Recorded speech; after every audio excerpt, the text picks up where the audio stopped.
Hello.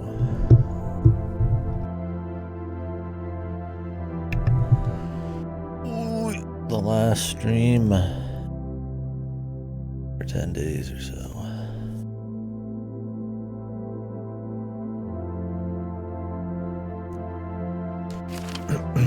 Let's go ahead and get continued here.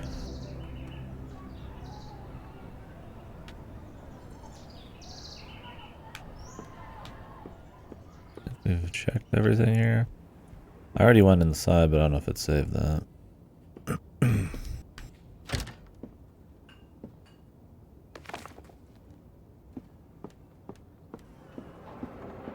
Just in case we'll walk in here at least. Okay, that's it.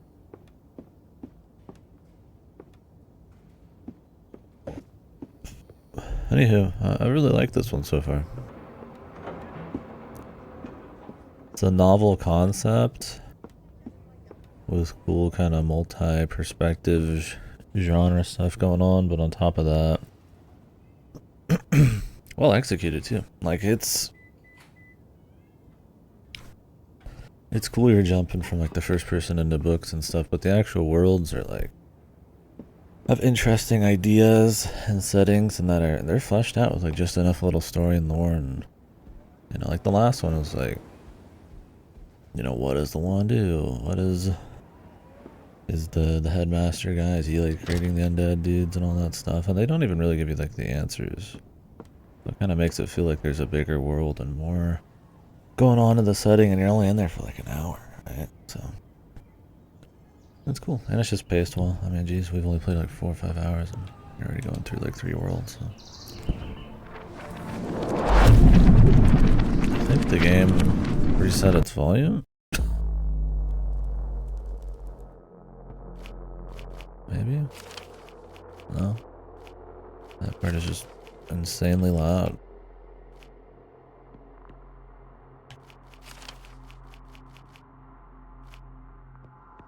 Or it's one of those that it doesn't set the volume to what it's supposed to till you jiggle it. Had that a million times. Photo, why don't you say something nice? Why don't you think about what you said? And try again.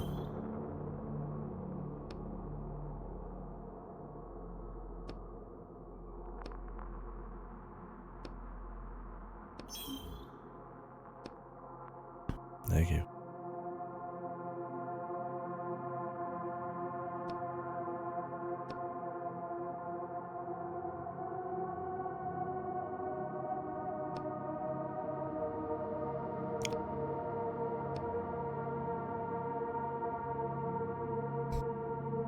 Oh, I'm sure the stream's that important to you. Xenoblade time.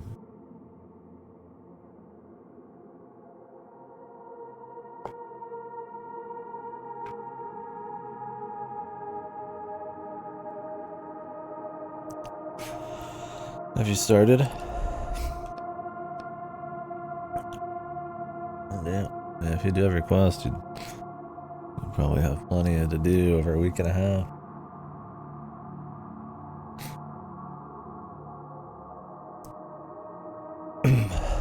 Max and colonies and relations are pretty... a lot going on there.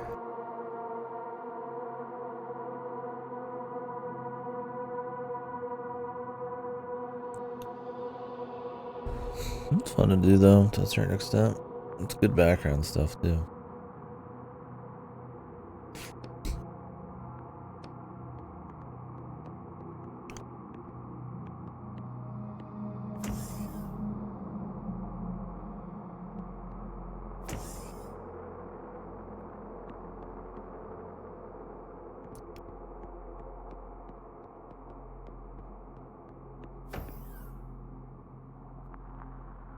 Bonus stream? Yeah, I labeled it wrong yesterday.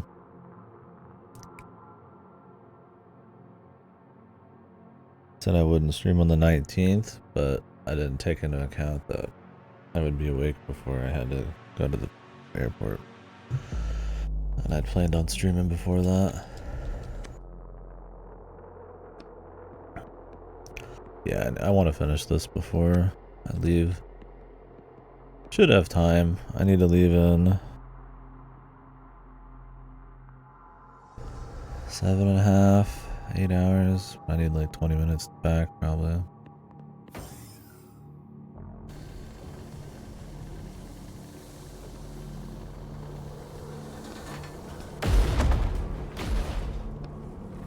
Jesus.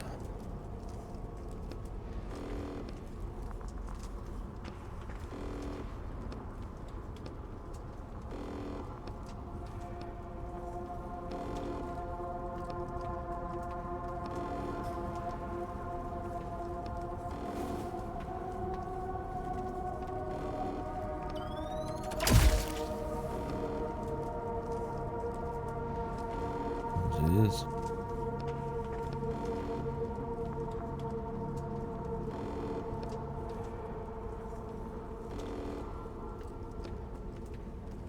That matters more than fixing the ship, dude.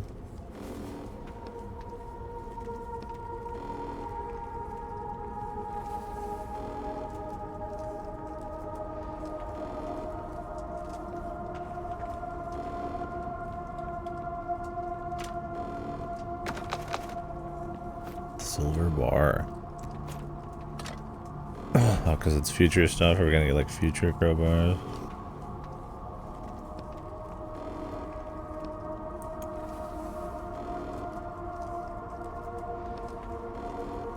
Although really, I'm pretty tired. Yesterday was, for an out of shape guy like me, a very taxing day. If I hadn't already started this, I probably would have just took chill. But this game is good. I really like it so far. If there's any game to play while I'm kind of physically, mentally tired, it might be this. This kind of quality.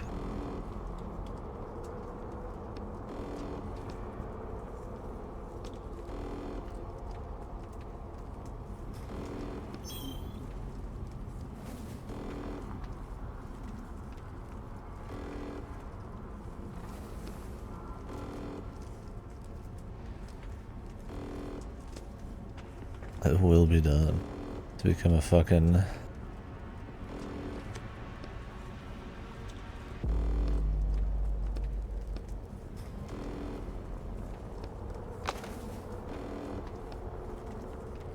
I'm a fucking zealot.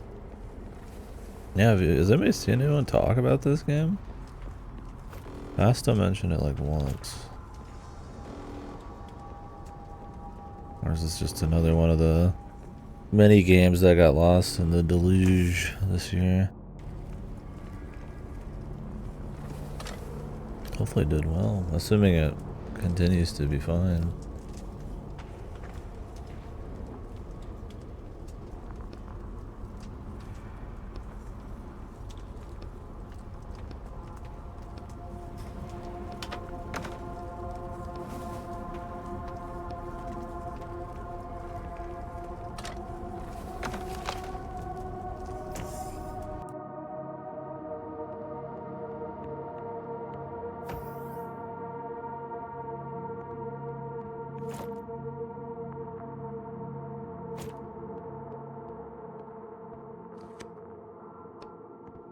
This is for door A.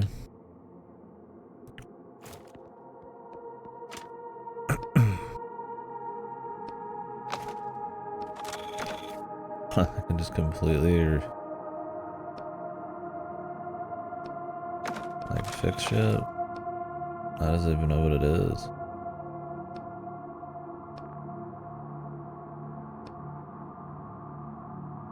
Space multi-tool. Oh, okay, cool. Just make that and it'll do everything, man.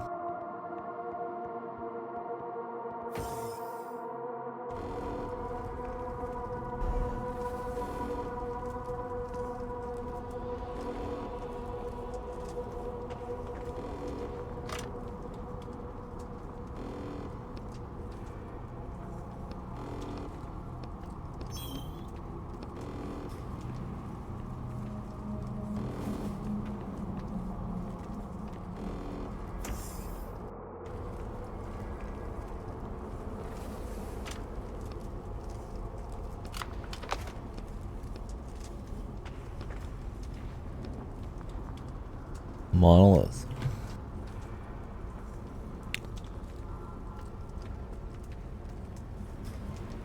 If I played Secret Files, let me open up Steam.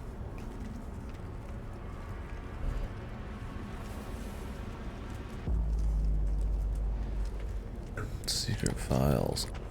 It's funny, City Skyline 2 just released a statement saying that the game's performance was gonna be dog shit.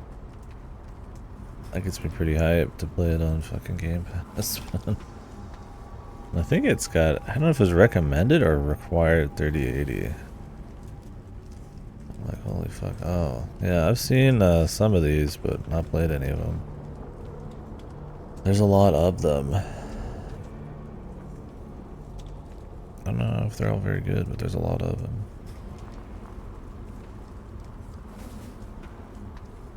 Monolith.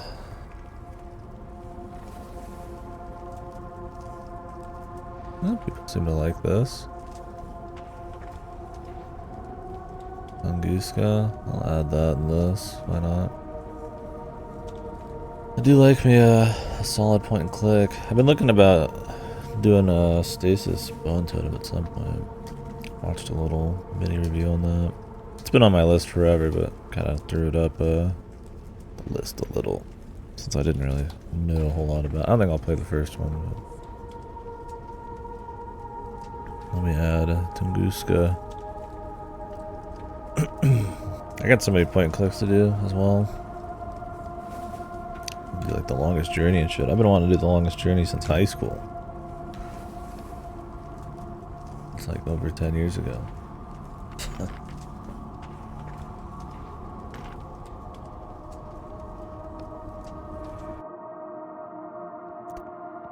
At this point it would be quaint, or back then it was a little somewhat newer.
A vessel of faith.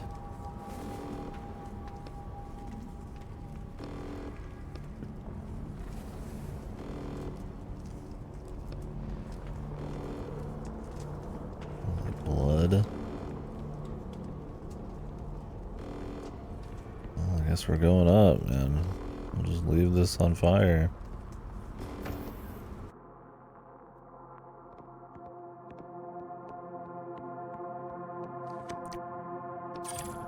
Maybe it's in here. Okay, it's not blood, but it's maybe this dude's body. This chick's body. I don't know if she's getting juiced or what.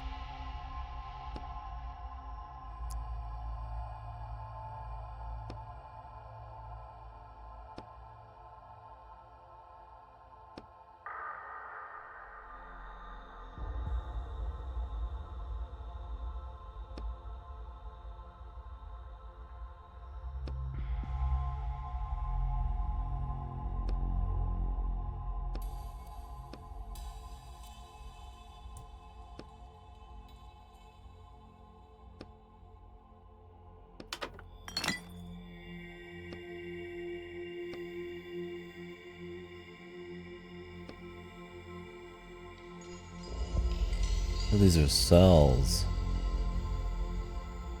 But this robot just kills anyone that doesn't have faith. Oh, I guess maybe it's that she has faith, but she's a criminal, or...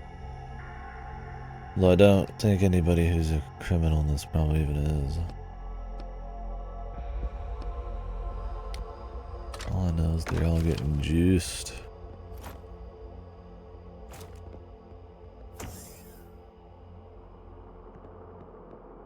Interesting.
By the will, I pray.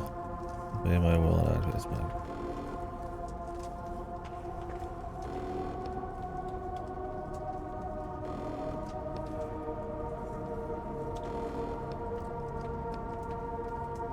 Why does it gotta be so perfect, man?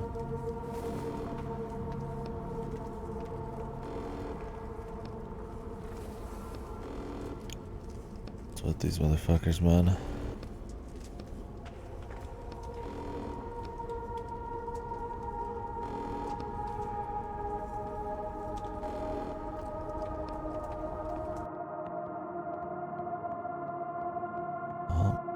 It's done.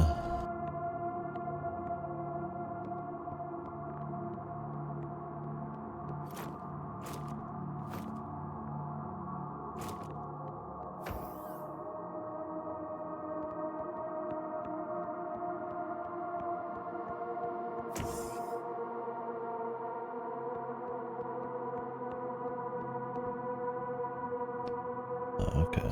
I couldn't even go up the elevator if I wanted to. Till now. Earth. Hell was heaven. The scriptures. I don't think I need the scriptures there.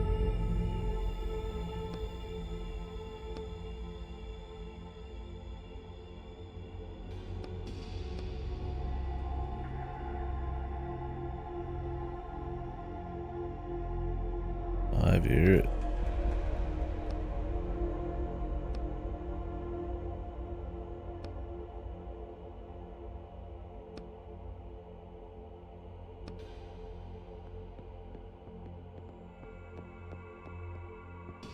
wonder if time passes the same.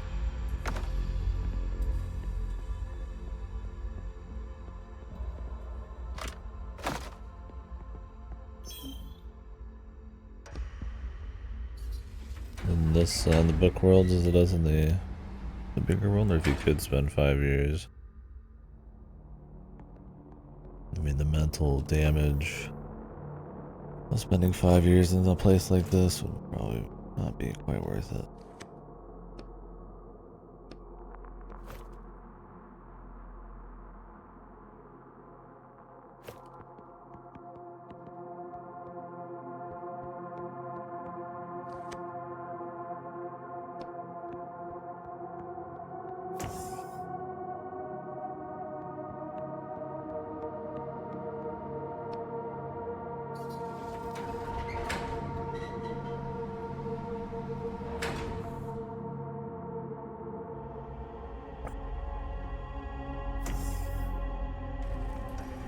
What the? This place is falling apart, dude.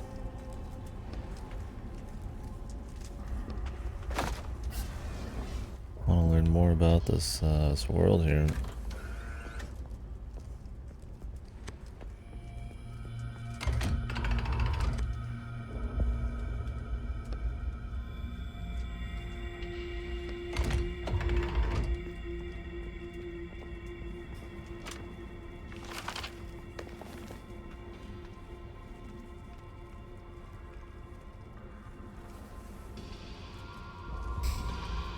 Always sacrifice spirit prayer.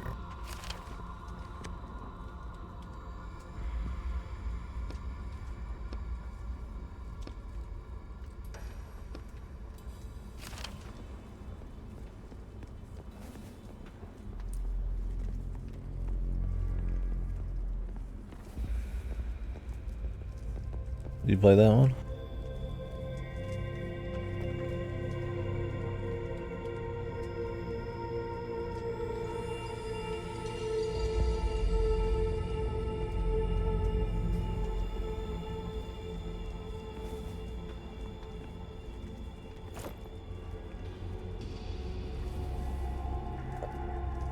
Like how the believer's note mentions the sacrifice prayer, but he says he's going to call this the sacrifice prayer. Odd. Oh, okay.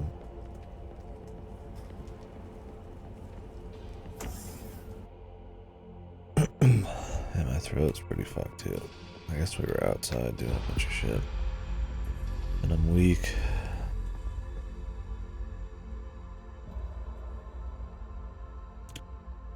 Yeah.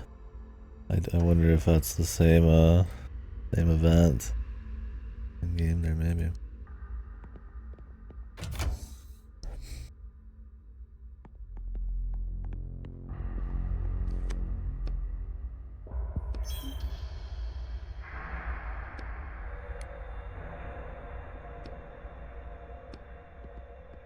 Get more faith, which means we need to juice more prisoners. Yeah, I can't say I know enough about the history there.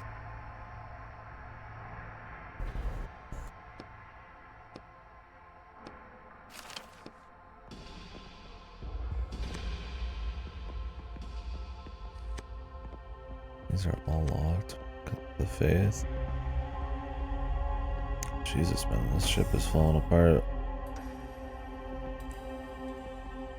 I mean, the Excalibur myth mixed with like a pilgrim space colony ship trying to find the person who can pull the stone out. That's like harvesting faith. Of this like fucking zealot religion towards Excalibur is kind of neat. Using it as fuel. Although I don't think it means faith quite literally. Like your blood or essence or something.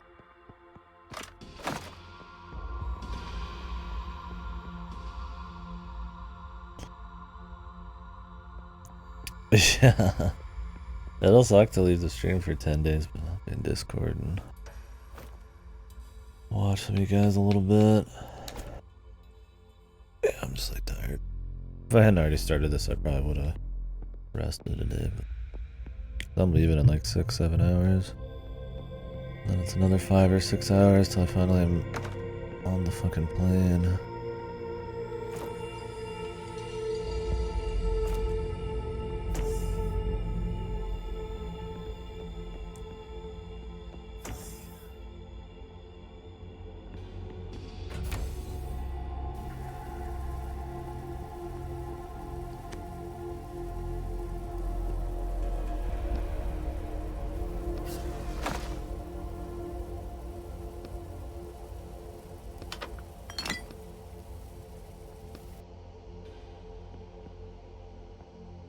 Are there any people who aren't, like, in cryo or fucking dead?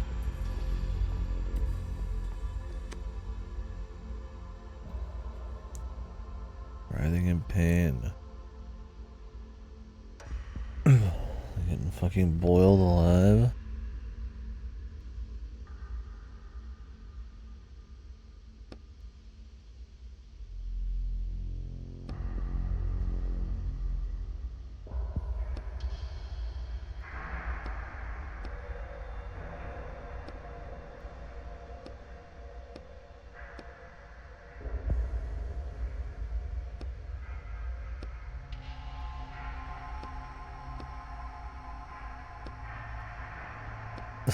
This fucking AI is probably fucking compromised on top of everything else. Dead. Jesus.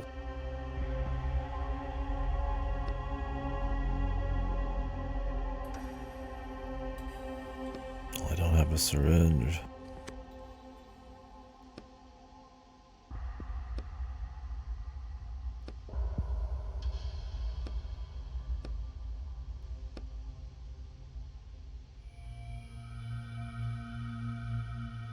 I'll just like post everything falling apart.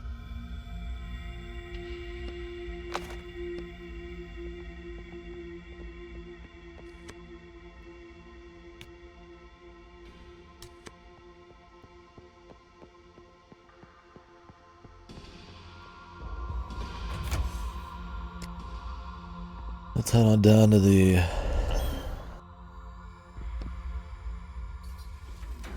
prison areas.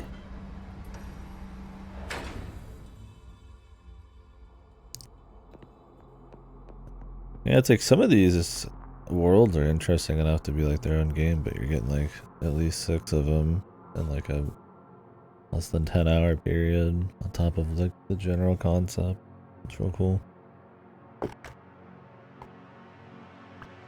I like that they've got enough world building and but like, it doesn't like fully complete a story. Like they're giving you little pieces of lore here and there to kind of work with.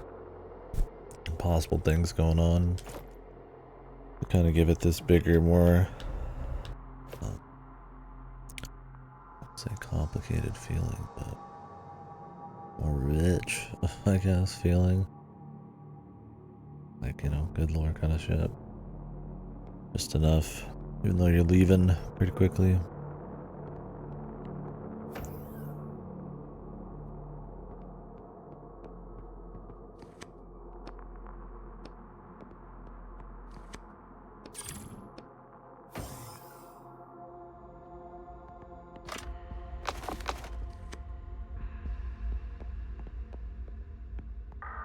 There's a cell, but nobody's here.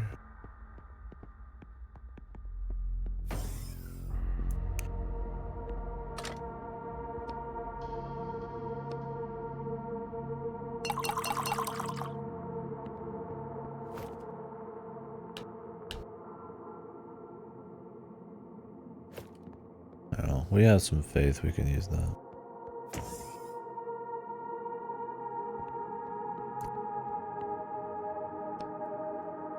You know, like in lore where it's like, you know, hints at things, or hints and like displays of things, you know, that there's a world going around you, and things that could happen after you're gone, or that have happened before you, and I think that kind of approach to lore and stuff makes it,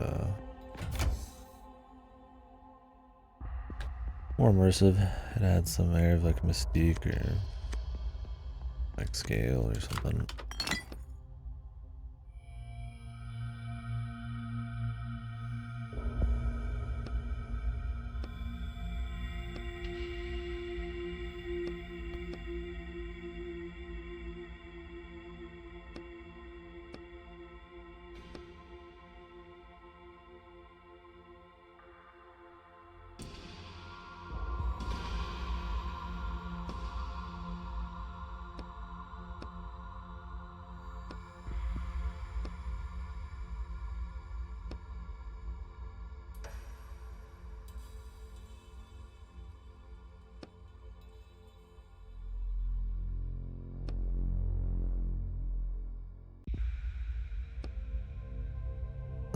The navigators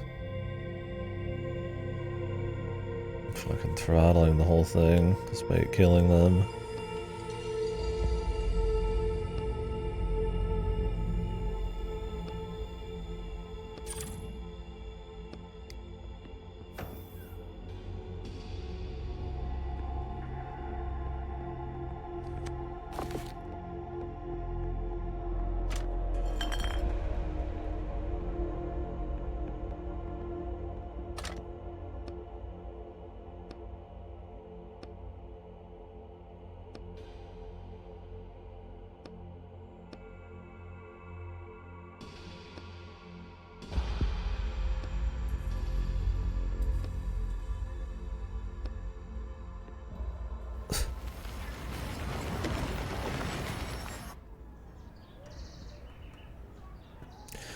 There's some hidden story stuff in the this area.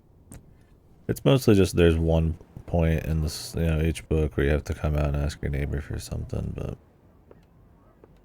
having the little newspapers to kind of maybe get an idea of some of the ramifications of what you've done.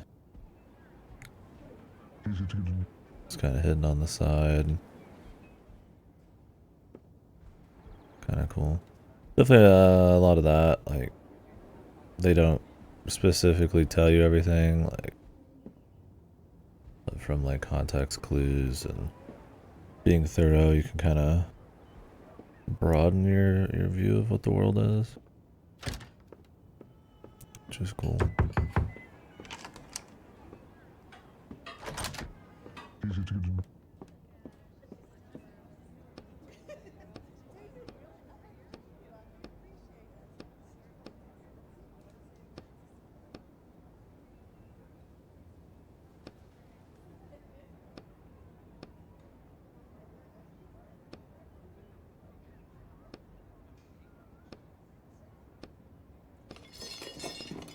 I actually believe him. I think the only thing odd in this game sometimes is the actual dialogue. It kind of goes for like a comedy, dark comedy thing at times. And it can be funny. It's, you know, the contrast is kind of neat too, I suppose. But there's sometimes it overdoes it. Like when he made a fucking frowny face text and stuff. At one point. I also think like the actual character is kind of just alright. The mystery of what all he's got going on and how he's doing this, and you know, he's gonna be able to get his shackles off and his place in the world and stuff's fine, and he's a totally fine like vehicle for the story, but he's not like terribly engaging. It's mostly just like, you know, just some guy.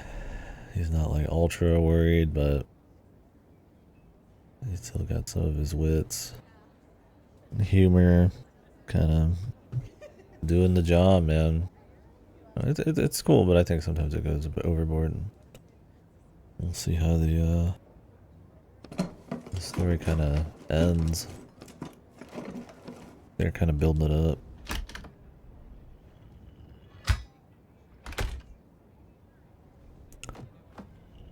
You know, like this, it's like kind of like a nonsensical, like this guy has a sledgehammer, a pickaxe, a shovel, It's just kind of like, why would he have all this? Is funny, right? And that kind of shit's fine, right? The absurdity kind of humor, I guess. I just think it's odd because it's at odds with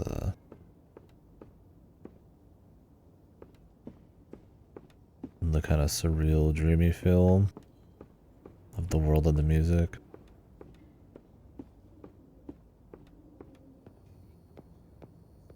But I don't think it's like a bad thing. It's just something I'm wondering about how I'll feel by the end or see where it's going. I am dead, dude. Jesus.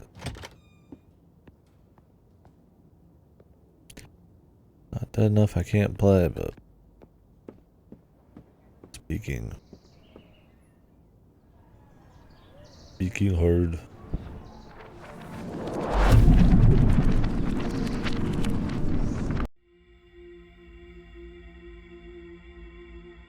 Maybe I kind of wish there's a little bit more you had to do outside of the book, or at least less formulaic to interact with the inside here.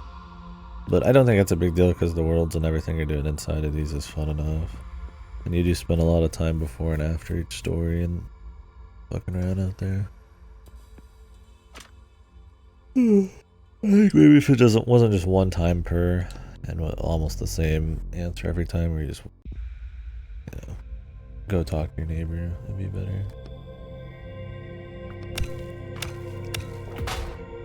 Not a big deal though.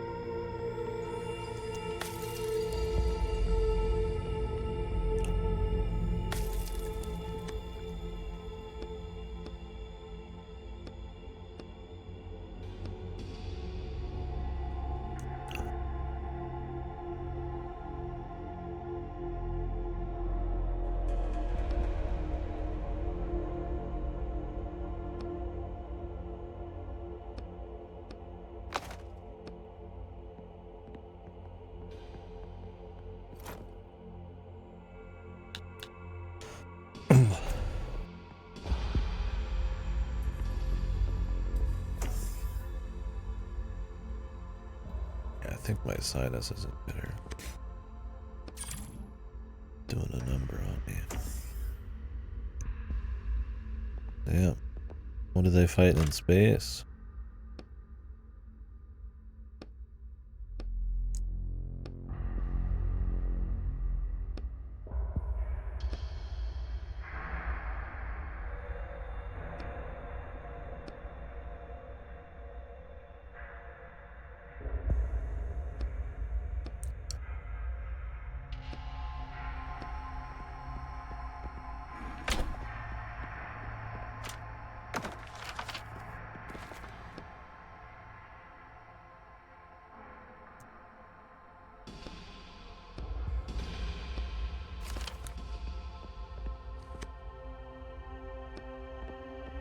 I think we want to touch those.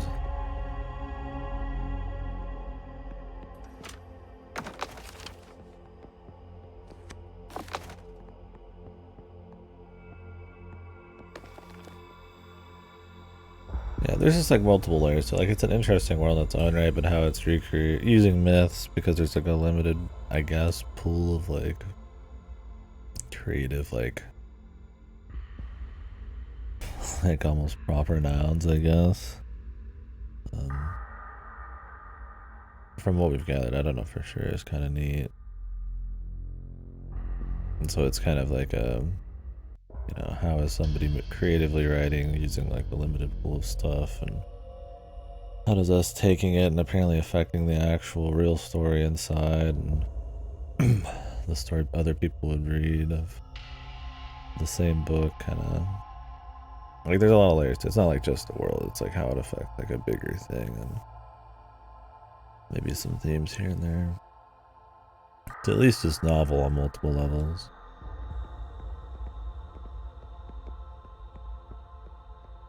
Because they're not just oh hey, it's just Norse gods with the factory drama, or, it's not, it's just Camelot stuff, but in space there's more to do than that. Because of the how we get here. That's why B's. If I get locked out, I could go from B to A.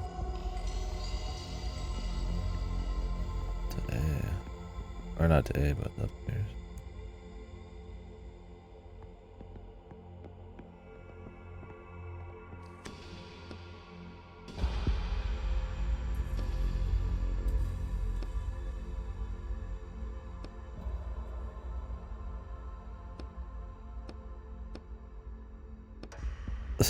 For safety purposes. Yeah. I'm losing faith, brother. I don't know if this is gonna be a mix of like a Hal type of situation.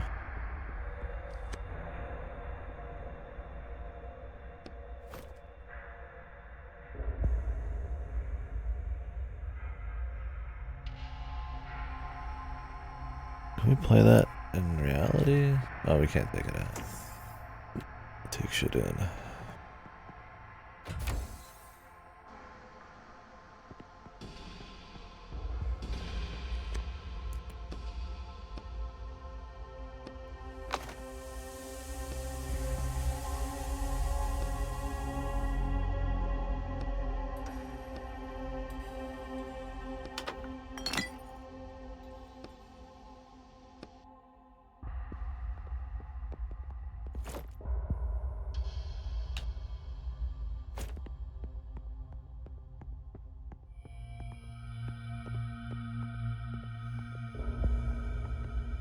I think it's also interesting is like they can't like create totally original concepts anymore, I guess, but like these are still pretty unique, interesting worlds regardless. There's something to be said there if it's just kind of a byproduct of a cool setting.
Some can't tell different bodies apart from each other.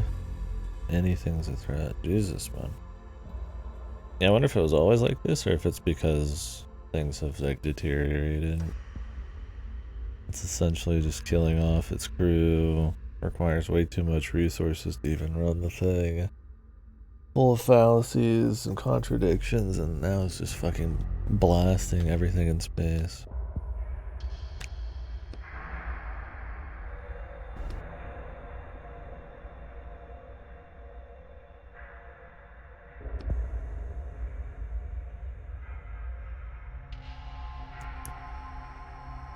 Scales and tentacles. Got some aliens.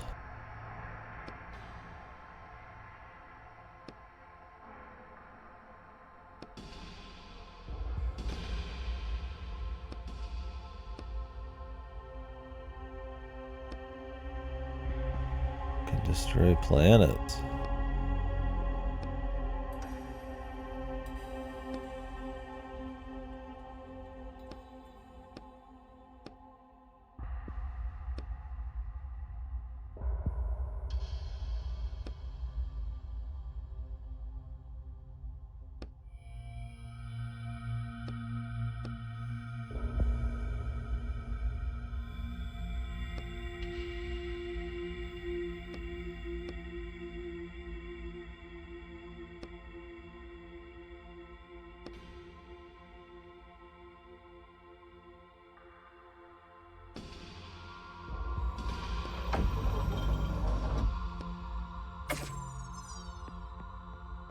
I'll shut this down too.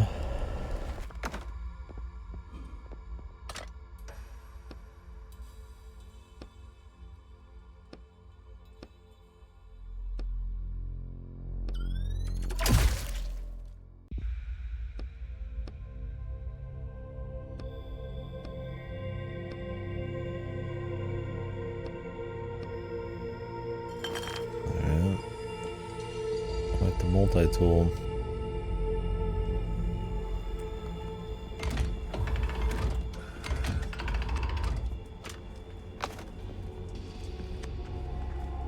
Another reel. Interesting, they're using audio reels.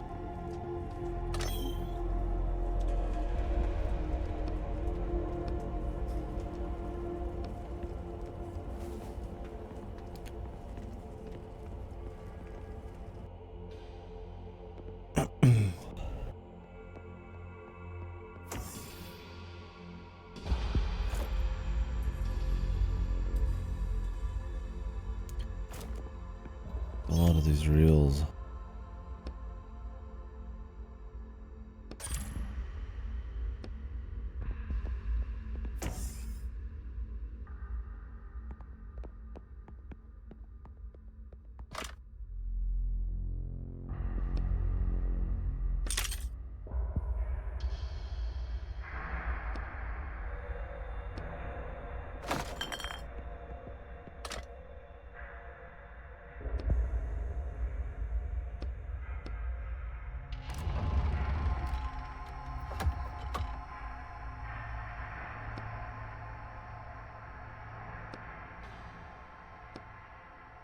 Medicine.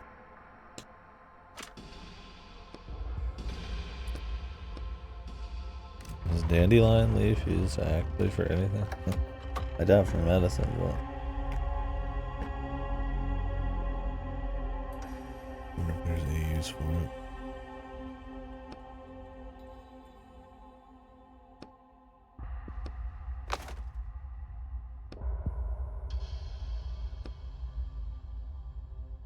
Sacred truth. Well, we can fix it easy enough.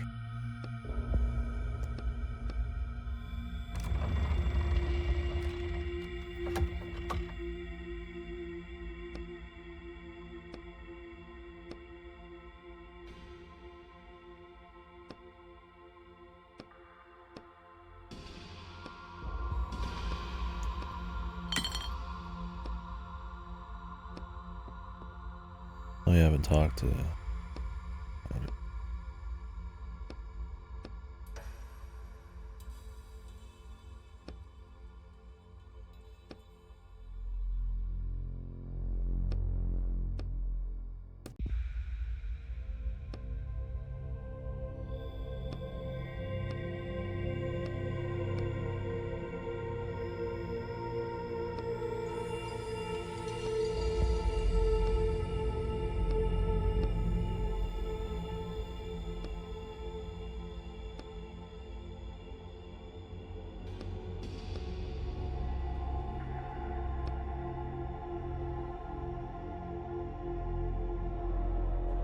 Ended it all. What was the evidence of that?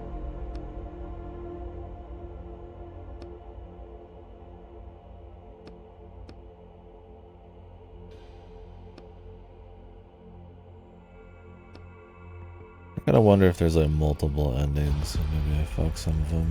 I'm missing conversations or doing things a different way. Where's 5? You only have 5 health.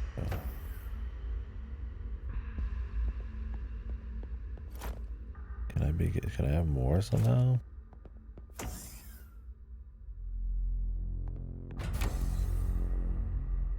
feel like we're gonna have to fight the AI in some way.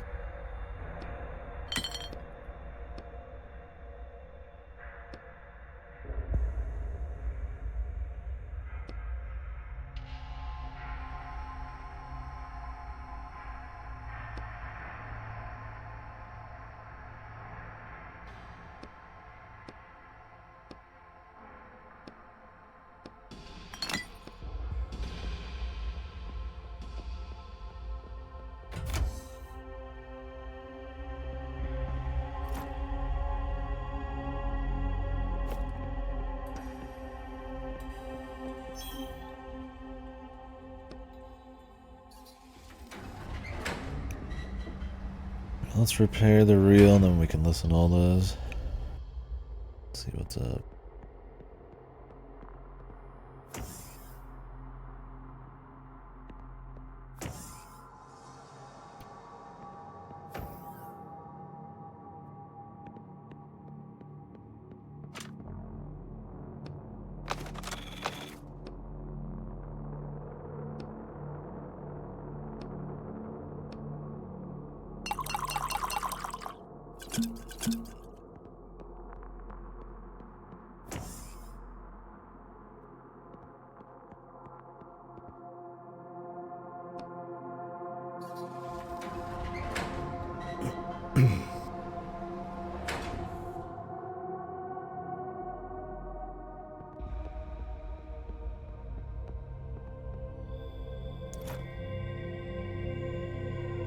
Have I opened up D yet?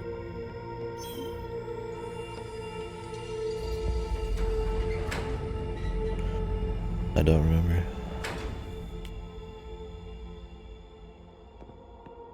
There's be a lot of like side areas and loot you can get.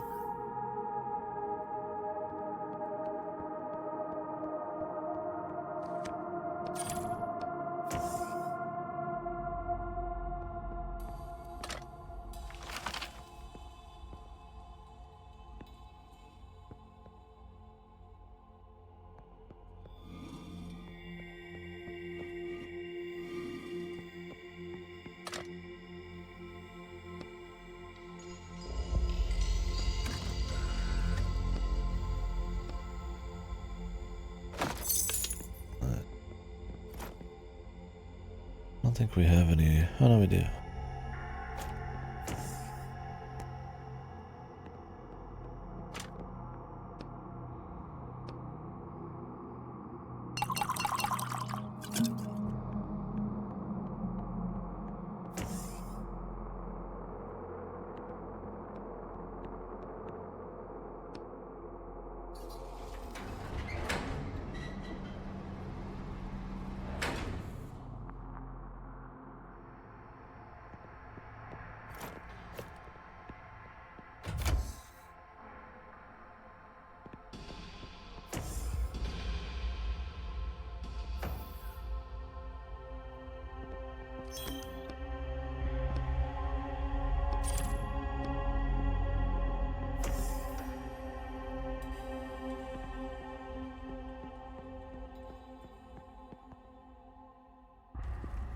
All right. Hopefully none of this is sacrilegious. We're in trouble.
Cuts out because your faith is being broken.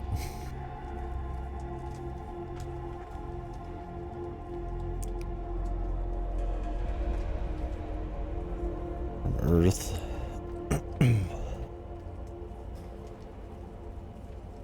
Who was holding one of those reels? I don't know if it was an old lady or an old dude.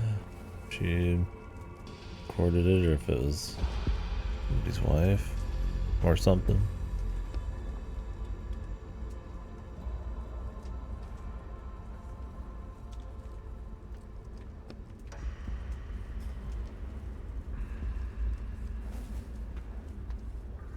The Lent machine, 2%.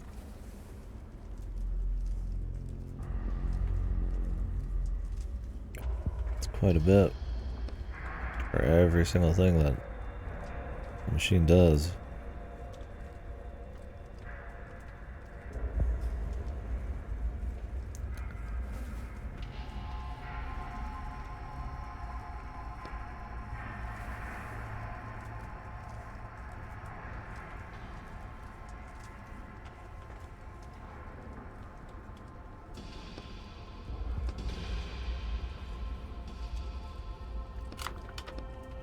What are they going for here?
You just hear that that's just spoken at all, you're just allowed to go to the top.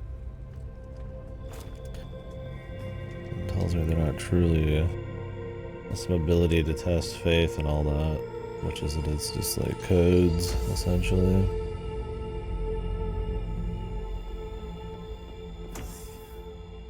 With the set dressing of faith.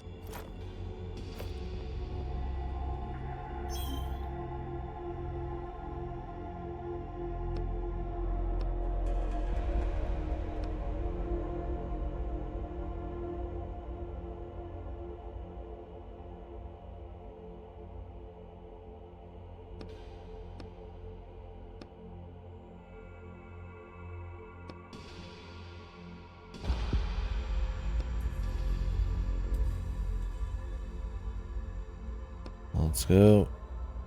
I've got everything I can get, to my knowledge.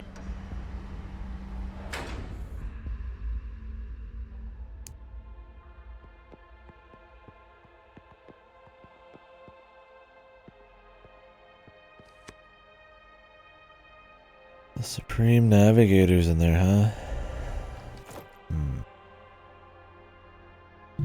I feel we'll be busting his chops.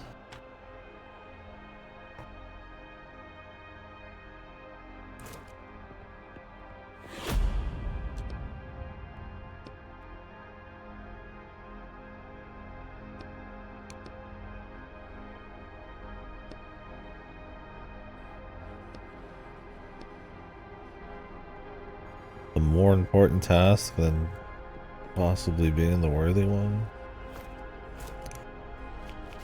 I really want the music to be loud.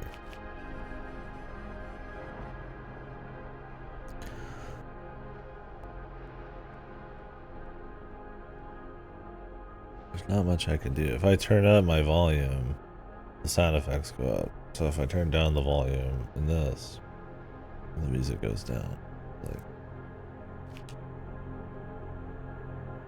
I mean, I could turn up everything so the music can be even louder, but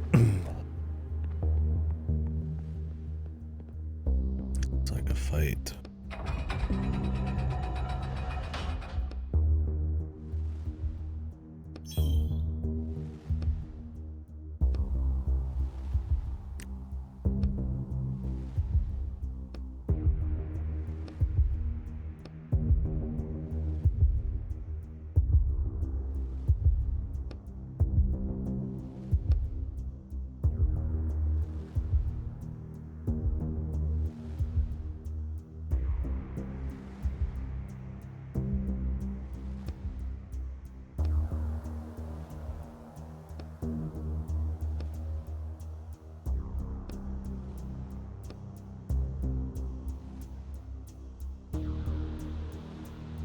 to confirm we're crew members, which we're not.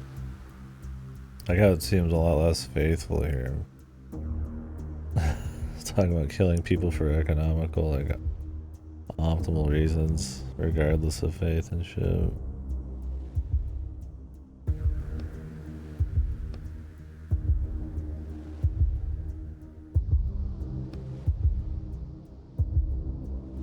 Is it a fucking some paradox here?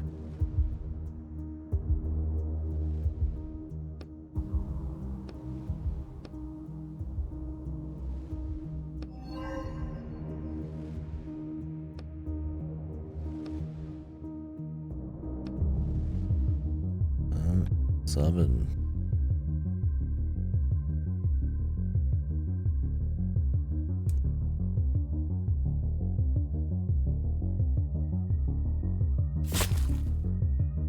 Nice, full damage.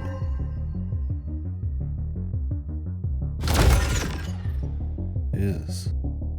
Yeah, I really think this game needs a fucking turn down sound effects option. It's fucking wild how loud it gets.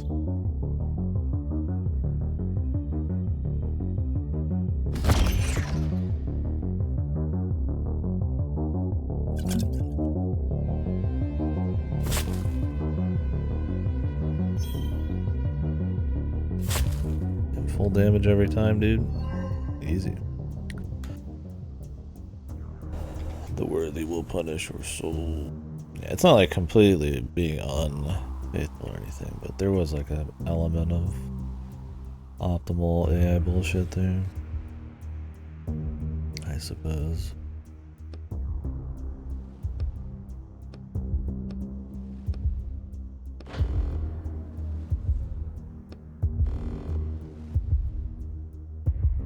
Making the whole crew.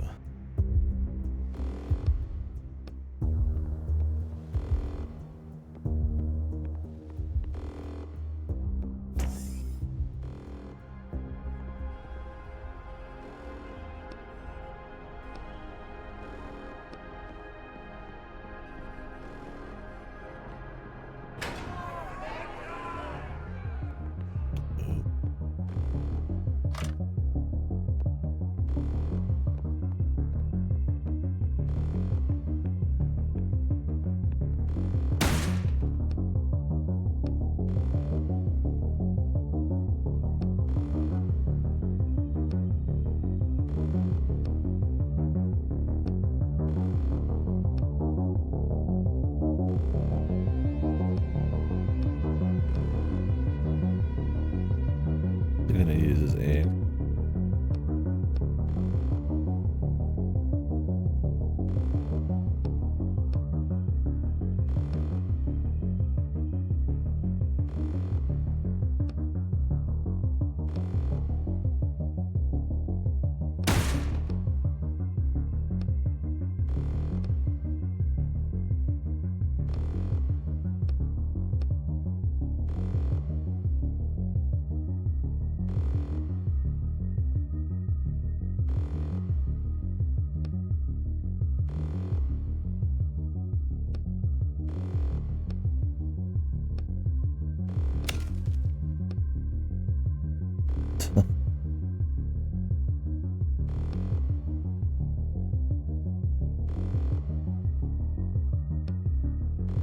The fucking stone itself was the problem. Or not the problem. It ended up wearing out. And anybody could just grab it.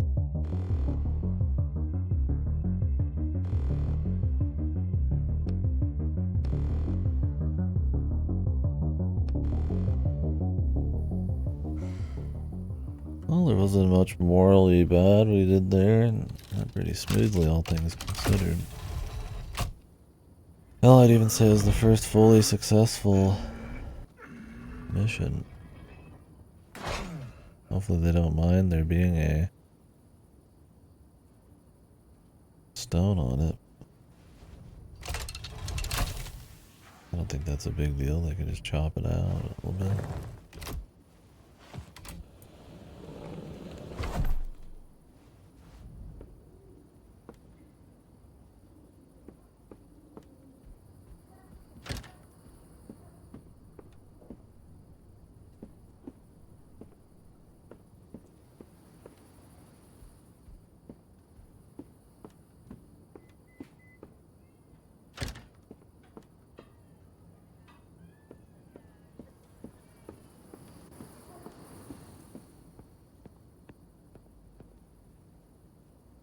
God, they're just sitting there the whole time like they know. I guess they haven't won. Unless there's some extra twist somewhere in there.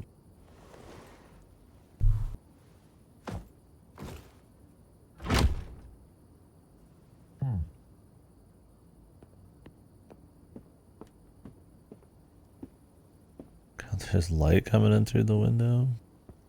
And yet it's nighttime.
Dude, make $599,000. There, we're getting ripped off here.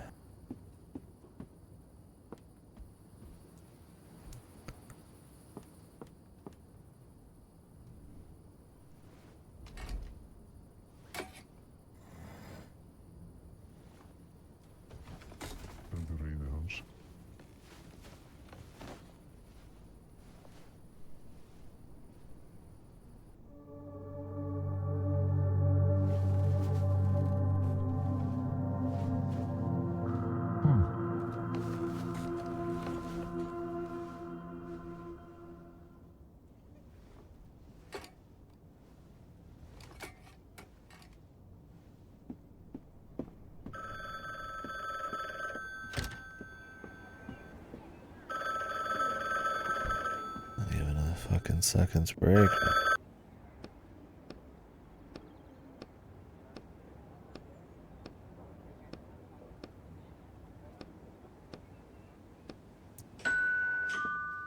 Very strange. I assume it's the same voice.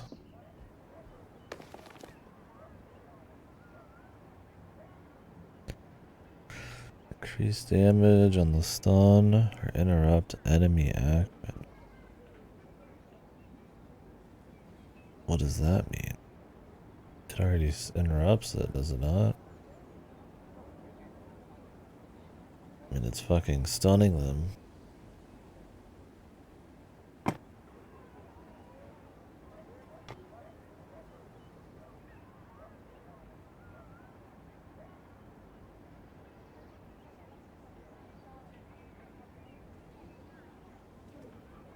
What does that mean?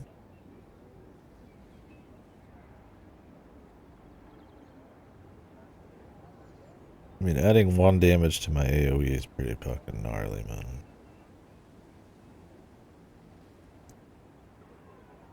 man. Maybe the idea is that after the stun, normally it would just do the same move again, but with interrupt enemy action, it'll do the next move.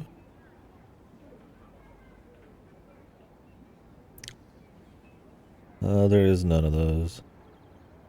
Not yet. It just rotates which move it's gonna use.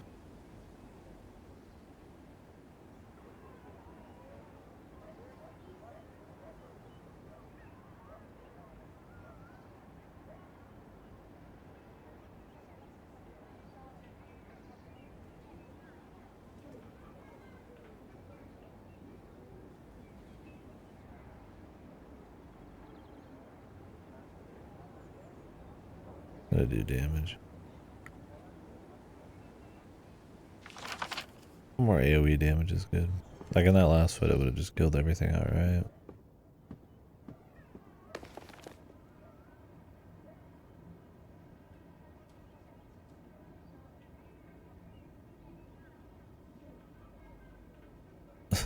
Excalibur versus the Hammer of Thor.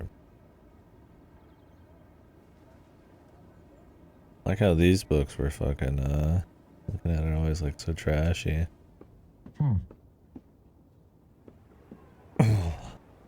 Kill the thing you know. Beat the thing you know. Yeah, you'd think that would be the case, though. It does make the most sense, but so far everything's just been cycle-based, so. Oh well.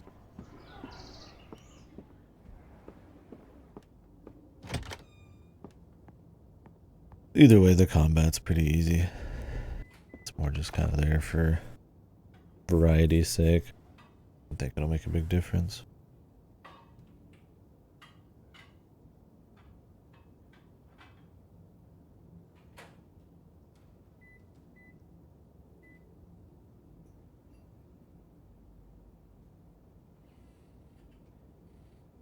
He owns this apartment now instead of rents it.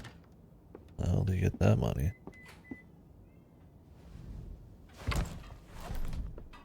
It's easier to get a new one.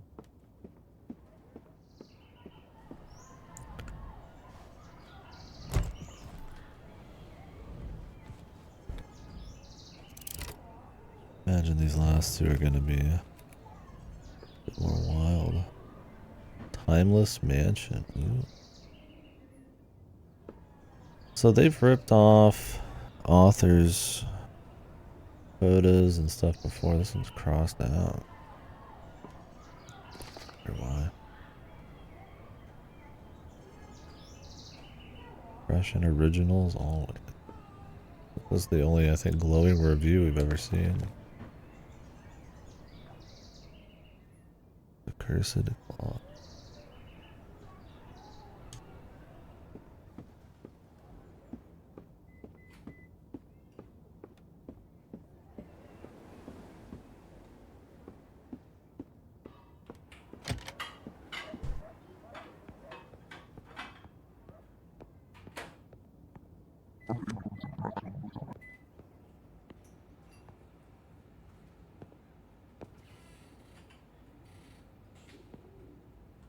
I don't think this has ever been cracked open before.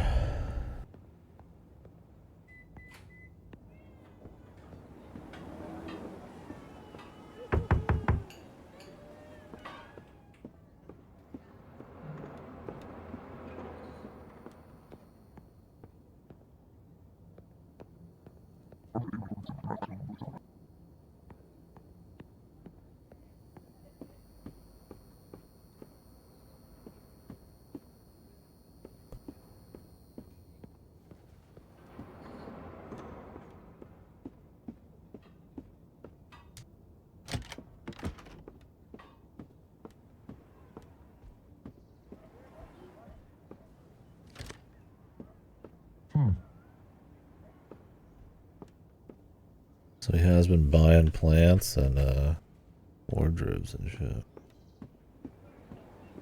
He makes pretty good money, man. Yeah. Well, the game's really fucking cool. This is the normal world. It's got an interesting setting. Then you dive into the books. And bring objects out of them. I always figured there'd be something over there. He's commented on there not being anybody living there for a while, but...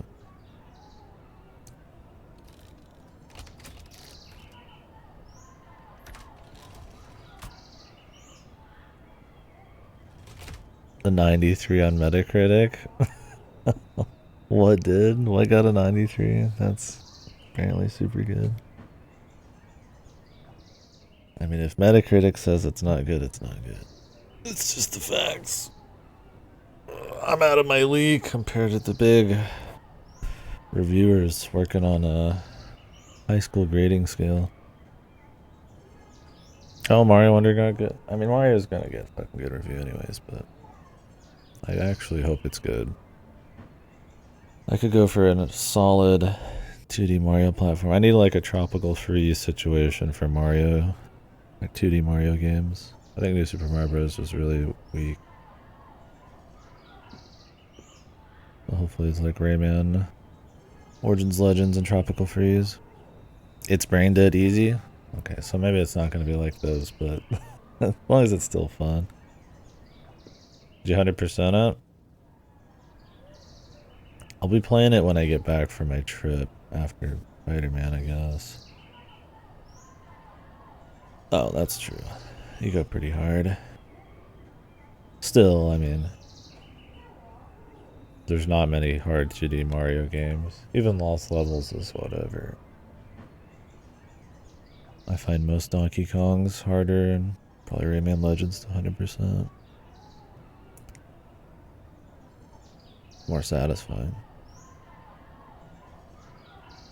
I was hoping maybe there'd be like a lot of like extra content that would have like that really flexed the systems and explored the mechanics more. We'll see. I mean, as long as it's fun, it's not a big deal. It's not just New Super Mario Bros. With the new coat of paint. Alright, well, let's go into the book. We're going into the Timeless Mansion to find the cursed clock.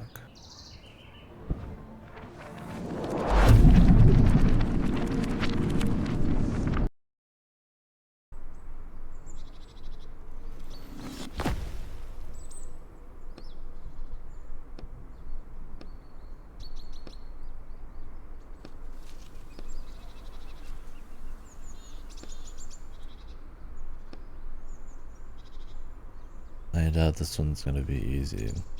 The client barely said anything. I'm sure we're building up to some kind of mystery climax thing. I mean, we're supposed to do 6 jobs. This is the 5th.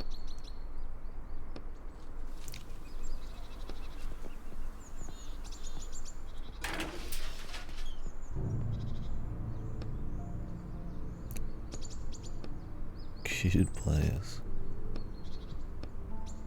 Is this his book? Maybe that's why the face is blurred out.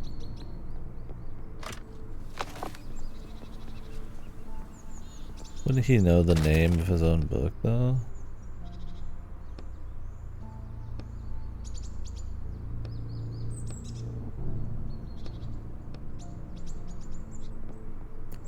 Or is it that somebody's stolen a bunch of shit from his book and used it elsewhere?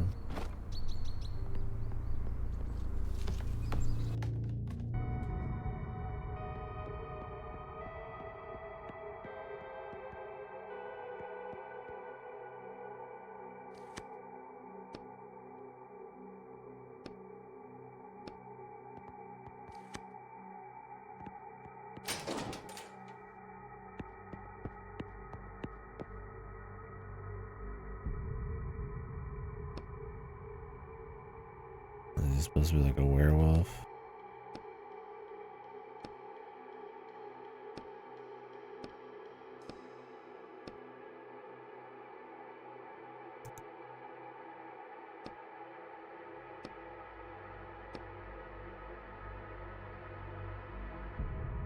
Amanda, his wife.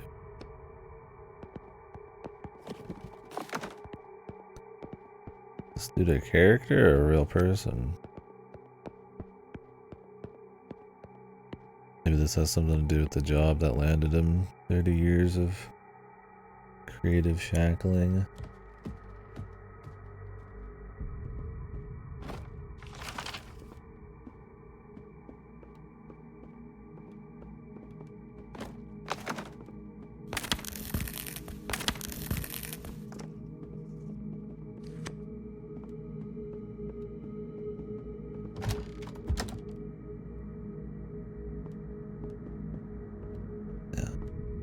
Pretty excited for Mario though. Out of everything still coming out this year, probably the most, but there's not a whole lot coming out after that.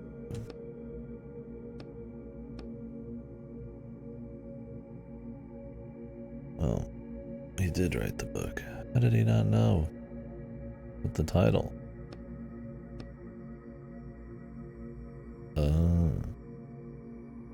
Somebody finished it for him. He's not making any money off it, I'm assuming.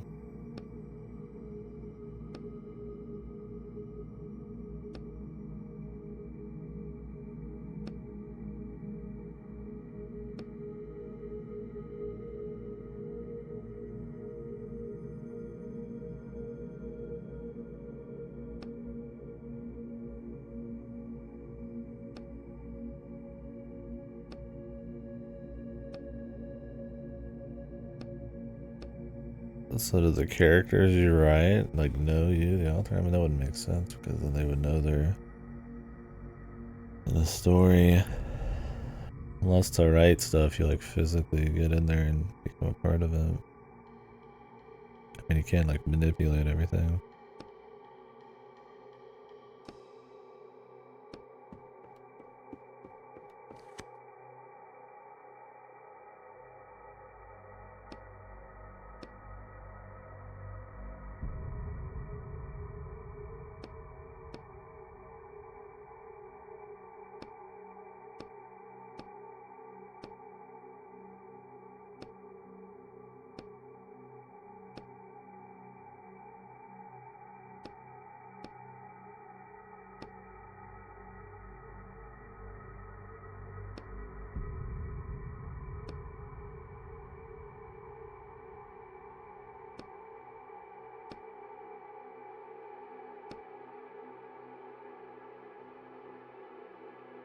Jump between pages. I don't even think we've done that yet at all. I mean, it's the gimmick here.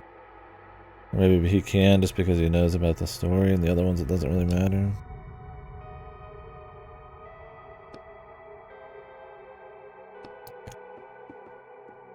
We don't need to go back yet. Give it all we got.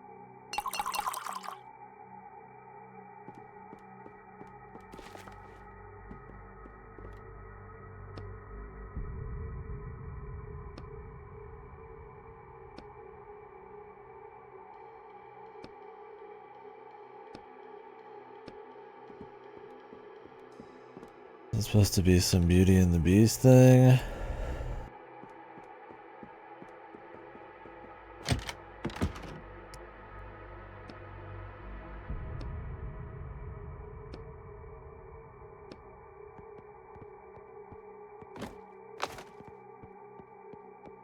But how does his own character know who he is?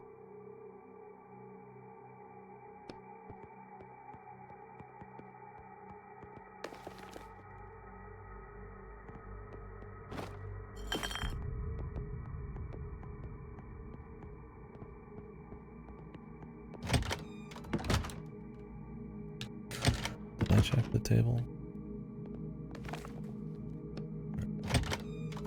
Need pliers.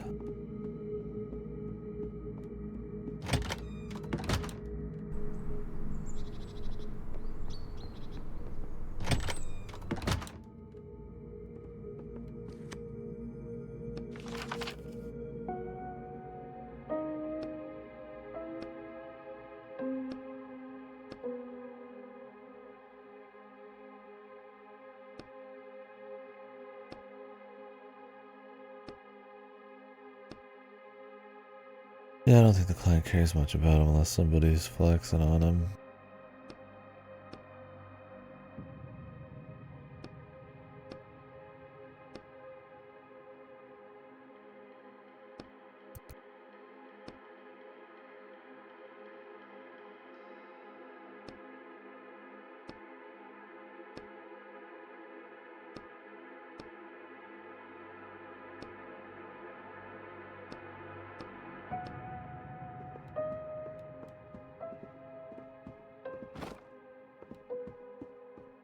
Can we go back to 1995? We got a little piano. A little piano.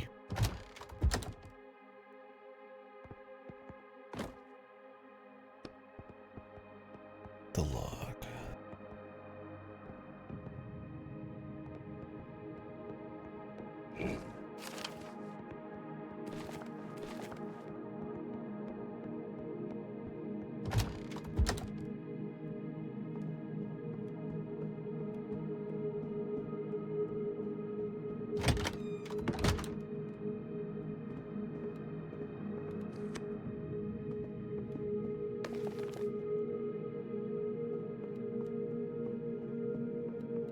Maybe he blames Etienne. He thinks he changed the writing. I still don't understand how he would know. No point have they ever confirmed that the characters know they're in the story. They're just in their own entire worlds.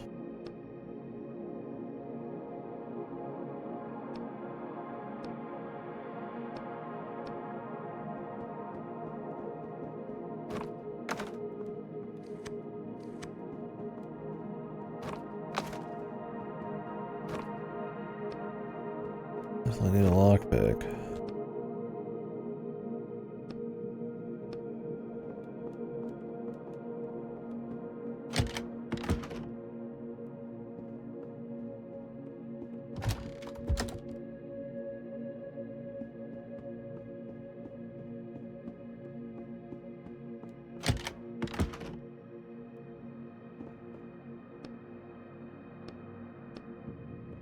Jonathan.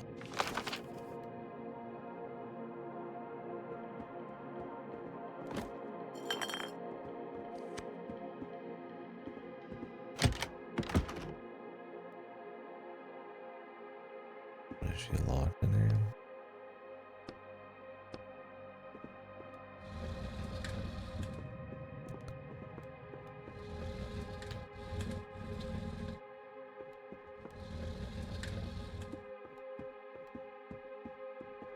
Got some loot to grab, sorry.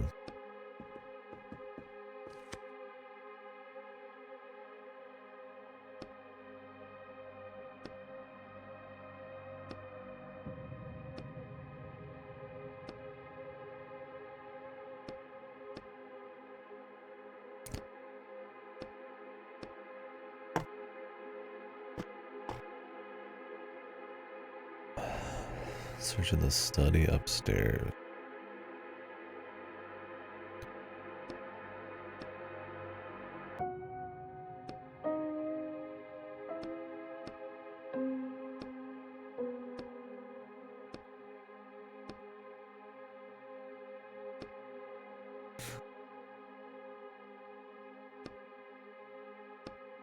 Don't know her.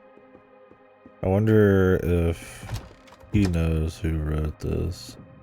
He does have the girlfriend or whatever, but we don't know anything about her. I think it's more just more of a character tool to kind of make it look like he has an even more depressing existence or something, right? Can't talk to his friends because it's against the law. Can't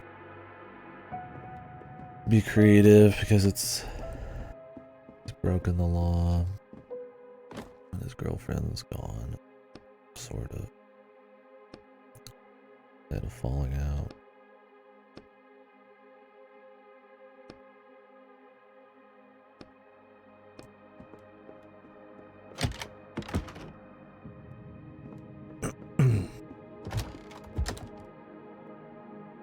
And would they have put it in there afterwards?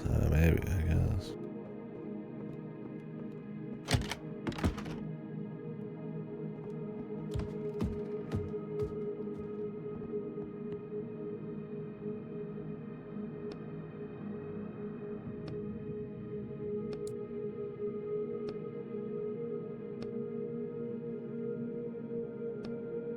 Nothing's changed there.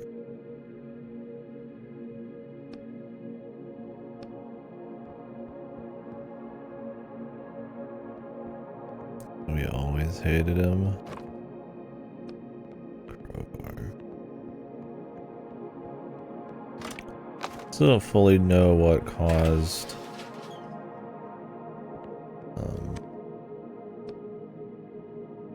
our guy to get 30 years of creativity shackles.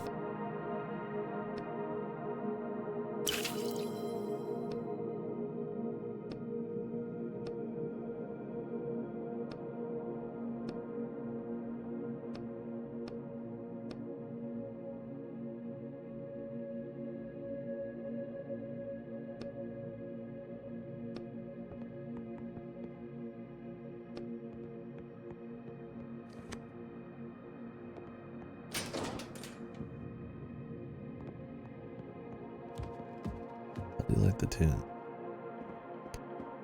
Yeah, atmosphere.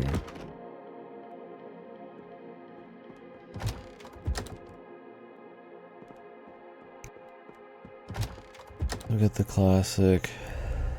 Use the past to affect the future shit.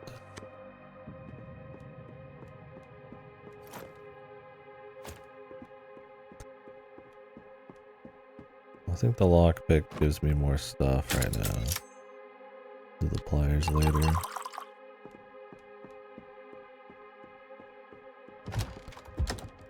The overall goal right now is to get 3 cogs. I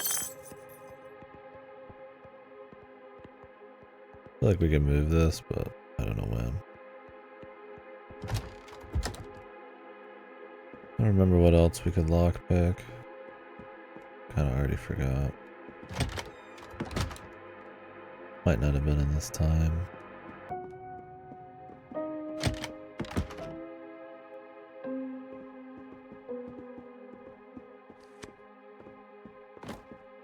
Okay, now we're good.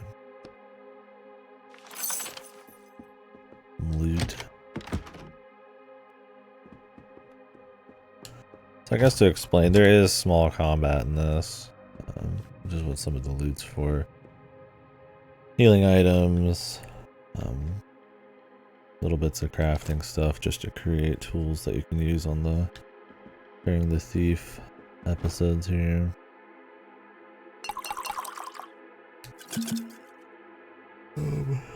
Some magic ink restoration. He can't really like go hard with the creativity, but he can use a little bit, which is kind of what your powers are. I mean, you might go like an entire chapter doing like one fight. That'll take like a minute. It's just a little extra something. They're more like puzzles anyways.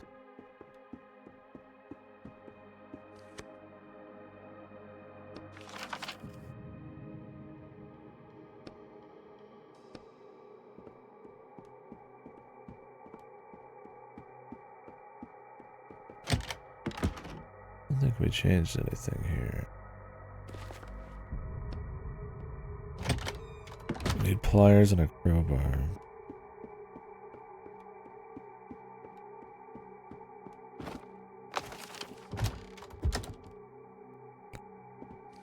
It's not much in most of the areas use the same tools. The space one, the space Excalibur, Zealot, Pilgrim ship thing used a multi-tool.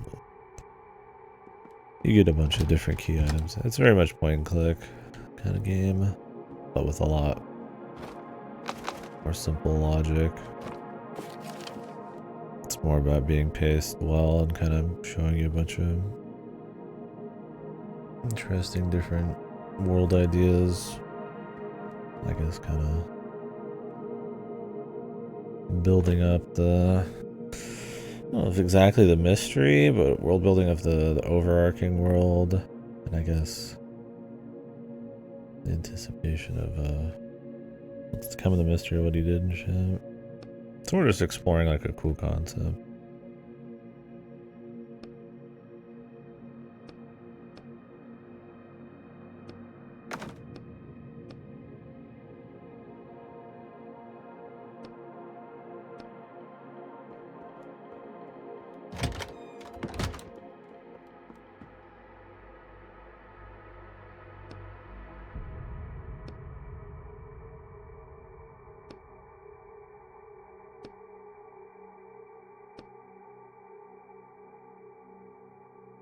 What the hell is this?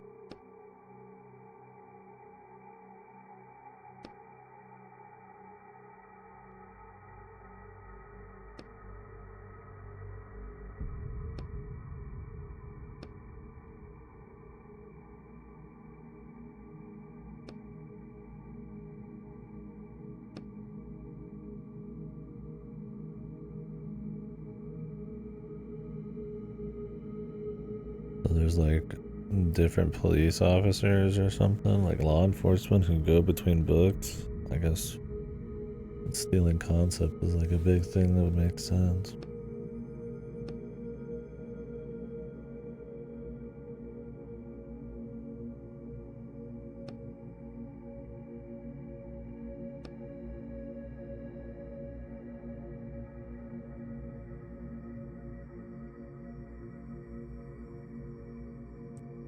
So a publisher can send a walker in, but not if the book are in store.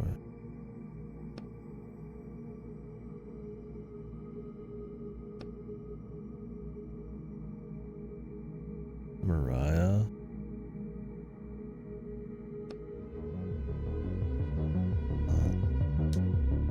Disable skill.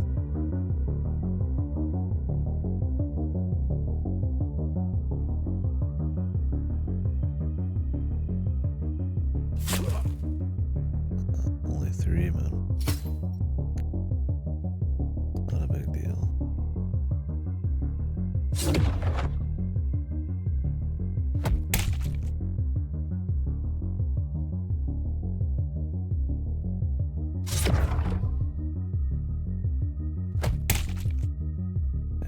Yeah, it's just all about strong hits, bro. Just keep blocking until he tries to fucking disable.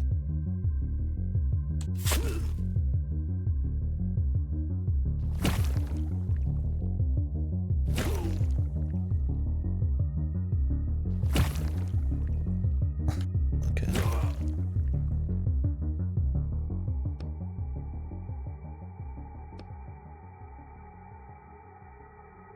So he could show his face, but he doesn't.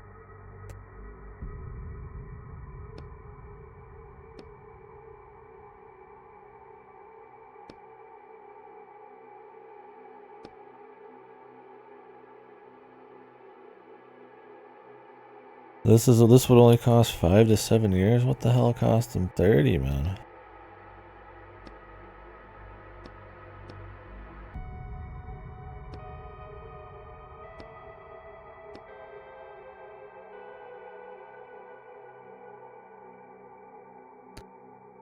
He hadn't finished. To write a book, do you just write? Or do you have to actually physically like get in there and manipulate? I guess we'll see. Curious what's up. They kind of like give it to you slow, which is cool.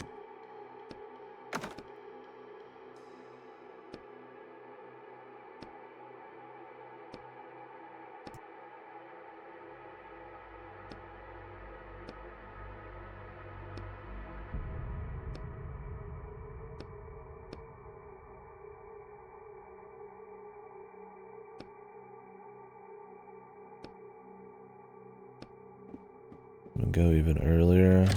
I don't think we changed much here though.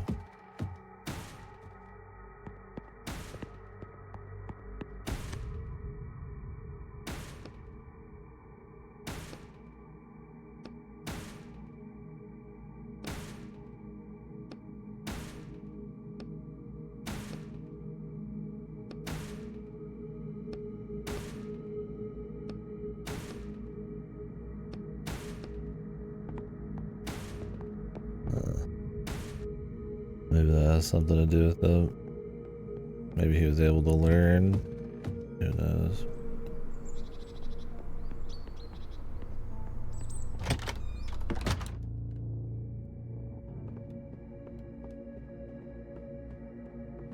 Seems like what he did might be more extreme than.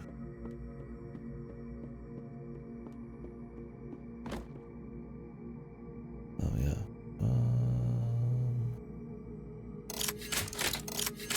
I'm gonna make them all. Sweet.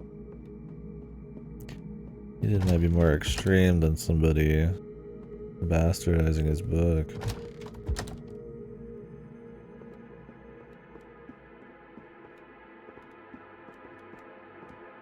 I remember where I needed the crowbar.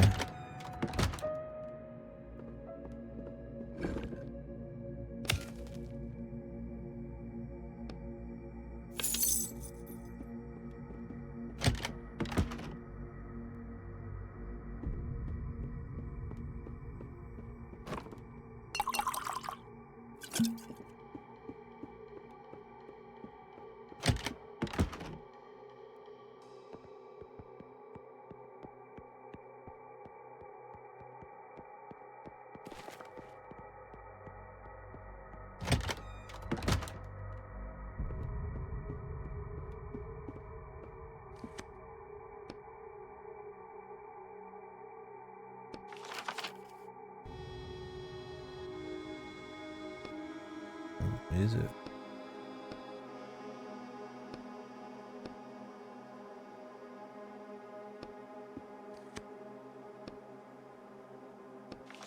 Got a 95.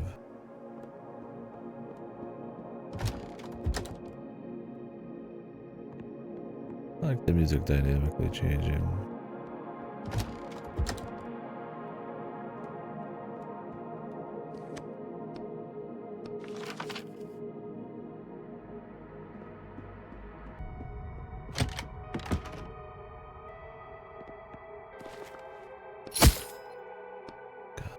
I really wish the sound effects had their own slider. That's like probably my only big complaint.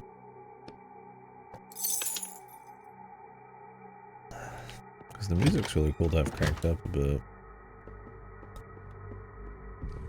So the surrealism and some of the like dreamy ambient droning music is like sometimes a little bit at odds with the dialogue, but it's still like a highlight. And I would blame the dialogue more than anything.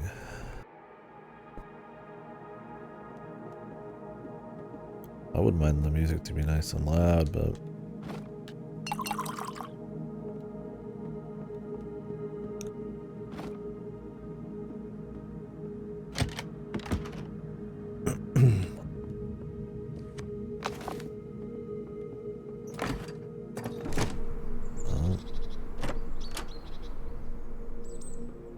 yeah, the problem is you have a master slider and a music slider.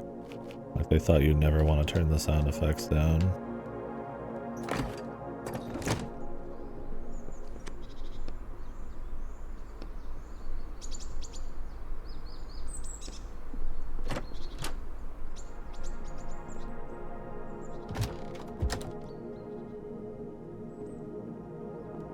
Interesting. Oh, I guess 5 years later he makes the staircase there. This is 5-year jumps.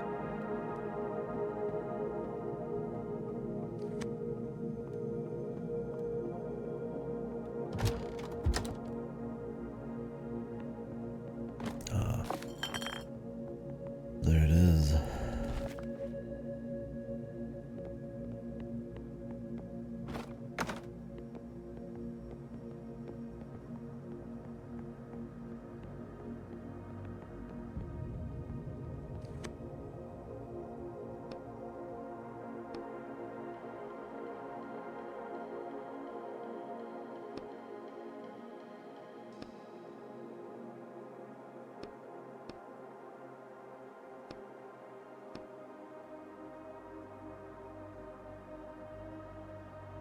Not in the right mind to take a character out of a book. So you make the characters, and one of the ultimate crimes is like we take items out, but taking I guess actual living characters out. Crazy. That must be what he did.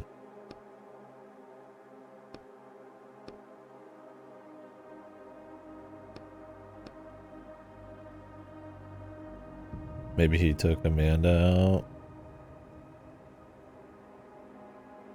If you can take out a person and it doesn't destroy it.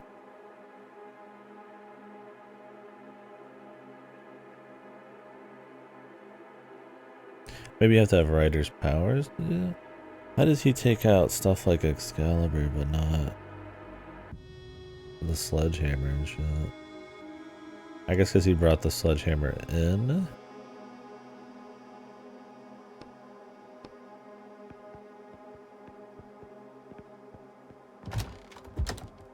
I don't know if putting something in then out causes like a big difference.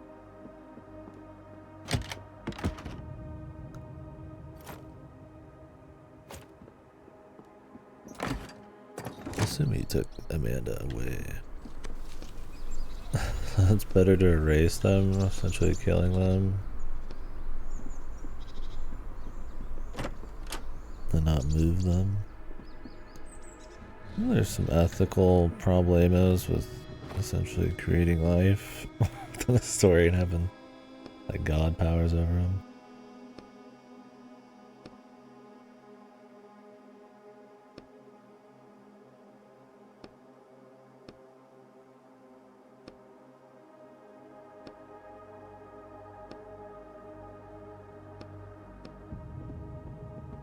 Have we not?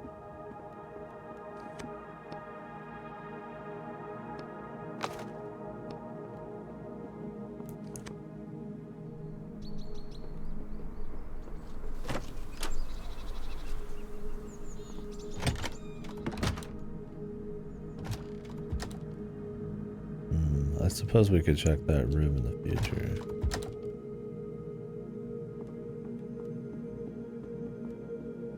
I feel like the atmosphere here, though.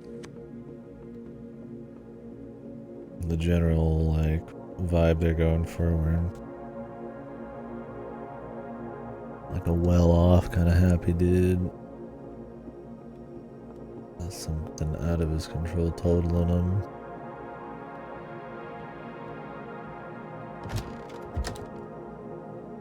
Alright, well, let's go to a different time. They said we hadn't checked all the rooms, but we definitely have.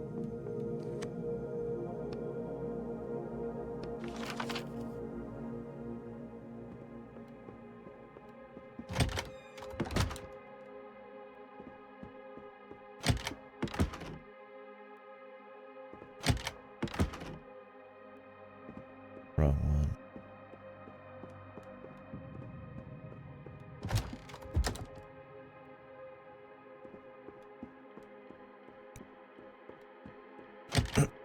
Like the painting of himself there. Always remind you he's around.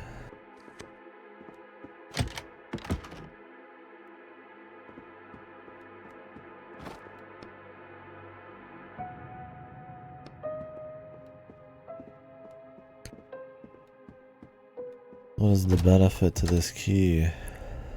Was that room locked in the future?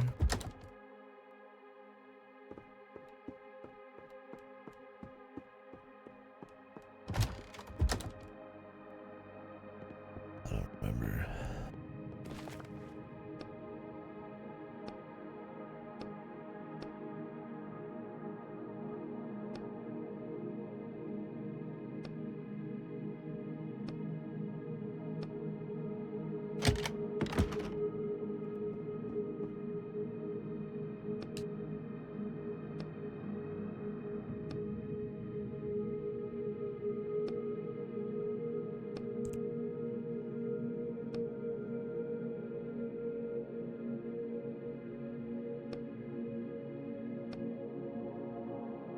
I made it myself.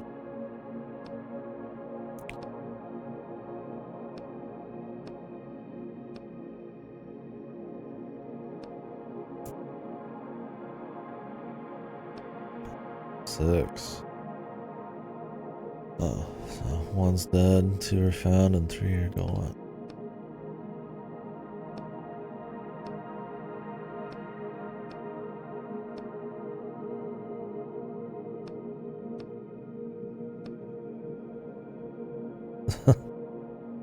Like, we're not thieves, we're okay, we're thieves.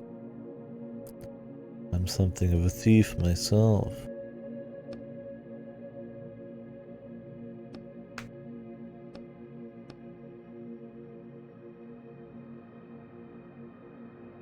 The master's study.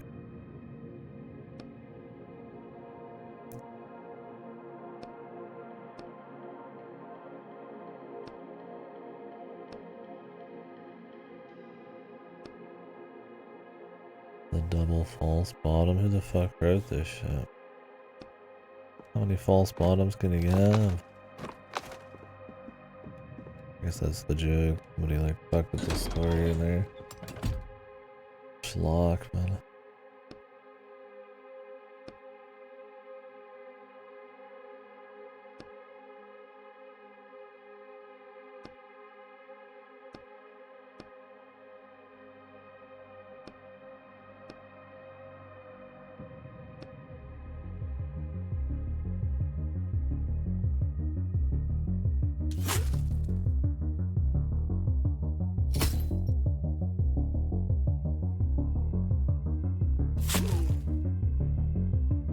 How she make like dude noises. Some the lack of some animations and like the music's okay there. And some of the goofiness. I don't think the combat's not like a problem. Like I said, it's so rare and it kind of helps give value to the exploration by giving you like little consumables and shit. I think it makes it more than worth it. But compared to the rest of the presentation and like how strong like the setting work and all that is, it's probably the most simple, crude part of it. Still totally fine, because they're just kind of little puzzles or almost things you don't have to think about. But the whole police force.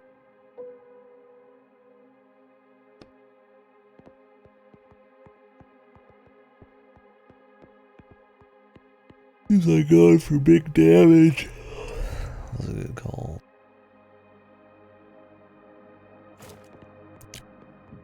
But I'm fine with it. It keeps the pacing quicker. The variety and all that's a big deal. Going in and out of perspectives and all that.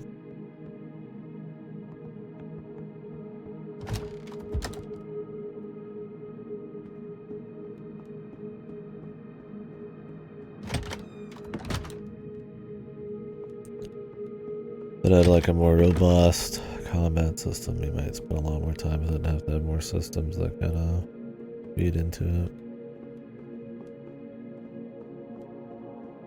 Which wouldn't be bad, I guess, if handled right, but I just don't think it's that necessary for such like a 5% of the game.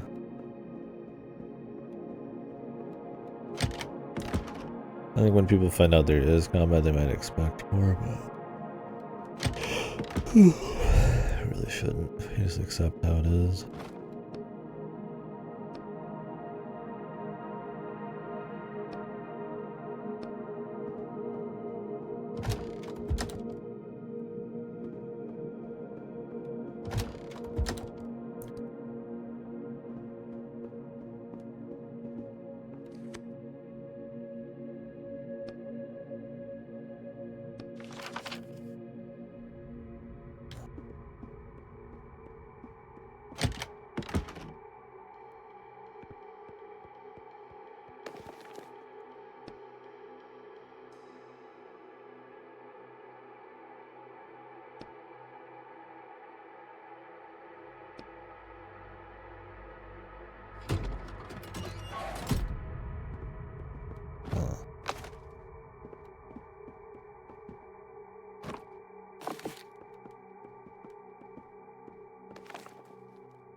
What was that?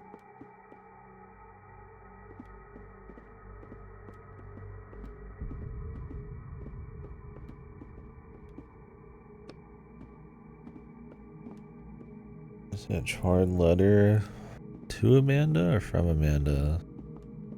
Or Etrin Quest or not?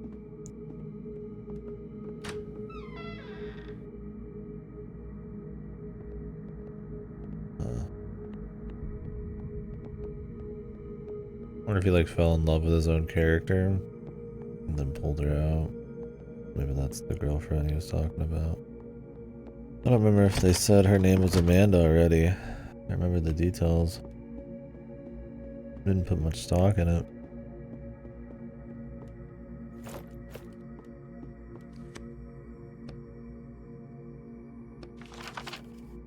That'd be interesting. Write a character and then get the hots for him.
Broke up despite everything.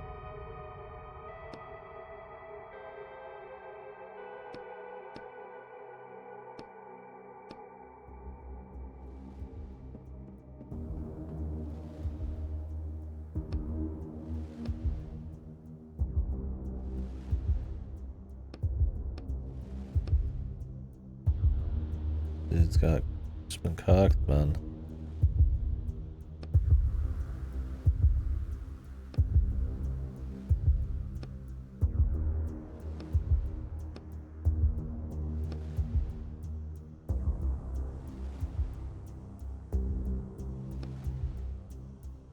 Could have drank a potion.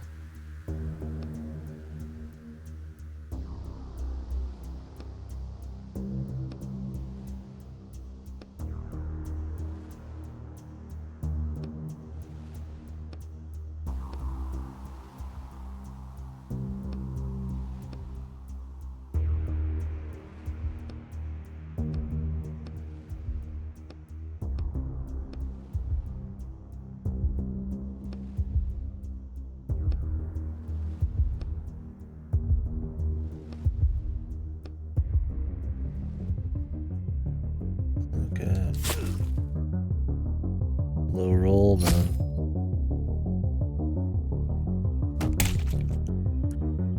Damn, my man just got 2 points at once.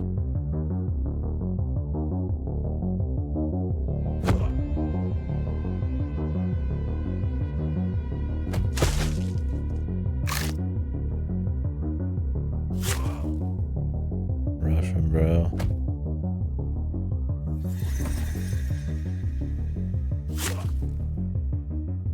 That did a lot of damage.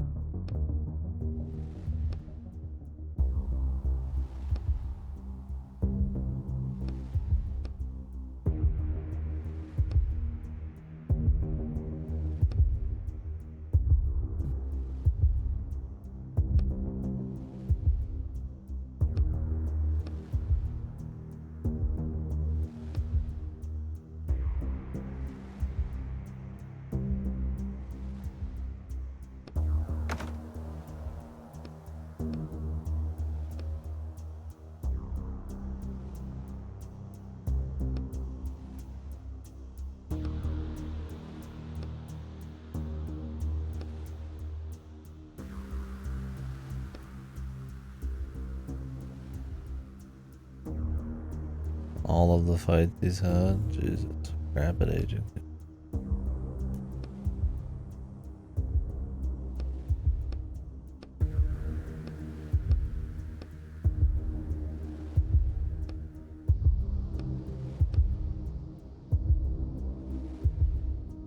What piece of paper was it?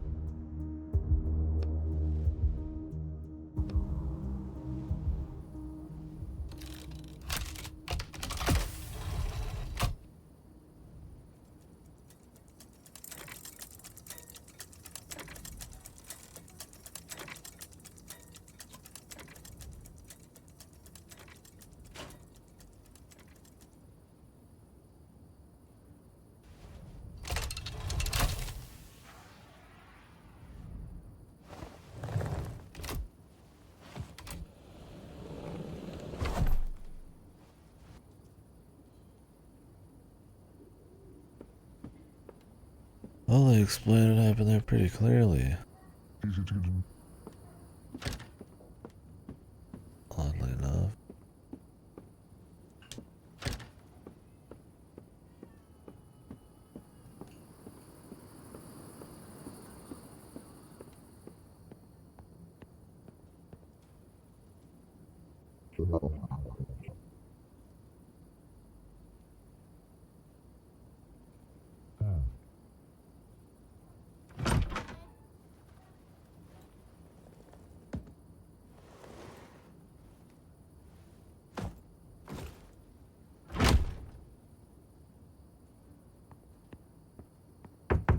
Why is everybody gotta slam everything, bro?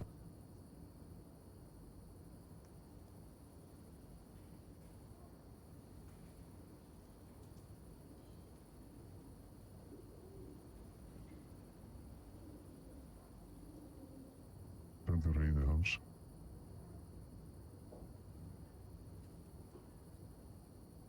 There's only one more job, assuming they even keep their fucking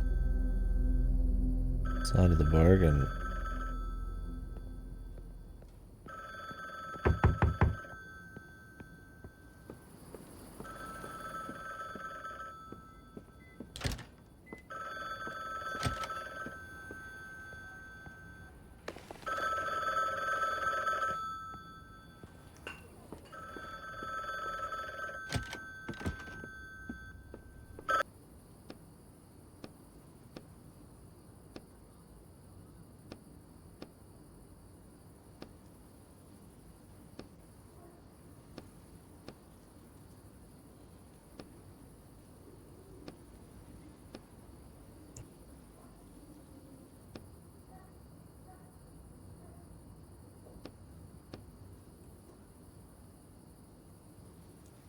Oh, did his publisher betray him? What happened with that?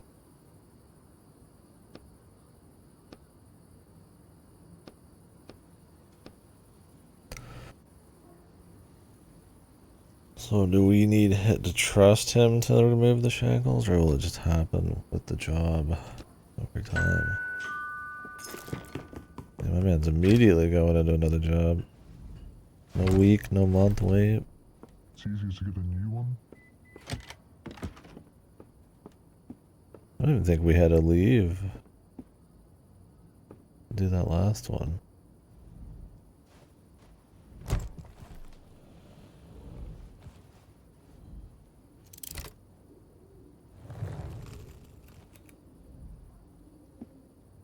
Wonder if this is his girl. Samantha Miri, unless that's like a pet name.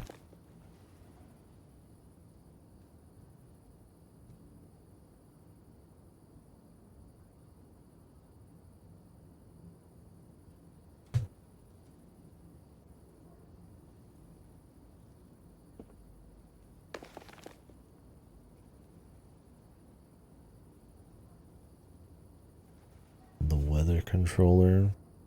Or like a train weather controller.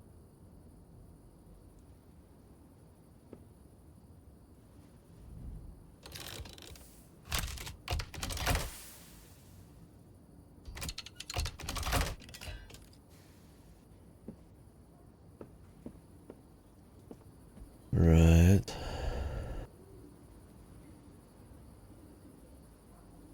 Increases shield duration.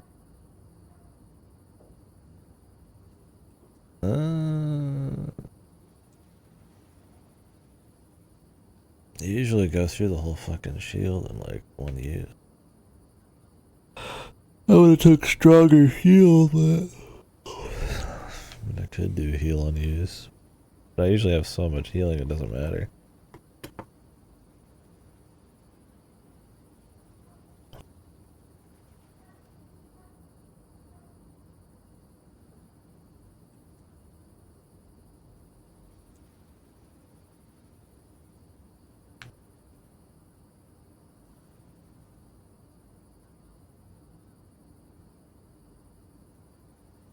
I think duration. Or neither am I that interested in.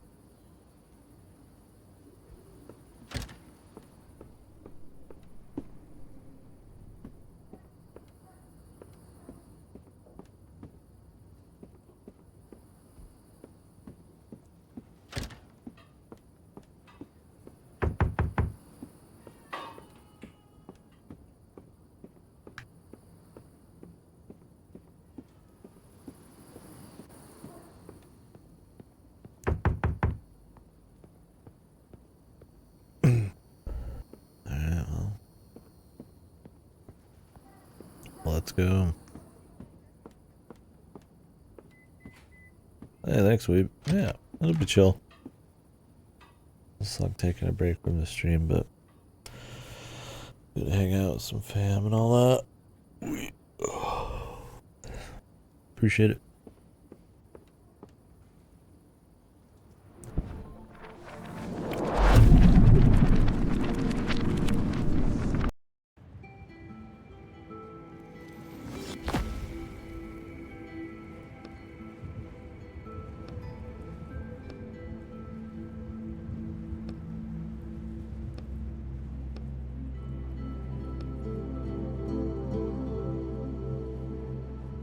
By ripping that paper up, you erase that guy.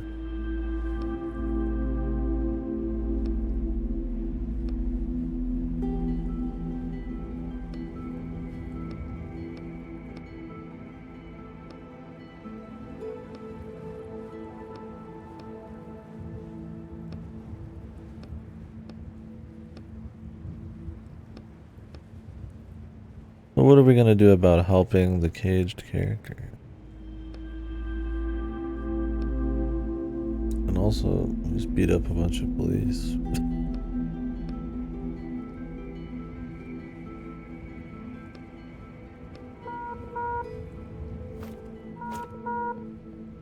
Dead man. Is this a train that's going through like a post-apocalyptic world that has a weather controller but everybody's dead on it? That'd be cool.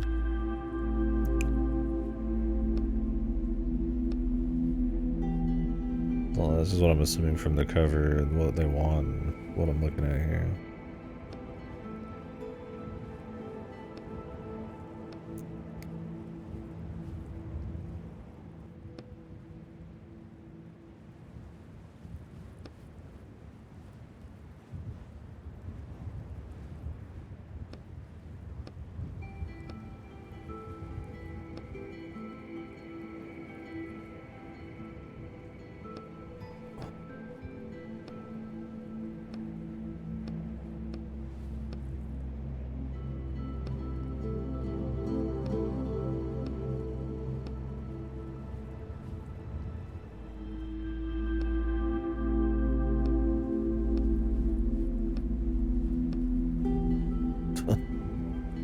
Pete's dead.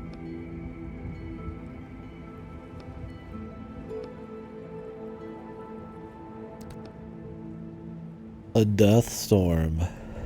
Huh.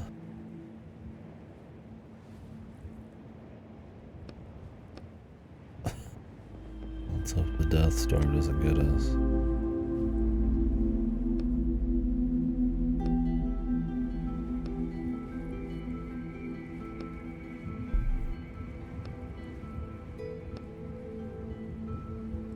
Didn't have time to add his name.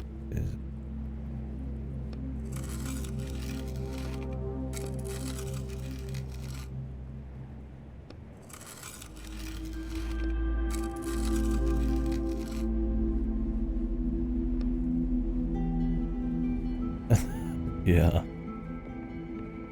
Name's gotta be the best, of course.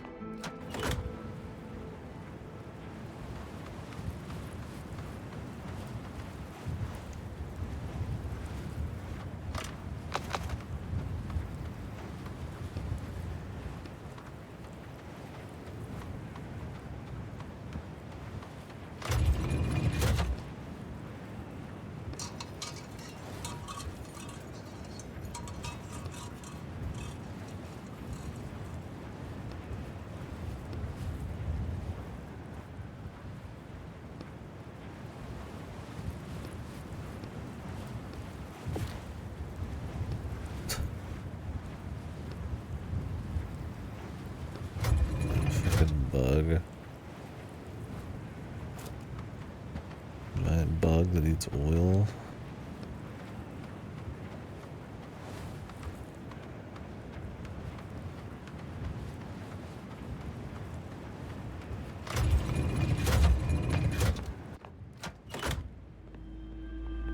I don't think I'd want that shit in my pocket, man.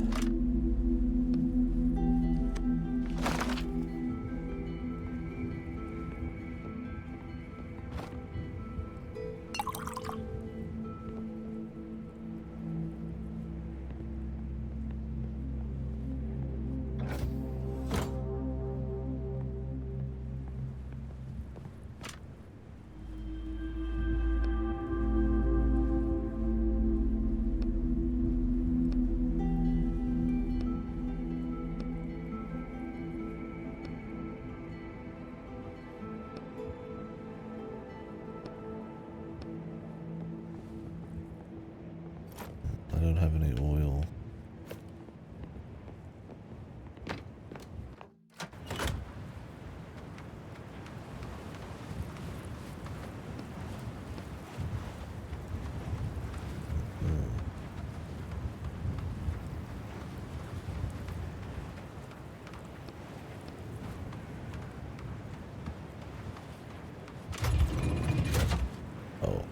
do. I remember when I grabbed it.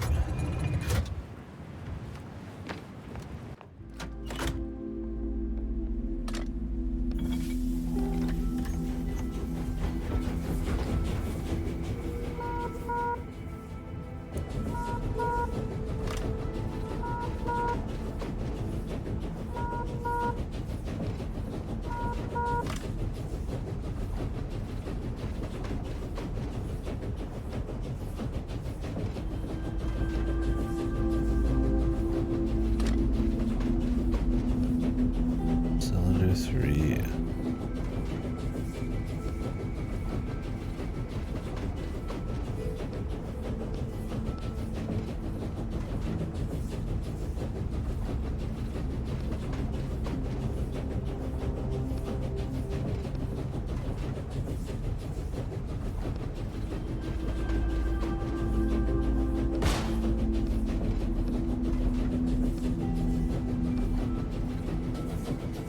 Always keep it in the middle, I guess.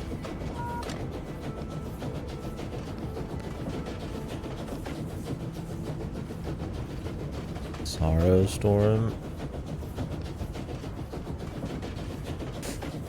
Do the storms always have like emotions or some kind of concept attached to them? Joy Storm.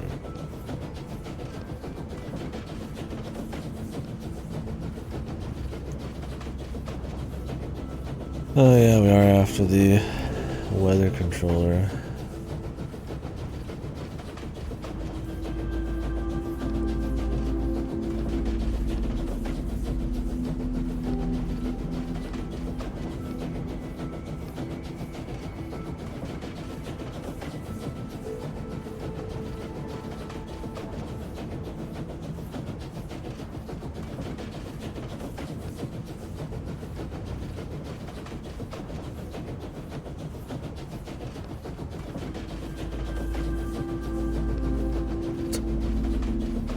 Until next time, dude.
I really should drop the disguise.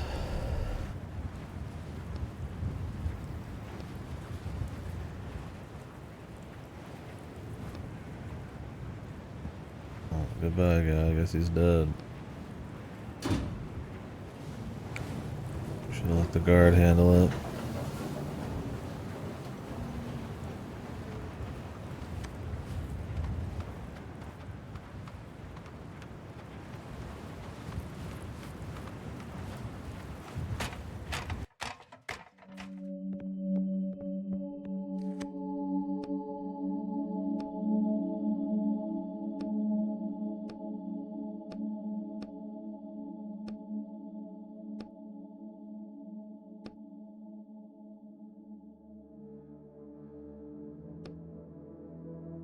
Bob Bobson.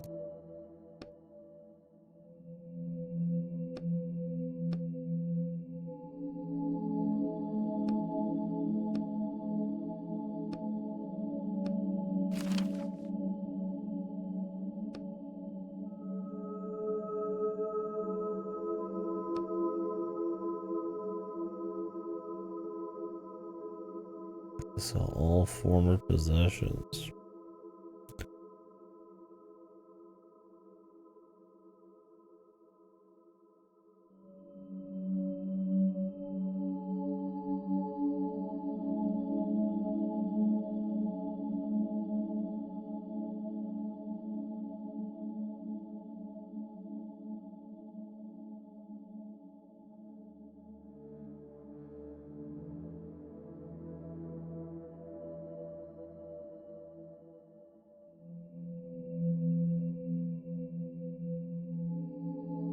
Oh, gameplay.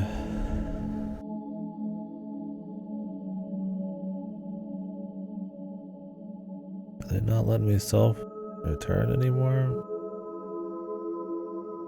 What's up with that, man?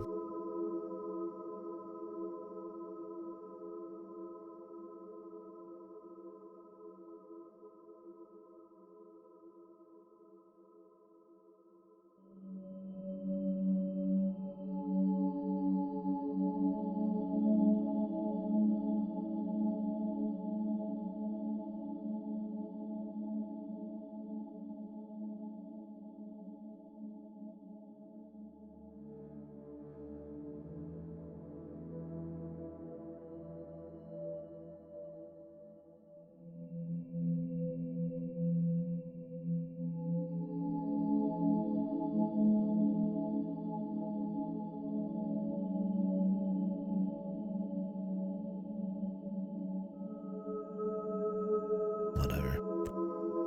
Got a week and a half for them to send me Spider-Man while I'm not here. We'll see if they do. If not, just play Mario first.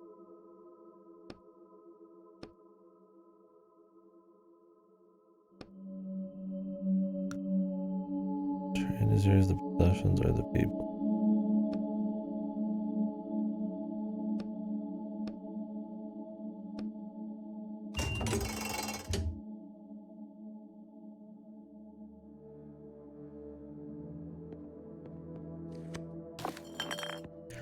It's weird, some of the game works when you're tabbed out, but some of it doesn't. Controls wise. There's a lot of people in this place. It's different.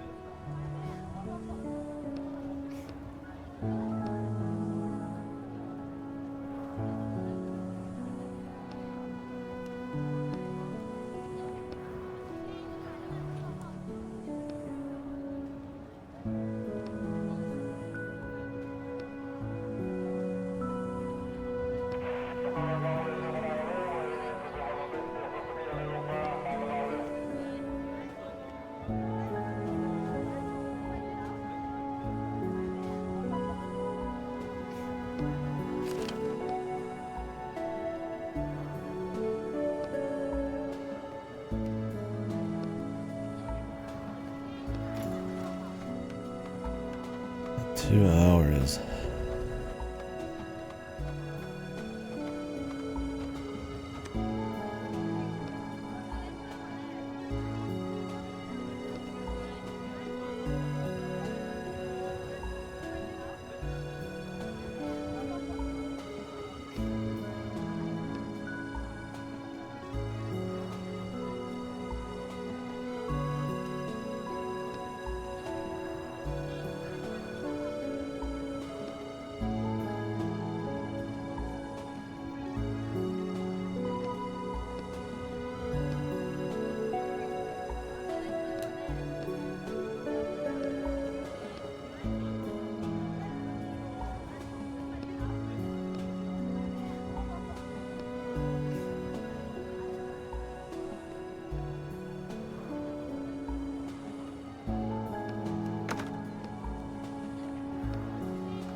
They have a limited amount of time to be here.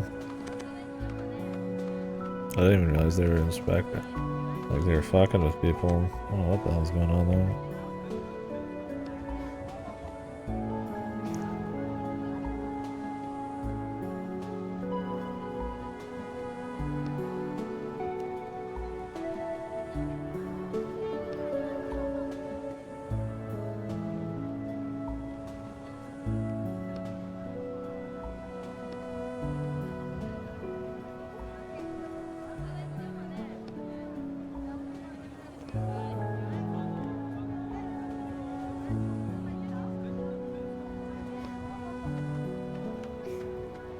Well, what happens if you can't leave, but you're supposed to?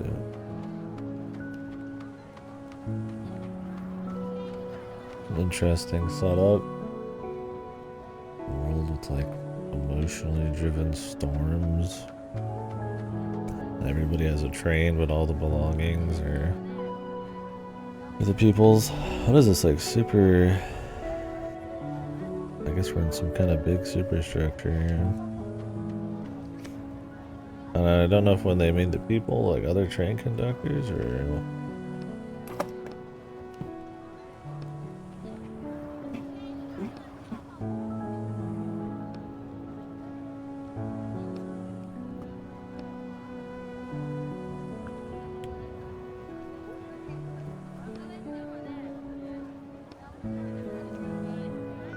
someone who digs up buildings. This is the only town anybody knows about.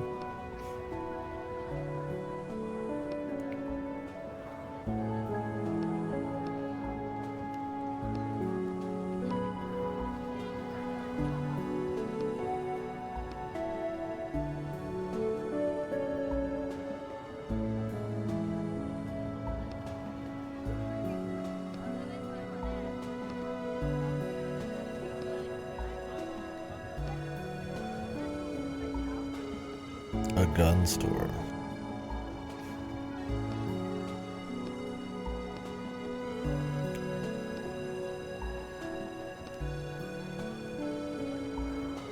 Gets caught in a firestorm. I guess there's all kinds of storms. Joyous storm, sorrow storm, firestorm, death storm.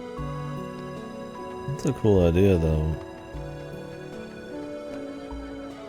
I mean, most of the ideas in this are cool.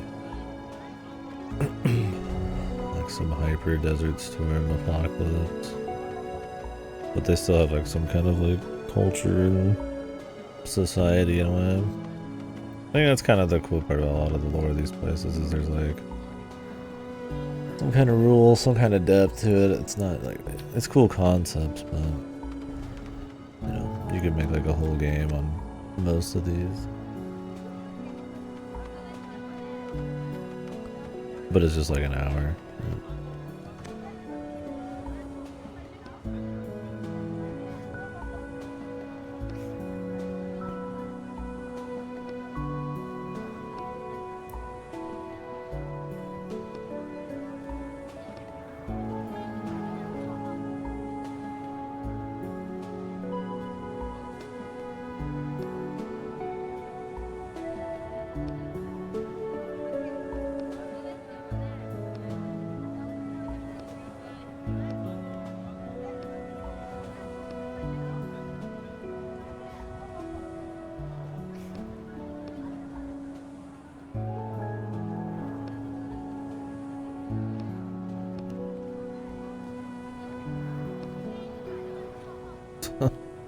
Plan on spending so much in one bag. Yeah, that's the only other option, unless you can deal in like partial bags.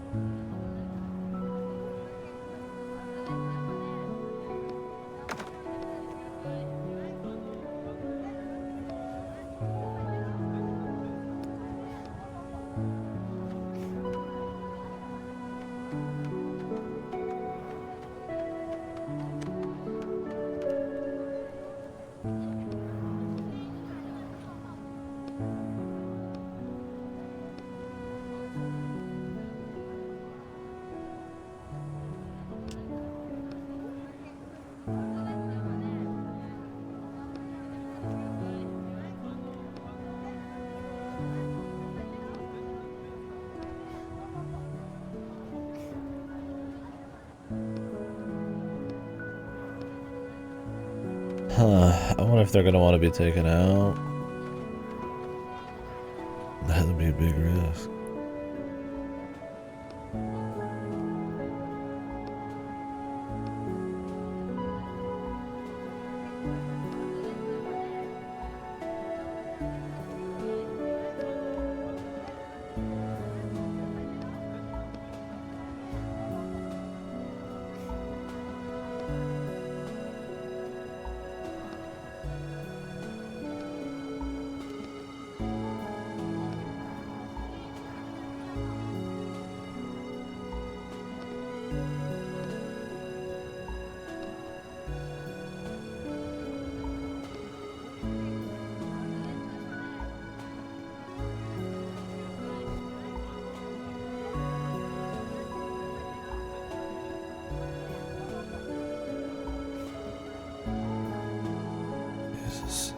people. That bothered me. Spend more money on this fucking car, dude.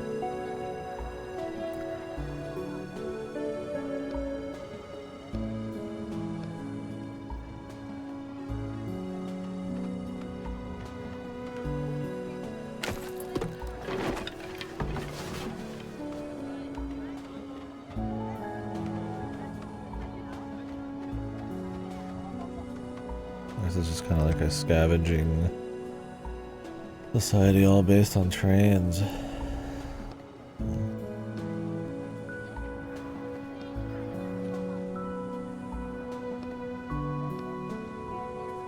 Her husband.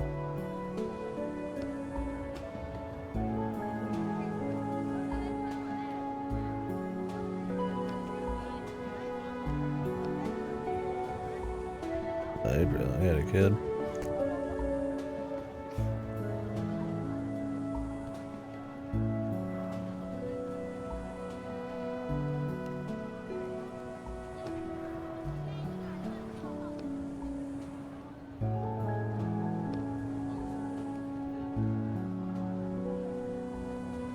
Scars.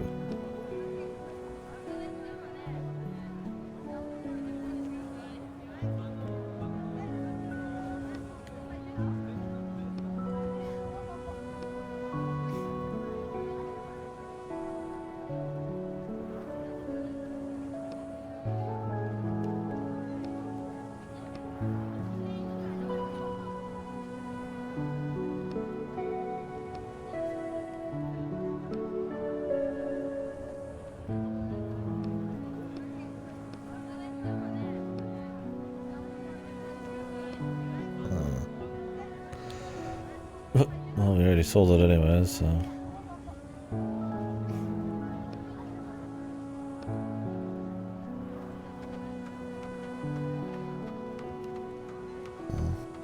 I guess in a fucked world, it'd probably be much easier to morally want to kill someone, especially if you have a kid, to take their shit, but to survive.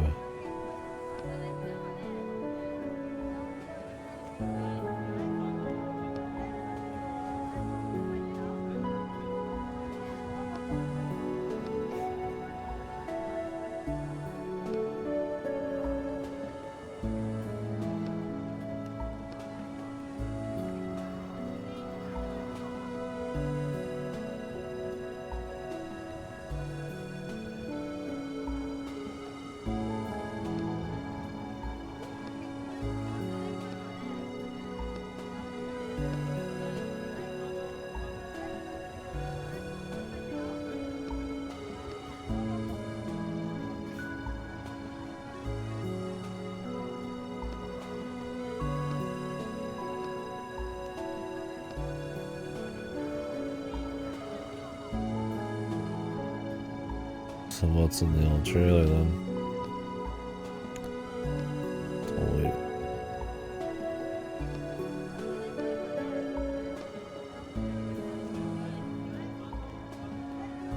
Sentimentality.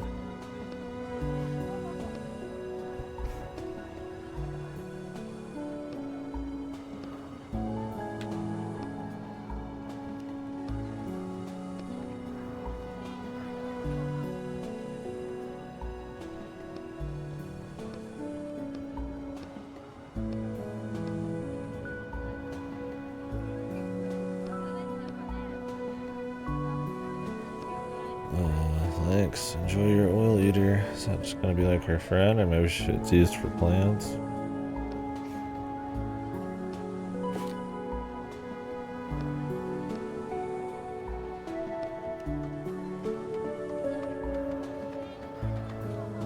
This old trailer had some value.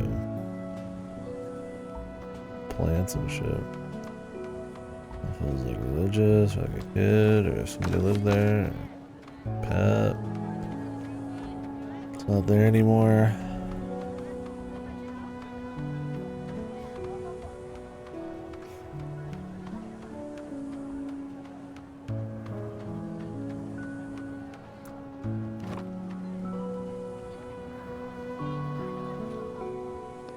Pliers.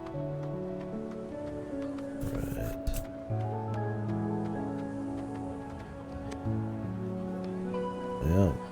I like all these different train ideas.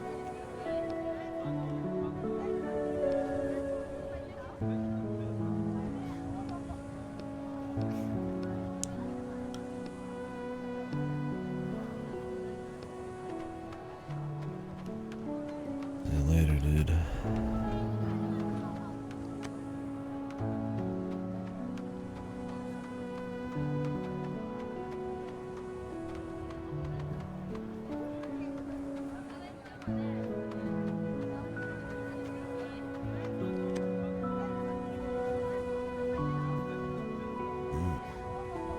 Better to be awake, man. Sleeping all the time.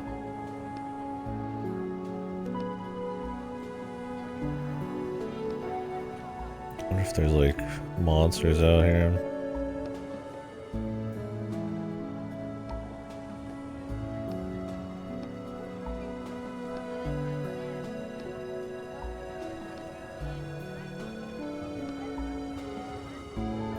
Trendy friend.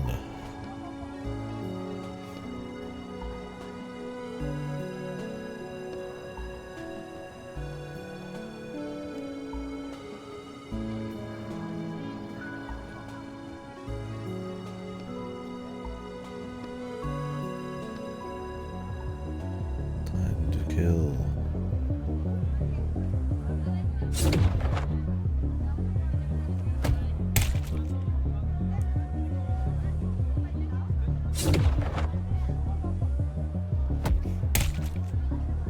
This guy only do strong hits, man.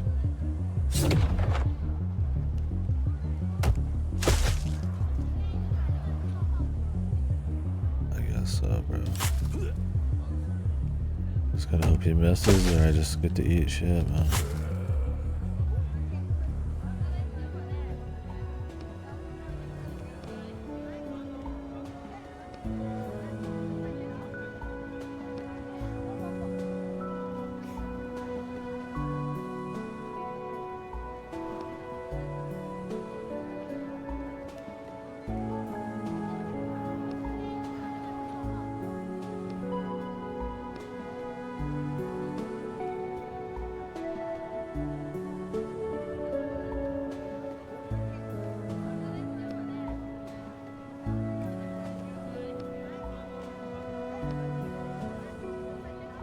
Was he drunk or did he lose his mind?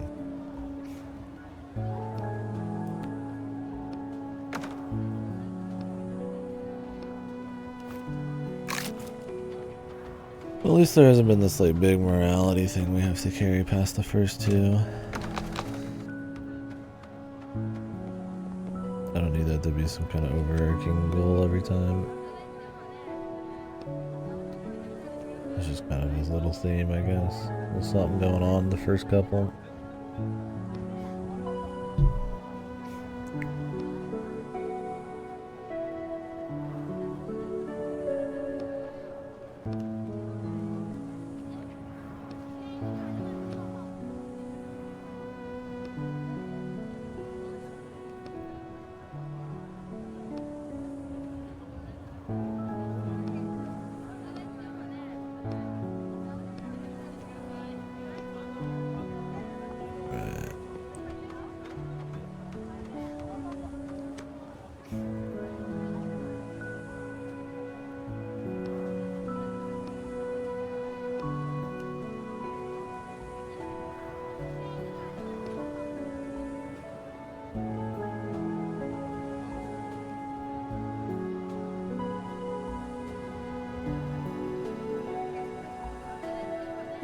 Dirty tricks.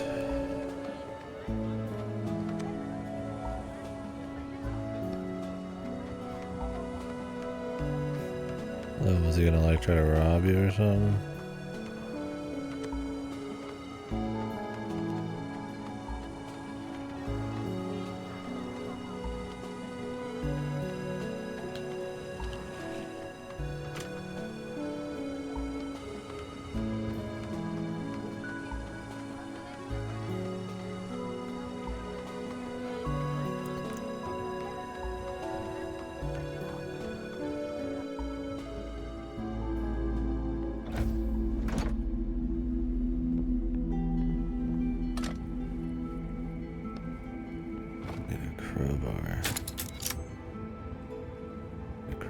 parts though.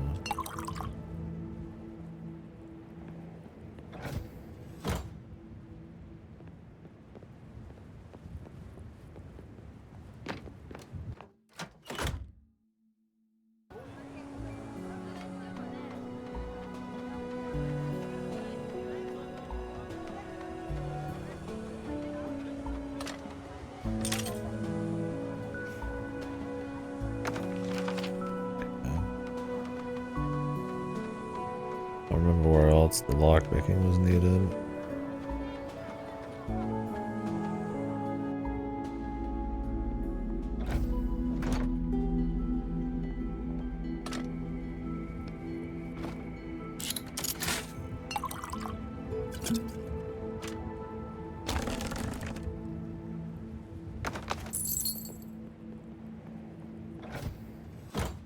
I don't know if I just need to get a certain amount of red sand to buy my way in, maybe?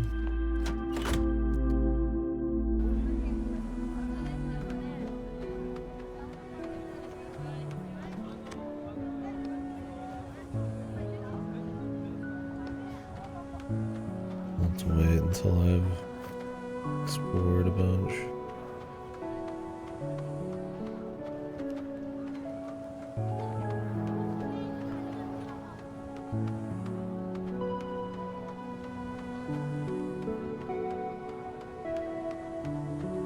Music does a lot of good work in this.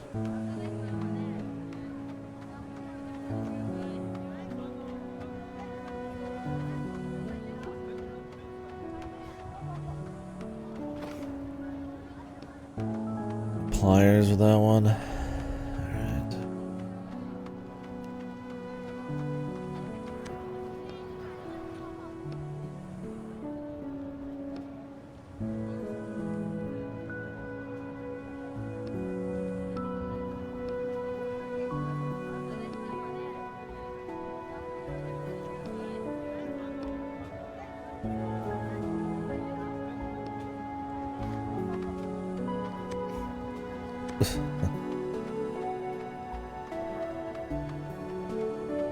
I mean, if it's his, man. I'll fuck him over too hard. I actually need pliers for most of these, man. Should've went for pliers first. I'd imagine we just need a flat amount of sand. We just gotta keep hoofing it to get the rest.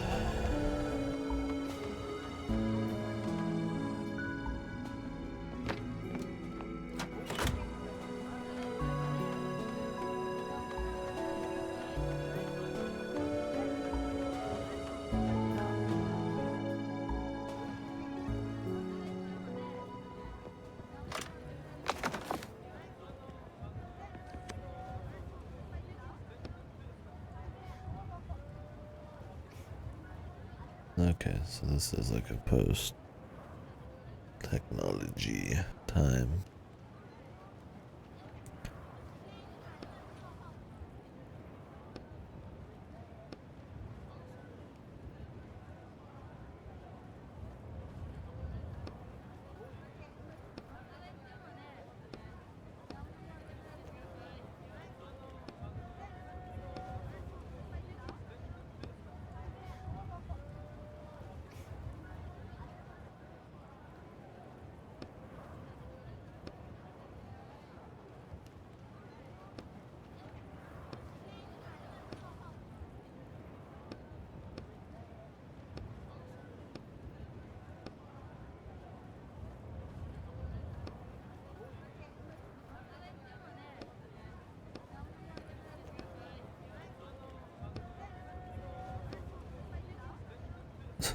Not a nice guy. He's dead. I hope he dies. Well, that story there.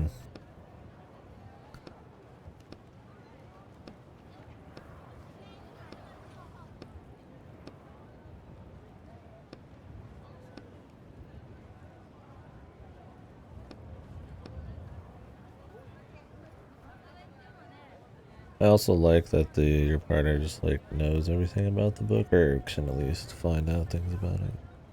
You can kind of like play with the narrative and knowledge and know things that you shouldn't and all that kind of cool thing.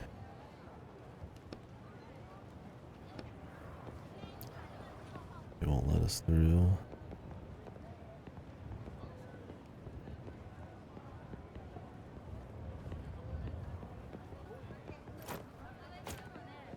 We might have enough for the pliers.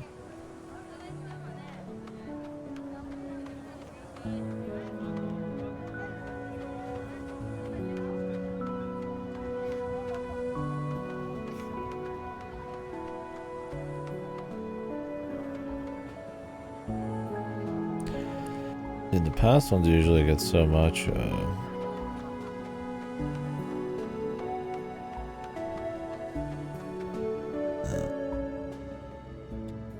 food and all that I wouldn't even think to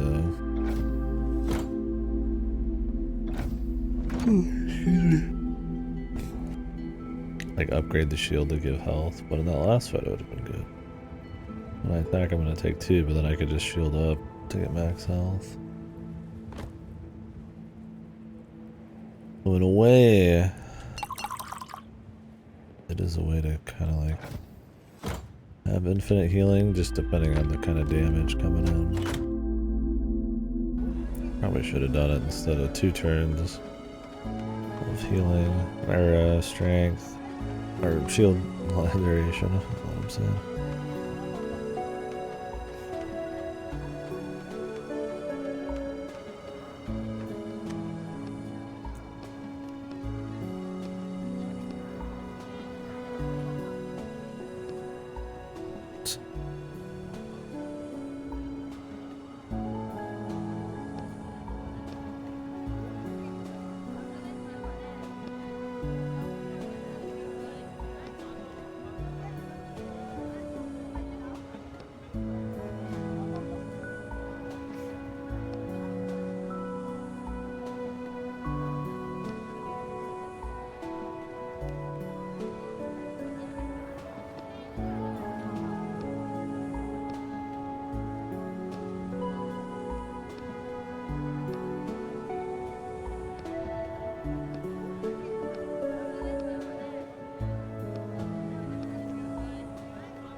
If we give him 10 bags, we can get in.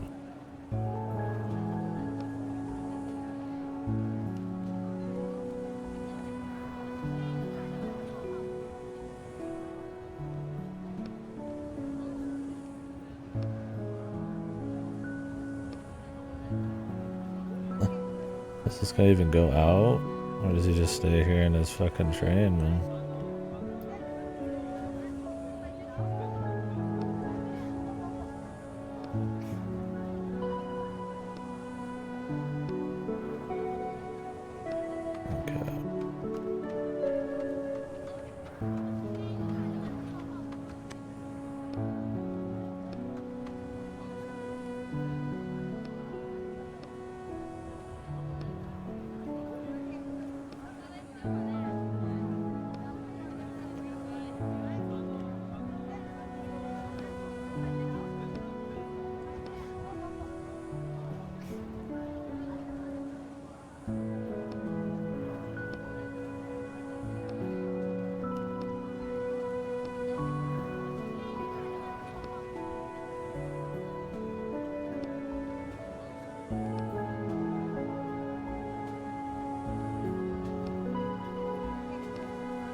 Water.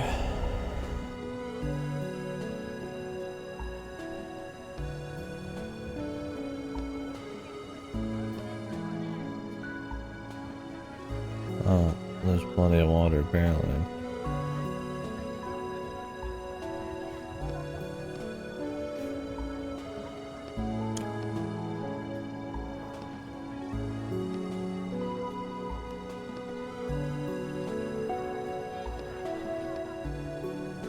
Live wax.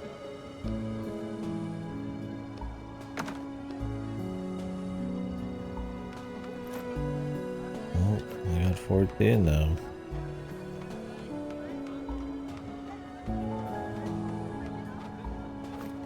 Still wanting those pliers.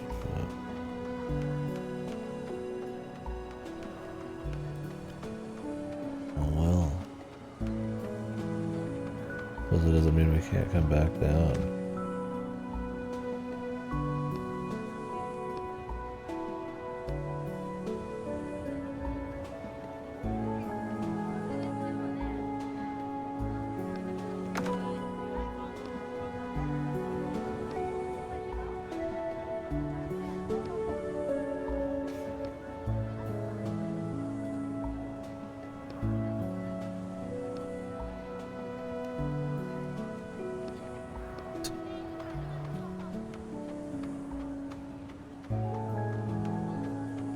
Only cost 2 and he's just keeping 8.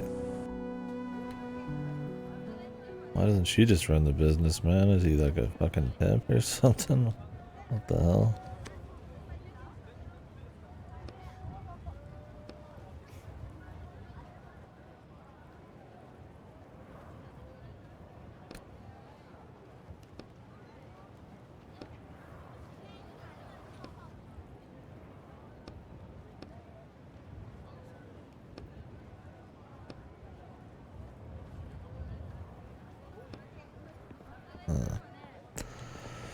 I can't come back.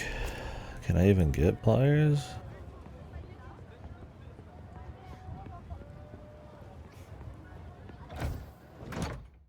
Wouldn't be surprised if it was a missed opportunity, man.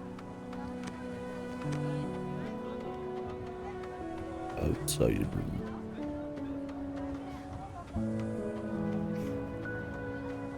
I should have just got pliers in the first place.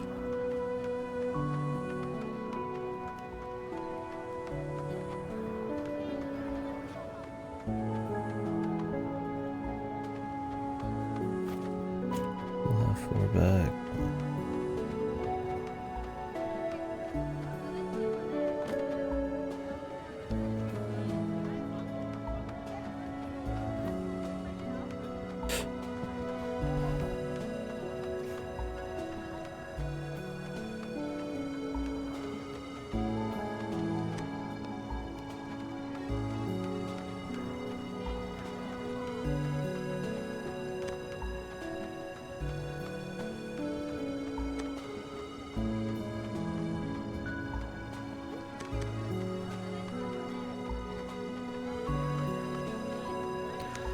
I don't really see anything.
I don't need it. I'm fine looking more evil.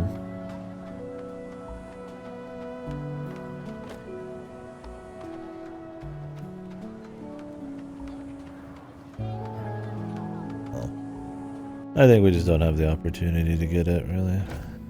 We would have had to have picked it from the start, but I got the rags last.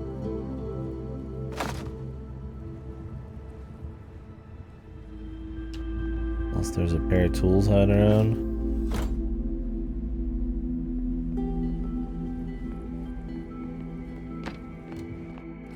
I'm just going to visit some family for a week and a half.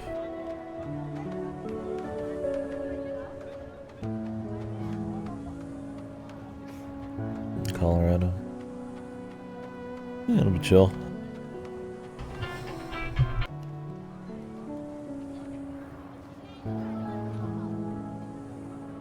Tired of these fucking spam calls, man.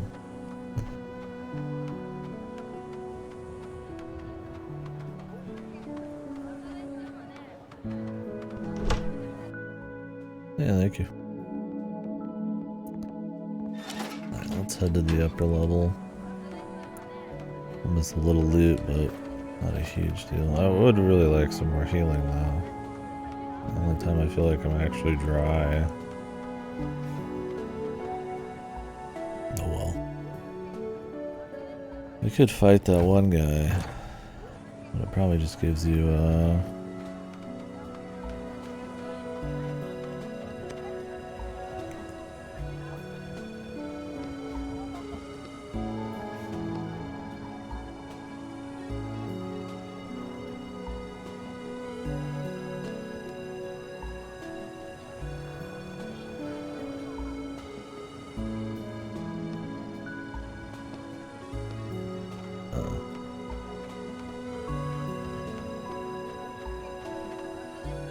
not even fighting.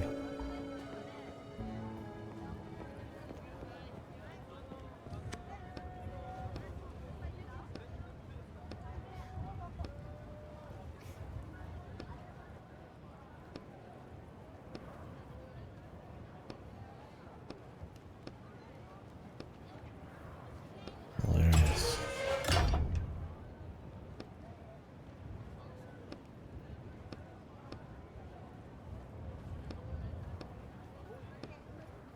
Trust a bag of brick.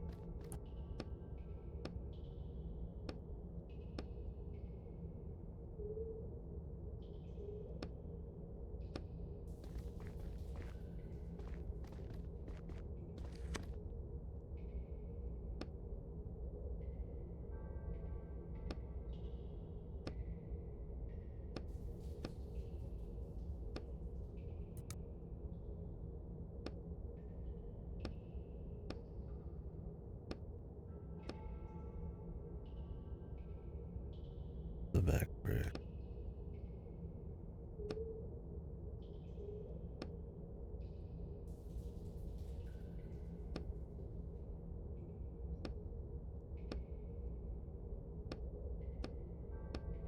Jesus. Most involved climb over this ship.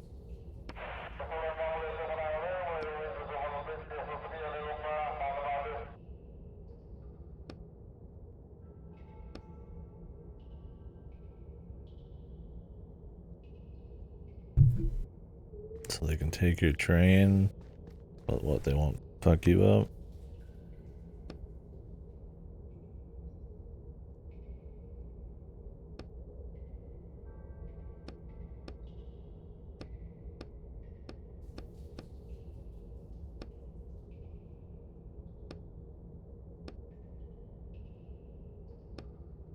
Great.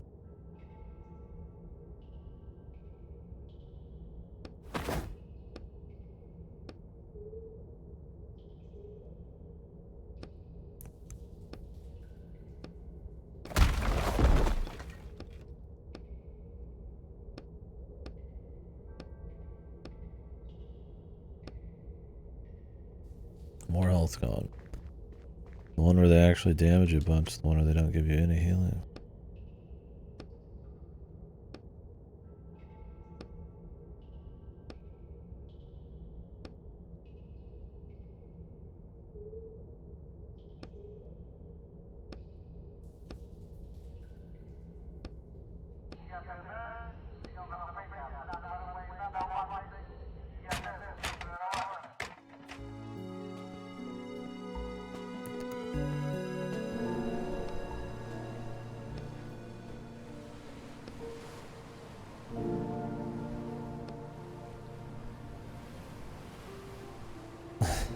People start getting delusional.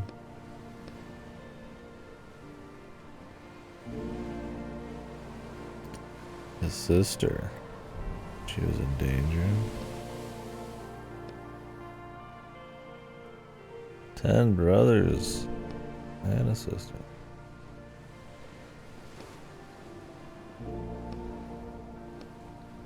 Armor.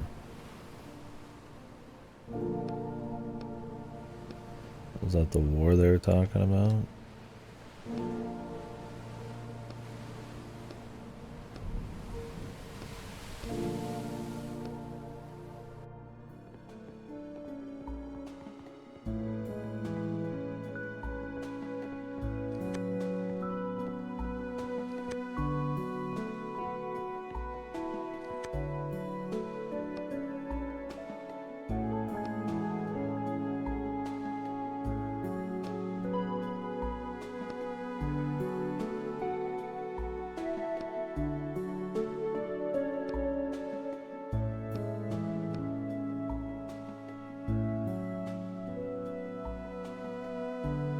Godspeed, man.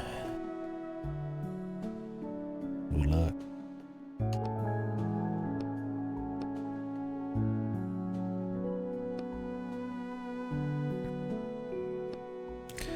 The sale. Oh, because the meteorologist is gone or whatever.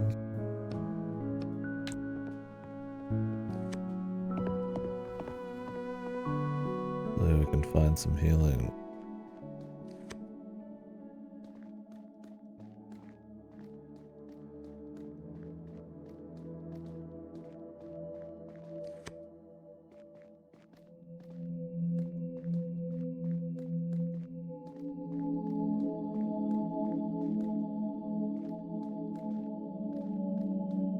His wife. Okay.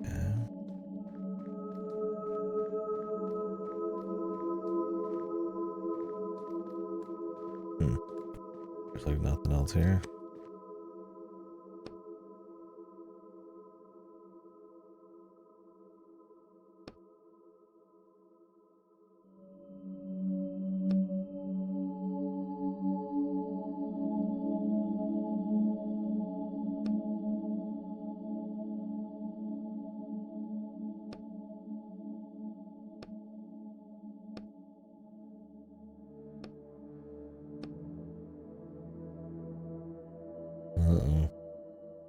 Man without his coffee.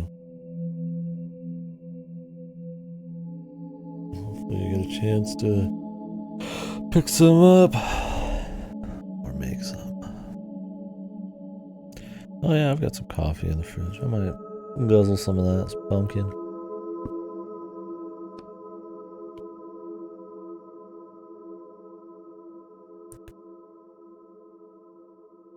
Oh, it was there. Now it's cold. There's some cubes in it. Now he gets some iced coffee. It's even better. 100 bags of sand. Damn, this bitch is beautiful.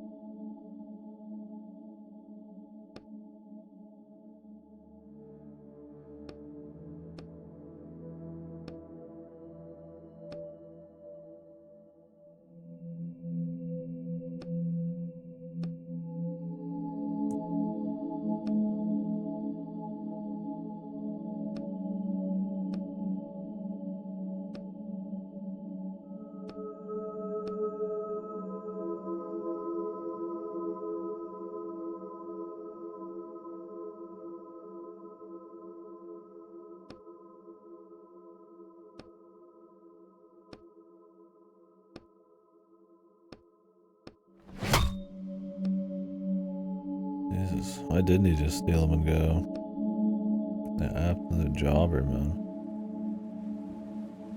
No, he's been fucking... Not only does he let them know, he's bribed his way in here. He also can't even just do his job right. This is probably the biggest, like, jobbing I've seen from him. I mean, she was a bitch overcharging anyways, man. There's barely a fucking victim.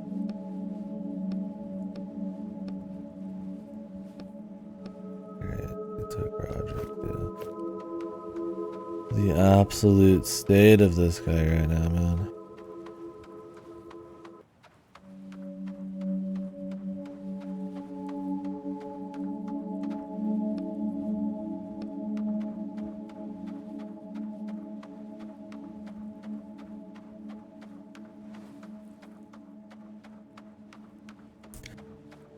Dude's got, while limited, magic powers.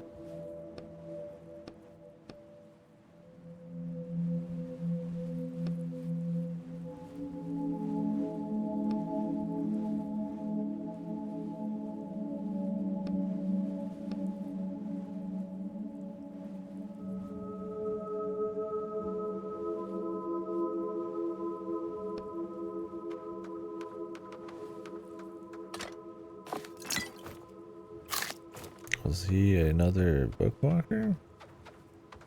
It looks like it. Maybe they just send Bookwalkers here to die so they don't have to pay them or whatever. Break the shackles. They wouldn't be very useful or very popular if that was the case.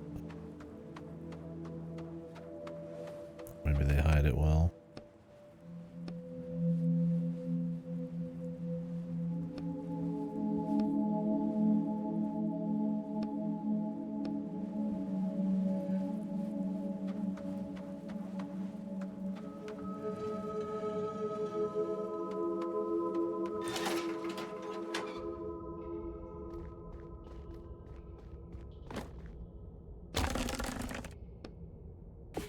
Good.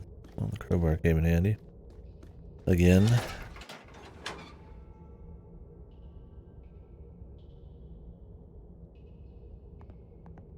Pliers were needed twice and I missed that.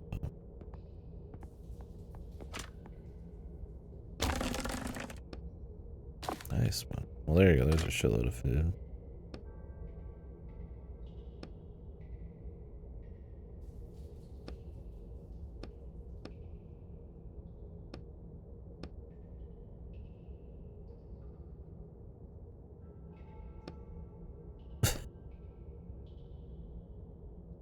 He's such a fucking jobber, man.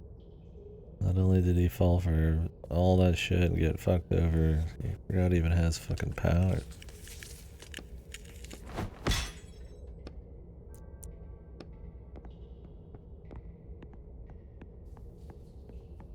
Getting a little too immersed.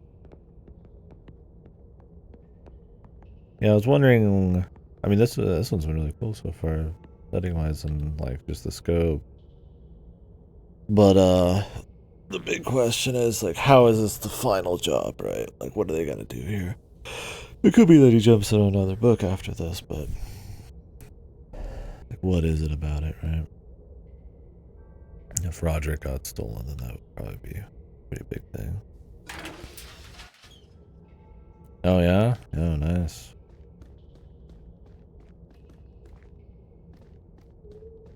You gonna knock down the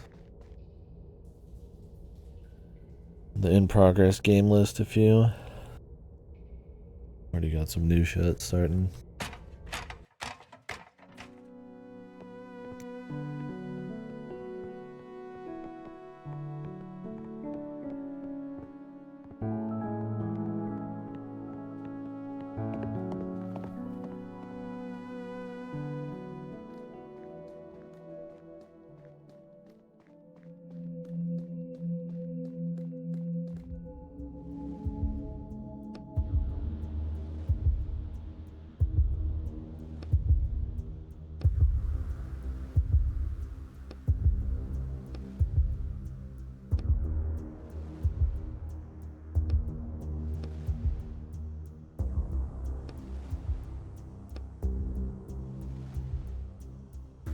God, we even like let these people know it existed.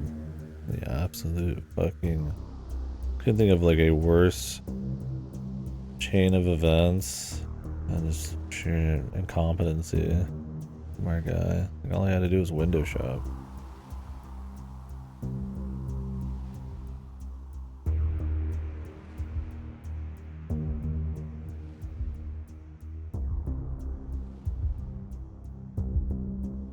Time of remembrance still pretty soon. Nice, yeah. Well, that'll be a pretty busy 2 weeks. Yeah, cool. I'm glad you like it. Yeah, I wasn't super big on it, but good to enjoy shit. I mean, I don't think it's like horrible. And I was pretty hopeful at the beginning, but yeah, I don't know. It dipped for me a bit, but it's definitely better than most modern Fate media. I'd rather work with like more towards that formula than something like a gotcha.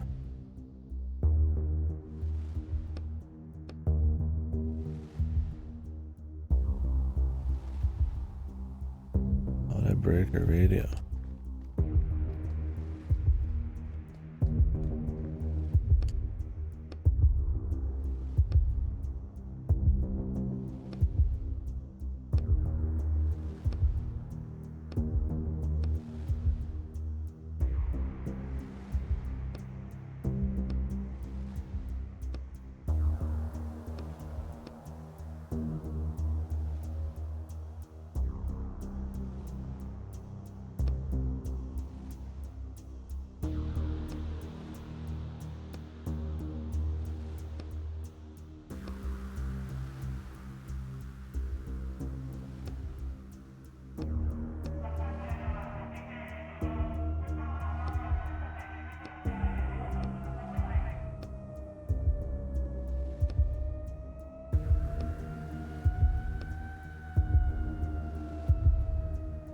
What's up, Nancy?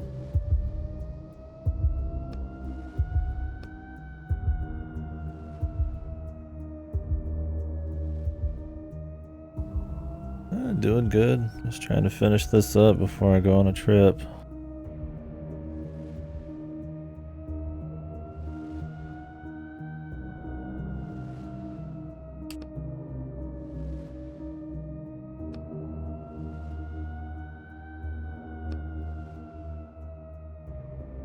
The Death Storm. Still don't know what's gonna happen there.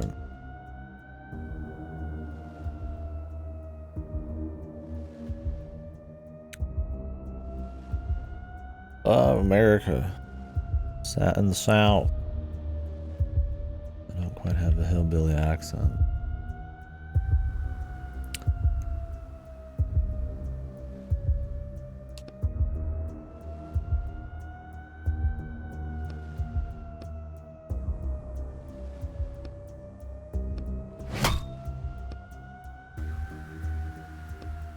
I should have just knocked this guy out, but I doubt you can. Ah, cool. Well, welcome to the stream, man.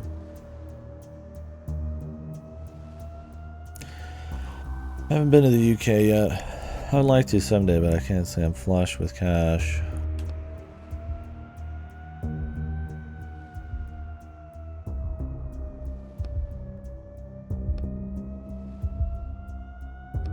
Oh, so this person's up in this tower.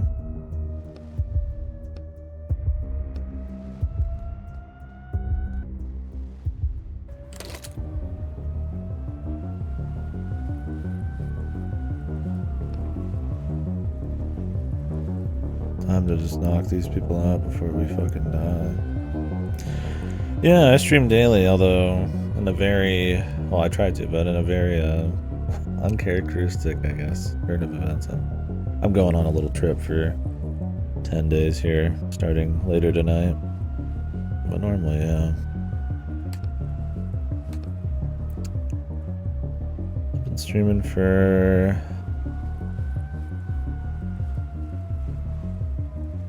11 years now. I like it a lot. I don't think I have a favorite game. I have a lot of games I like, but it'd be very hard to pick a single one. Not doing a disservice to all the other shit I've played.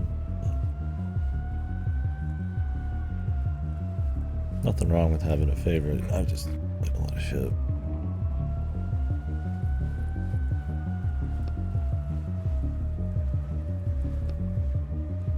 A lot of stuff has meant a lot to me, or it's just been really cool.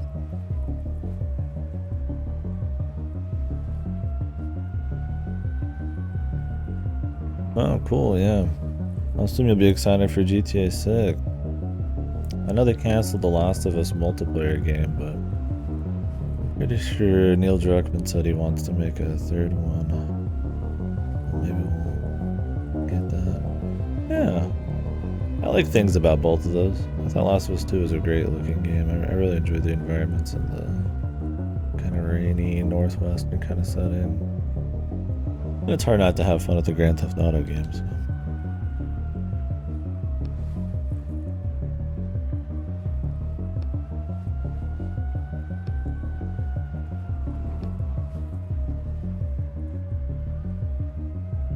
10% understanding and 90% fear of dying in a dust storm. 3 big switches. Oh, let's try the third switch.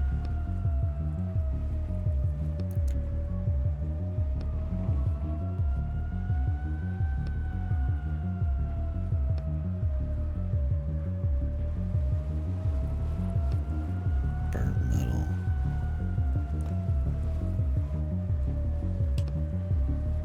Scream. Reminds me of that Yakuza. Was it Yakuza 5 quest? No, it was 4. You play Russian roulette. Like the level of confidence you have or whatever.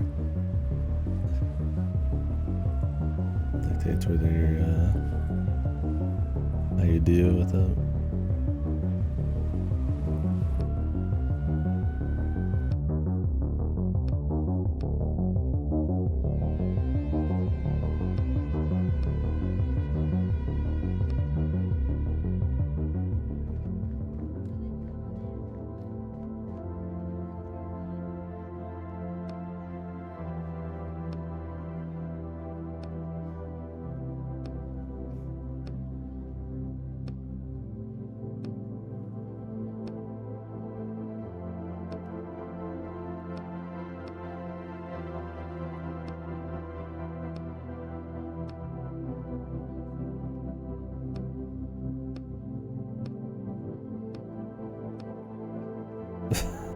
This kid, they're gonna turn this kid into some kind of like prophet or something. He'll do it again and then he won't.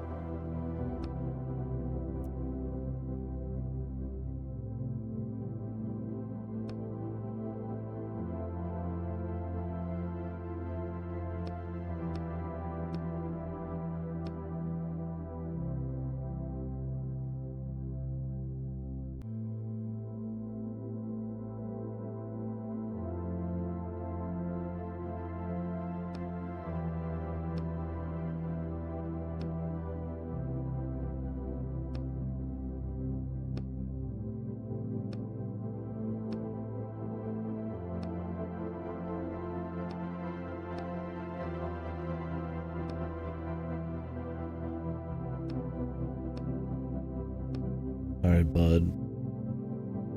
Think about it. I mean, yeah, they're like actual characters, but like you said, the book will just fucking end.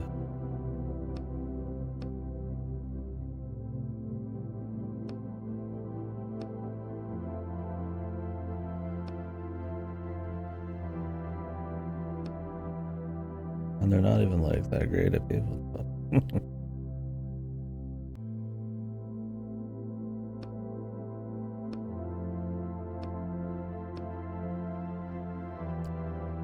Self-important fucking caged creature, man.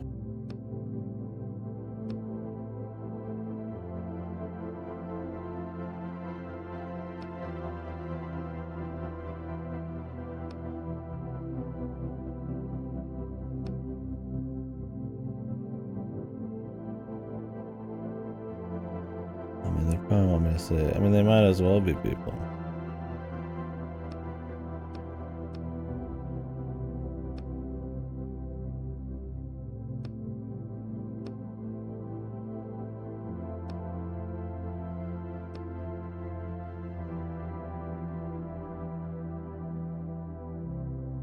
Problem is the book still ends and they've already had predestined futures for the most part, and somebody created them and can delete them, and I don't know, it's very different than just being a person.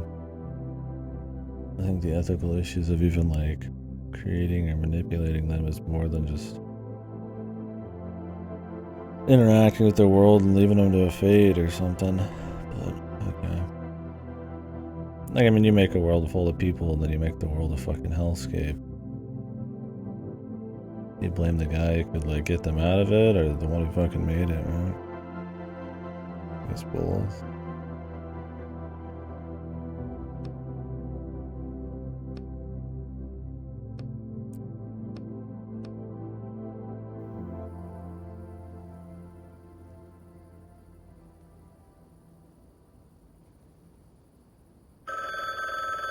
Let's see if our morality does anything here.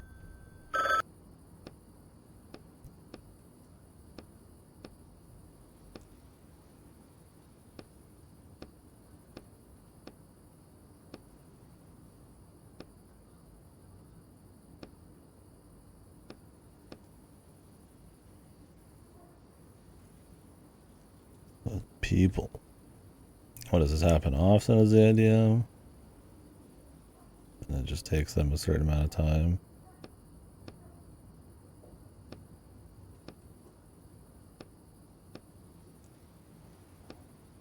I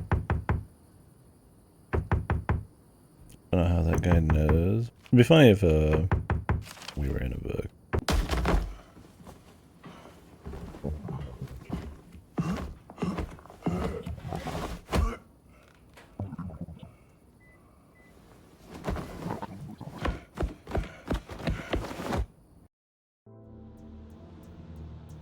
Oh. The police be here.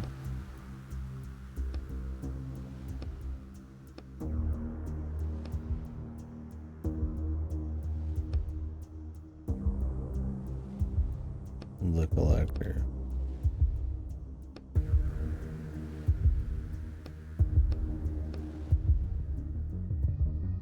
Right.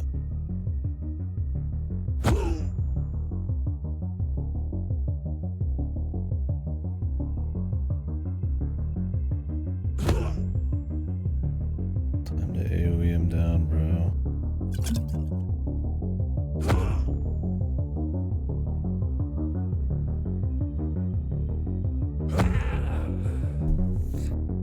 Destroyed.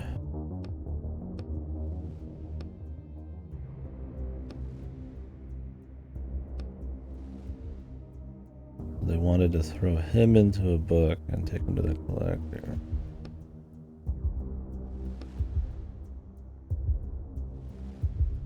The former boss. Gonna be working for? Was it? Or is this like former boss a long time ago? There's some details I'm missing, man. They don't cover a lot of it, or they just mention it in passing, and I don't mind that to a certain extent. It's cool to try to like piece stuff together, but I mean, why would the collector give away some of his things so people could use them in books? If he's a collector. No collector likes giving away their shit. But maybe this guy's different, I don't know. So you can take a book into a book. I mean, he could be in a book himself.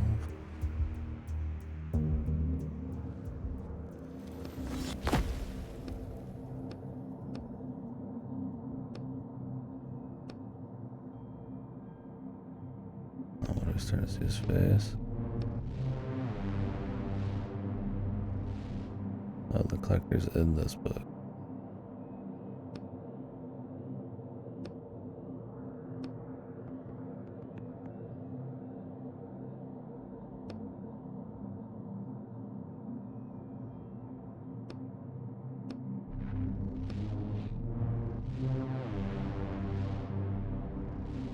I mean, is Vince the collector? Or are they saying that Vince was his buddy and that's the guy who hooked him up with the collector?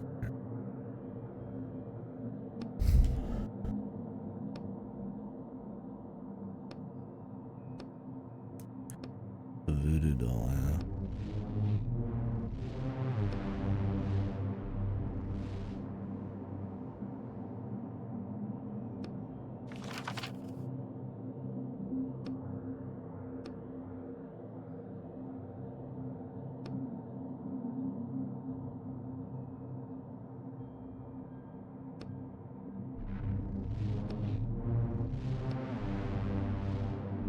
Deer toxin.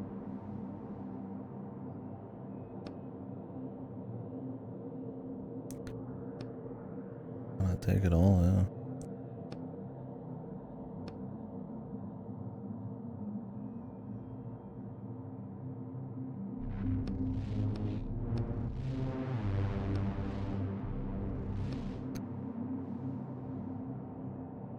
Oh, this area seems like a wizard thing.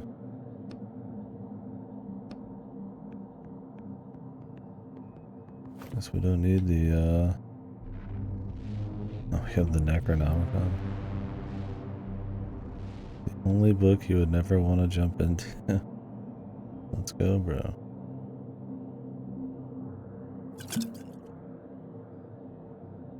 I guess I didn't have to use that.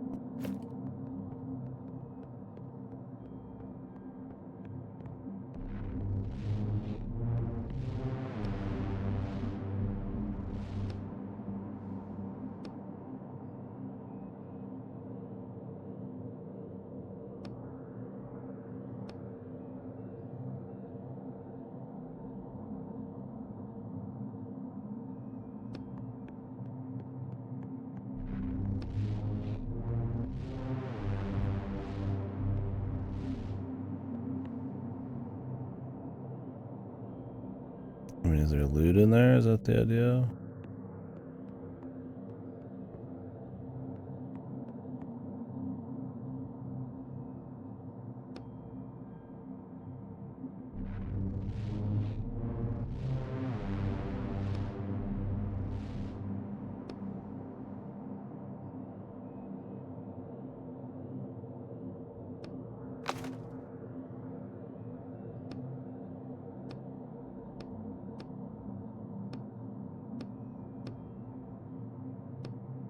I jump over the railing.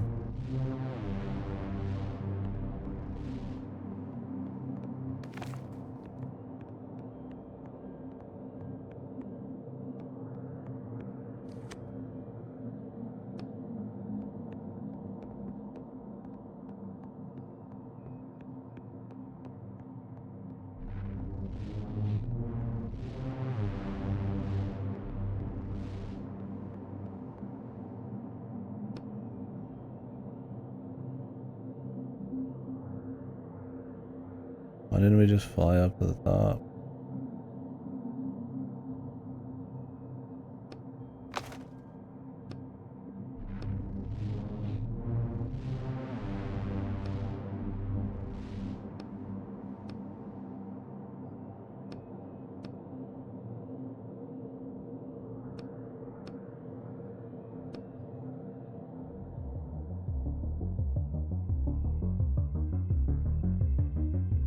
Damage to all 68. Huh.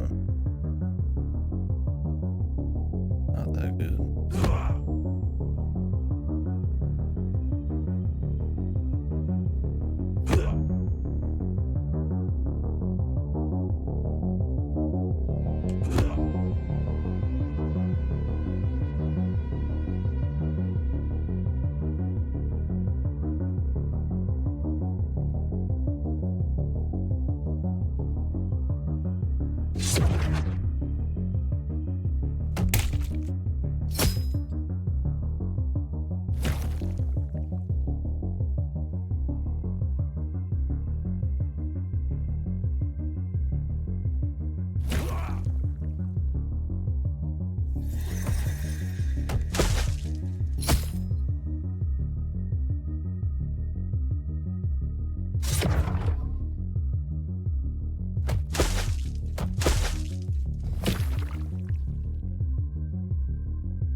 Take one hit. Might miss.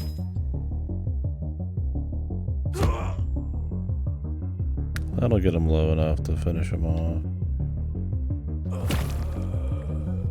Try and get our ink back.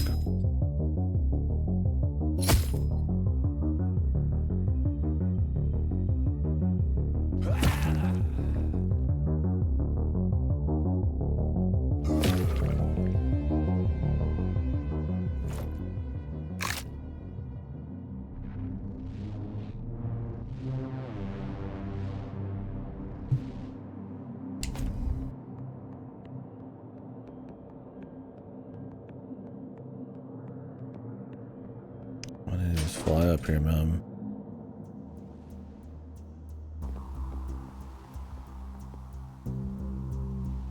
Morning, cactus.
Shouldn't have trusted Vince.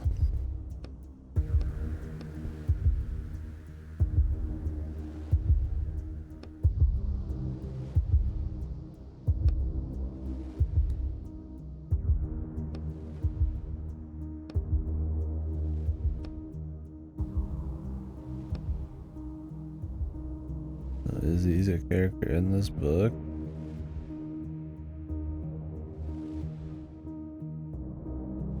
That's connecting to the other book and like the overworld.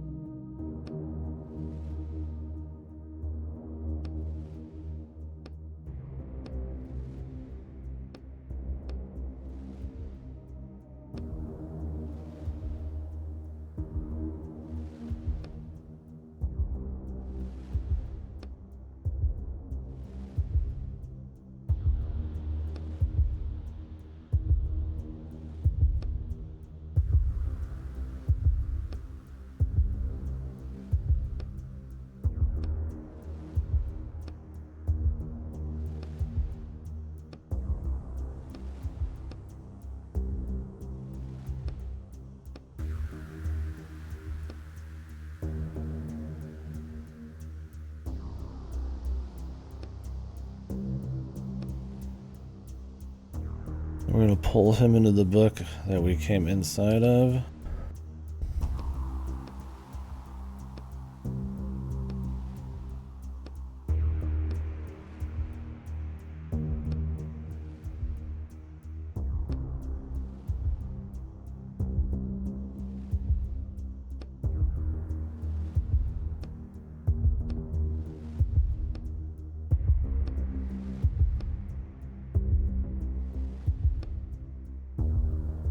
Now if I all of a sudden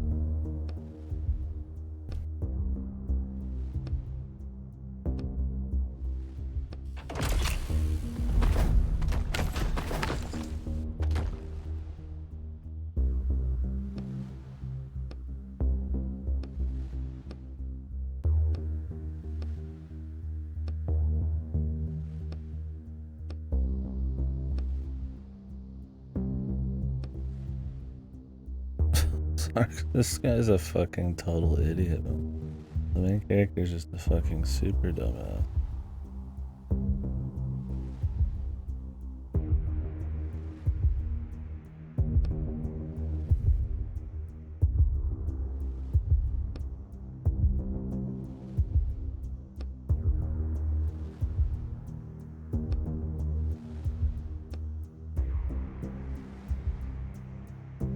pet rider.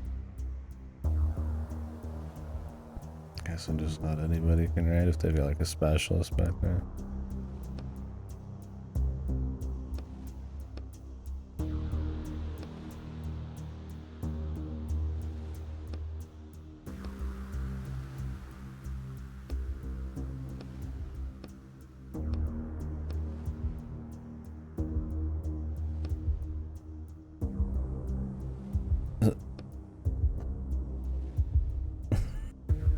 It's fun. There's not much animation there or sound. It just kind of happens. I would definitely say like combat animations and like some of the flow of these little things like this are a little odd. And the setting, the concepts, what you can dig into because of how strong those things are. Perspective shit, just the general exploration, all that's good, but... And the combat's fine for being such a small part of it. But you get a couple little bits like this that kind of aren't on the same par.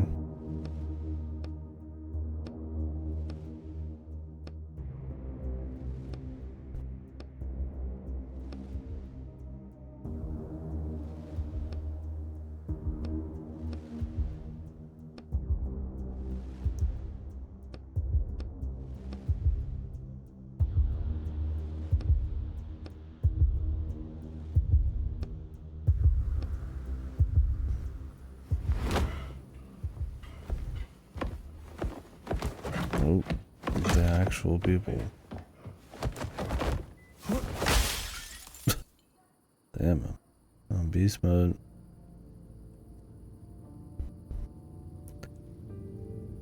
I mean, these people seem fucked anyways, man. That they have some kind of, like, control over your, like, creative everything. Makes it hard to really...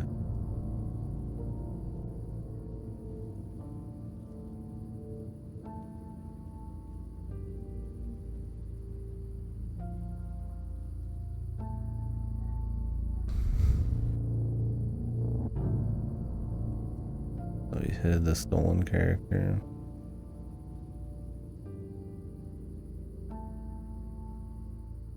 "28 years later." Okay. Well, that all happened pretty quick.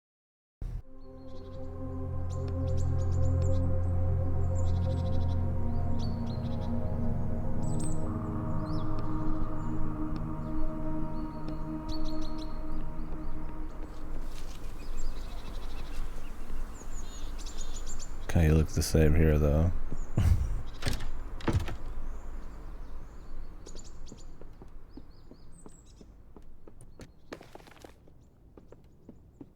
No, it's interesting.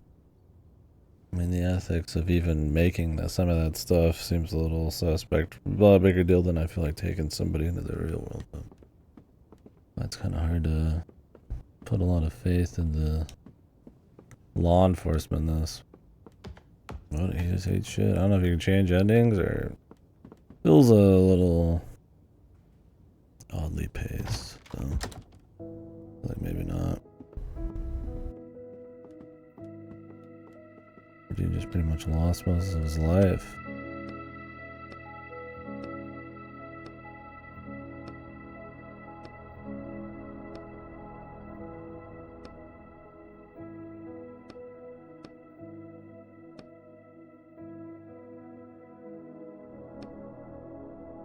If this guy's totally forgotten who he used to be, then I mean he pretty much died. He just restored this dude back to who he was.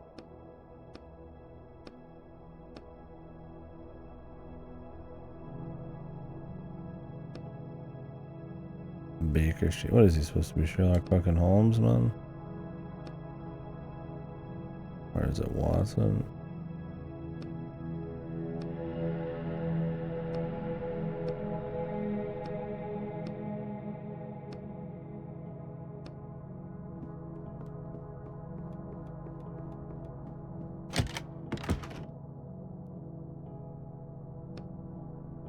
I thought it would explain why somebody would want to steal him. Maybe useful to have, but like, how do you even force the use of them to?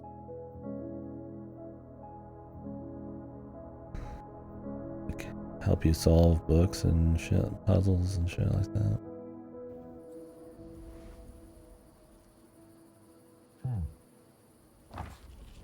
So you just taped it back in, huh?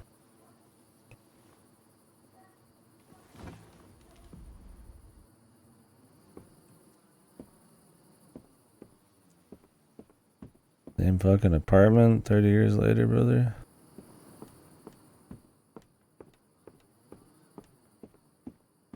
Christ, is all boarded up.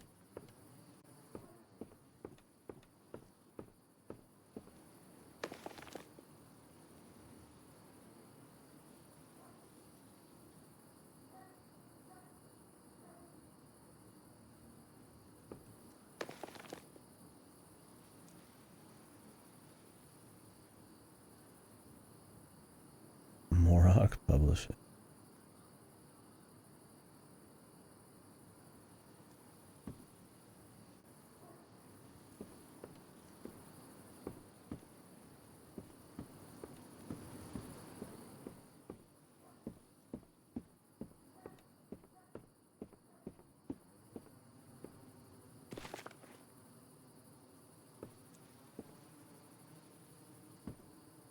I guess he just did this recently. What did he keep the scrap, I guess, to himself?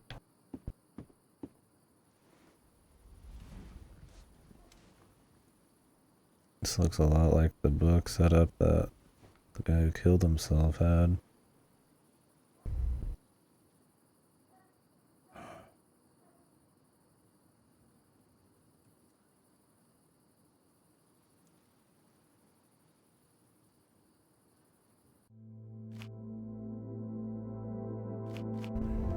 Groovy.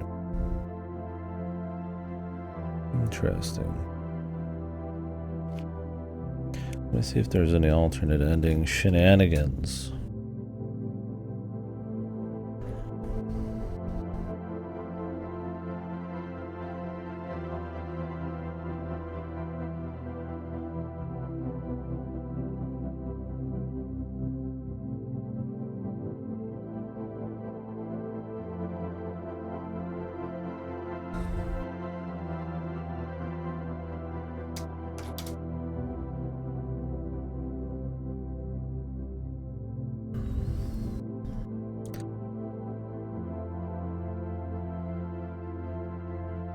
Choices can lead to different outcomes, but overall ending only one as intended. Okay, cool.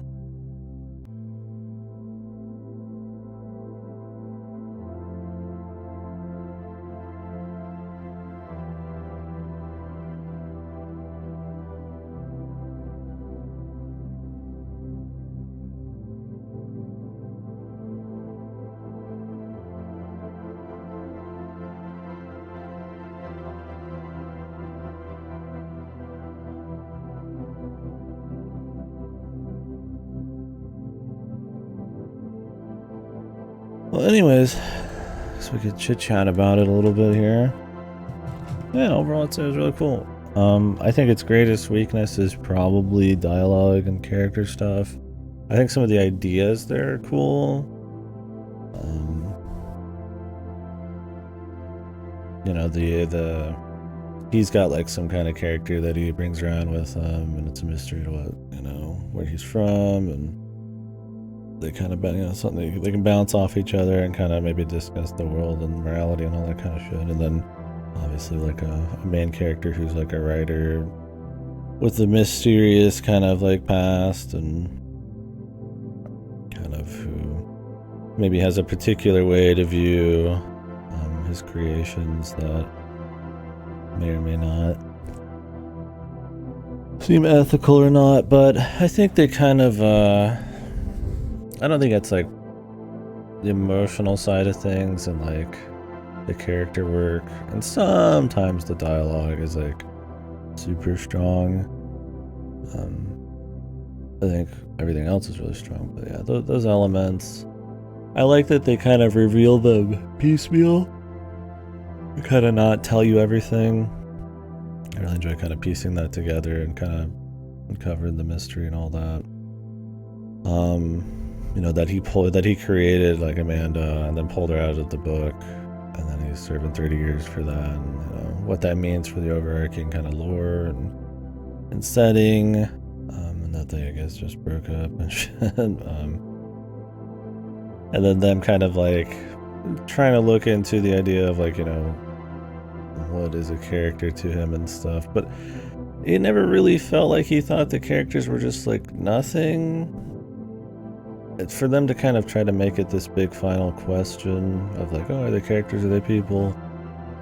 I mean, of course you thought they were like something akin to people. I mean, they're not exactly people. They're being created by somebody and like manipulated and can be erased and can, this and that, and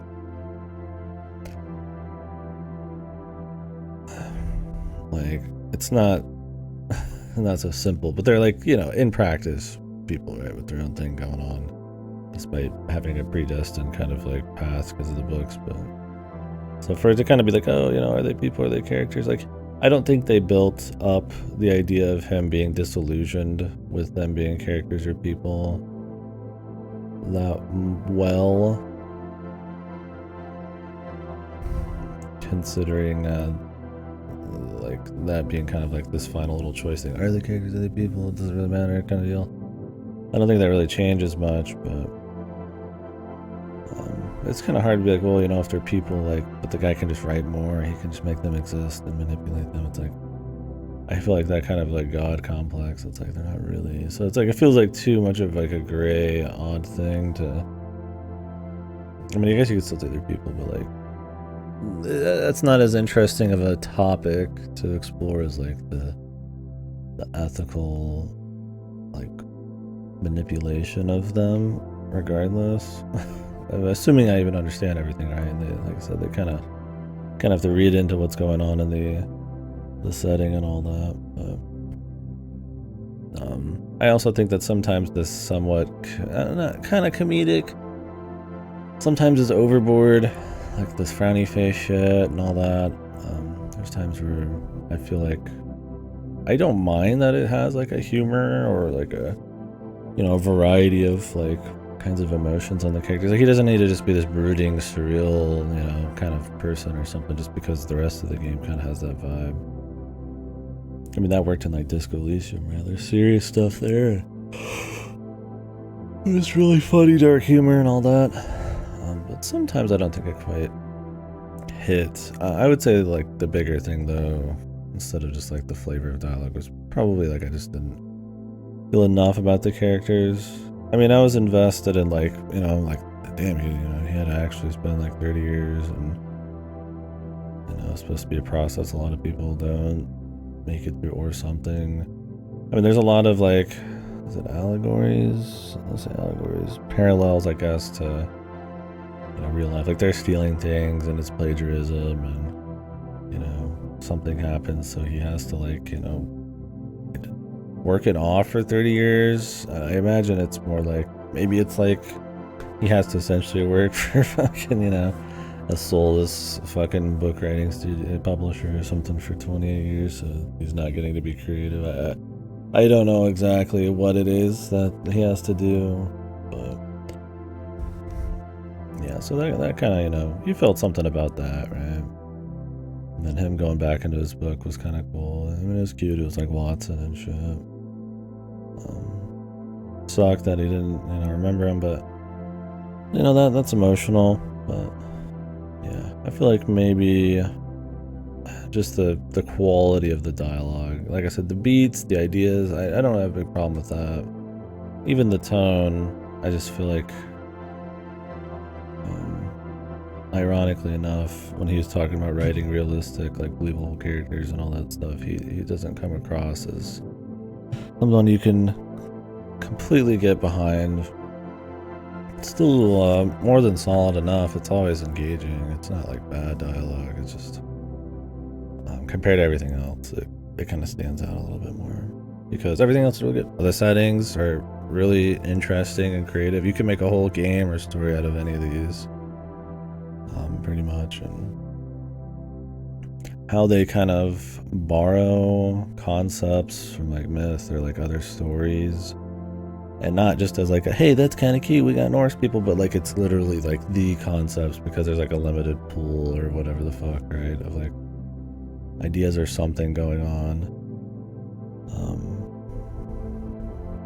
So like there's multiple like interesting layers to it. You're getting the setting, you're getting what it means, and maybe like a parallel way to like actual writing, and then like what it means to the overarching world, and you know how that kind of feeds into the mysteries. And it's cool, like layer cake, because they're just interesting worlds in their own right? You know, like some kind of pilgrim ship that's like deifying, like, you know, Excalibur, and looking up anybody who's, you know, going through Creed, but then it's got like a hull thing going on with like a broken AI. And then this last one, the train one, was really cool, like a post-apocalypse with like emotionally charged storms, and like a scavenger kind of society that like trades and sells and survives off of like just custom built trains and shit like that. It's like kind of neat stuff, and they're all kind of cool like that. Like they could be their own game, right? You know, and you spend like an hour in them, right? Like I mean, I've been streaming for 4 hours today, and we went through like 3 worlds, and then the ending as well. So that kind of stuff's really cool there. I like that. I think that was probably the strongest point, was just the concepts, the setting, how well that's executed and visualized, and how it sounds. Like I really like the music in this. Like I said, that's one of the things I bring up with the tone and the dialogue, is like the music, the kind of like this dreamy, like surreal sound, and like some of the vibes. I guess I wouldn't call them like all somber, but definitely some kind of atmospheric vibes of the levels are so strong that the little bit of dialogue that's not quite there, despite being totally fine, it's just like a high bar of comparison. Right? But yeah, I like that. It's really cool concept, man. The genre switch, perspective switch from like first person to the like kind of isometric third person was really cool. I think the combat's probably your next weakest thing. Not because it's simple. I don't think it's a big deal. It's such a small part of the game, and it does let you like, you know, have more reason to like find loot and stuff, which helps the exploration a bit. But it's more that some of the animation work and like how it kind of like stands out in some situations, like that last bit there where, you know, he's just fighting like an assload of guys, and you know, he's not actually like doing anything, or like they have an animation with like the guy making a shot at the cage or whatever, and like you don't even hear it, and you don't really see anything. I mean, it doesn't need to, they don't need to go hard on that. I mean, I imagine that's a lot more budget, but there's a few little glaring, I think, visual things with combat and like some of the animation work, that when everything else is like really great aesthetically, those kind of stand out a little too. But yeah, the combat itself, the gameplay, I mean, it's just like little bits of puzzle combat, right? You tend to have so many resources, you could just brute force hard fights, and it's cool, you can upgrade and all that. For a short game, it adds, you know, some spice to the progression, right? It's just another piece of it. I mean, you couldn't have a whole game like that, but when there's like less than probably like 20 fights in the whole game, it's fine. You know, that there is upgrades, that you do have like resources to manage, and it rewards exploration and stuff. And the puzzles of the fights are a little bit puzzly. I mean, that's honestly plenty. Like, I don't have a big problem with it. But if you are getting into it, seeing combat, it's not that strong. But it's, to me, it's more icing on the cake than it is a core like tenet of the game design. So. But it's something to bring up. But yeah, so what else? Yeah, definitely setting and the concepts and all that. Just the overall like kind of lore, like world building. I guess world building's the best. There's some lore stuff, like there's some old like war and all that shit. I like that they kind of have you try to piece it together a little bit. I think in some of the main story stuff, like with his character, maybe there's times they are a little too upfront about explaining it, like the Amanda thing, which I think is a big deal, but it's kind of at odds with like everything else. Like I barely know Vince, and like, you know, some of the world I don't, some of the rules I don't quite understand enough, and so it's not like consistently ambiguous. I think it's ambiguous enough to always keep really interested. But there's a few moments there, like maybe that kind of hurt some of the character shit. I don't know. I mean, you understand exactly the predicament he's in and how long it's gonna take. More the punishment, I guess.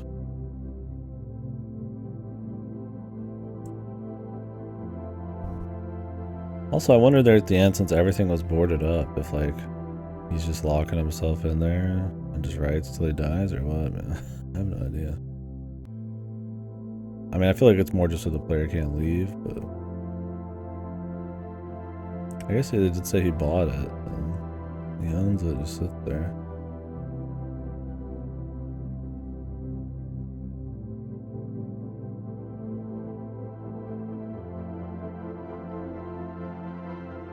Yeah, anyways, really cool game. Really cool to see like unique concepts and like well executed like settings and just that kind of like variety and pacing and something. Back to back. The genres, you know, swap. There's just like a lot going on there to always keep it really interesting. And even if you're not like emotionally like distraught by the end of it, it's just like just very cool. Yeah, I definitely think the ending, like there's elements of it I like. It doesn't feel like super thing is like the idea of the ending and all that, I feel like it's fine. It just depends on how much you're into the character and stuff. Like obviously writing means a lot to him and stuff, but I just don't think you feel it enough when he starts writing again and he sends his buddy back, and like, yeah, they had the bond for sure, but I don't feel it enough. I don't think it's just like a strong enough connection on both parts there to really have the ending cinch it there.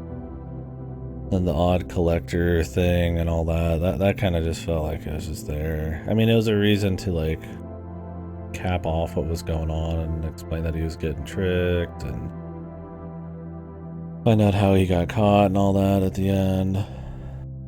But it kind of just came and went, and he's just some kind of good. But you kind of forget about it. It was more of like a necessity in a way for them, probably. And then the rest was enough. The thing is, like, if you have that ending and you felt like there's a big change, right? Like, you know, he's trying to break his shackles and maybe he's being super immoral and doesn't care, and he's doing anything he can to get back to his creativity because that's what matters. And then, like, by the end, he realizes that, you know, the things I'm making they're people, have feelings and all that stuff, and, you know, they're just gonna serve the sentence kind of thing and stop committing, like, maybe crazy crimes or something to try to get back to being able to create or something. And you know, but that's not really what happens. I don't think he has that kind of like character arc. He just gets caught. I mean, I guess they said he turned himself in.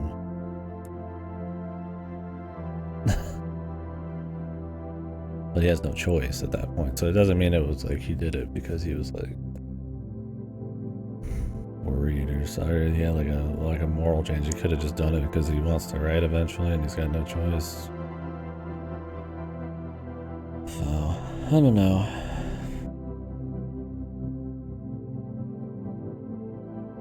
Like obviously his passion as a writer, you can tell enough is there. Being able to write again, and you know, that the dude in the cage, Watson, was his partner. It's like you just from sheer exposure, you feel something about him going back to his story, but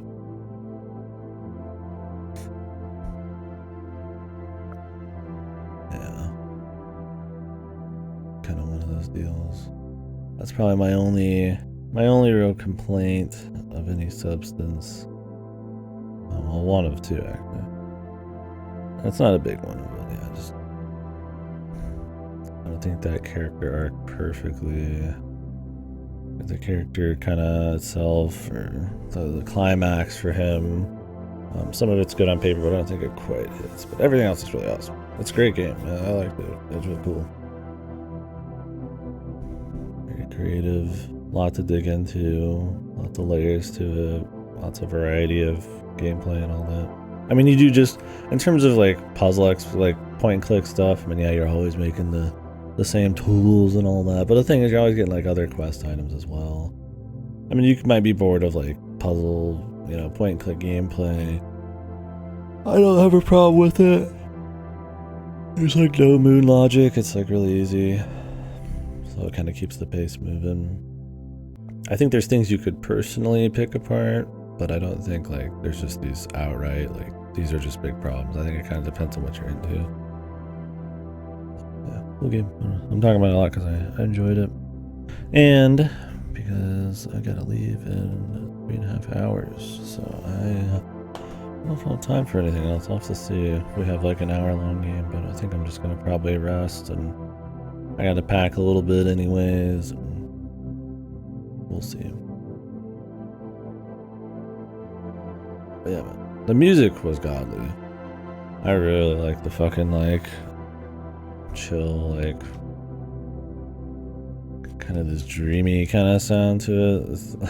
I need to find a better word for it because there's been a lot of stuff I've heard like this. Kind of surreal, I guess, in a way. Like a little bit emotionally charged, but like it's not just like the sound of like cave noises, right? Or it's just like boo, just like nothing, right? There's like some kind of still feel to it despite being like ambient noise. Like I could whip out like a sound of like a cave and like Skyrim, and like that's ambient, but like droning noises. But it's kind of different. There's more going on, and then you get areas like the train bit where there's like an actual like synth melody going on, and dynamic stuff like in the mansion one where each different time period has kind of like an extra little track they add on to try to capture maybe the state of the house and what's happening and all that. But yeah, this is on Game Pass. You can play it on Game Pass. If you're interested, I didn't spoil every location, just the last few, right? But I mean, this is the time to talk about the game, so.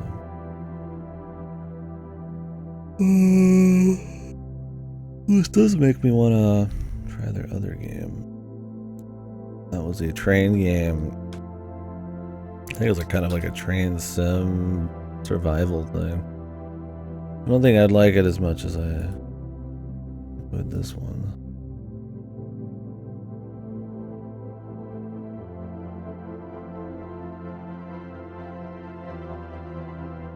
The final station. I have it. I wonder if that has anything to do with their, that last world, and this has anything to do with the final station. Travel by train through a dying world. Seems a little similar, huh? I don't know. That one seems alright. That was a survival thing. Yeah, this was cool. Like I said, it's got some. Oh, also, I think it needed a fucking sound effect slider. That it's just volume and music. When the music's so strong, kind of sucks. Because a lot of the sound effects are super loud. So I kind of had to like tone down the music for the sake of not having my ears explode from sound effect. Yeah. One of those I wonder what the general reception is. I also don't know if I care. There's some games where I'm like, I just like them enough, like I don't even give a fuck. I was like Armored Core 6, I don't see what anybody says about it. I just like that a lot. But yeah. There's definitely some things I imagine, like I said, I think people might pick apart combat stuff or character shit a little bit, but I don't know, it's really hard to fault the perspective shit, the overall idea of the world, the uniqueness. Like, just even one of these worlds tends to be more unique than half the shit I'm playing, so it's cool. Anyways, I'm gonna, I guess, stop for now. I don't think I have a 2-3 hour game. I think we might just fool around for a bit. And I'm definitely not starting something and finishing it next time because that would be like in 2 weeks.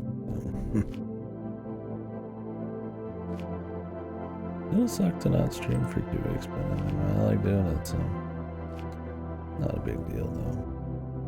I'll live, check my achievements here. Well, the next game, depending on if they actually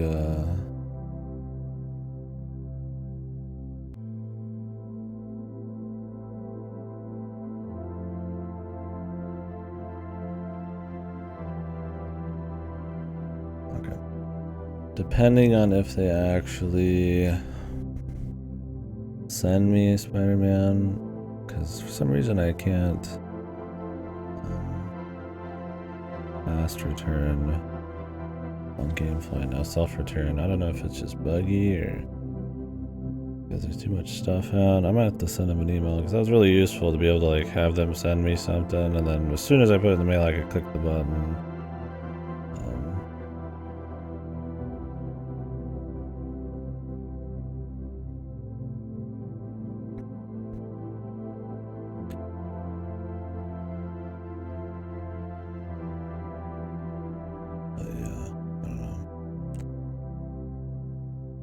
I'm reading some of the achievements. Avoid all fights in the factory, save computer science teacher after deceiving him, find all the clockmaker's letters, complete book 7 without using any artifact, use every artifact from the book, use ink and dialogue 20 times, dismantle an object for a total of 1,008. Block 50 damage, win all existing fights, return keys to the neighbor. Oh, you can do that.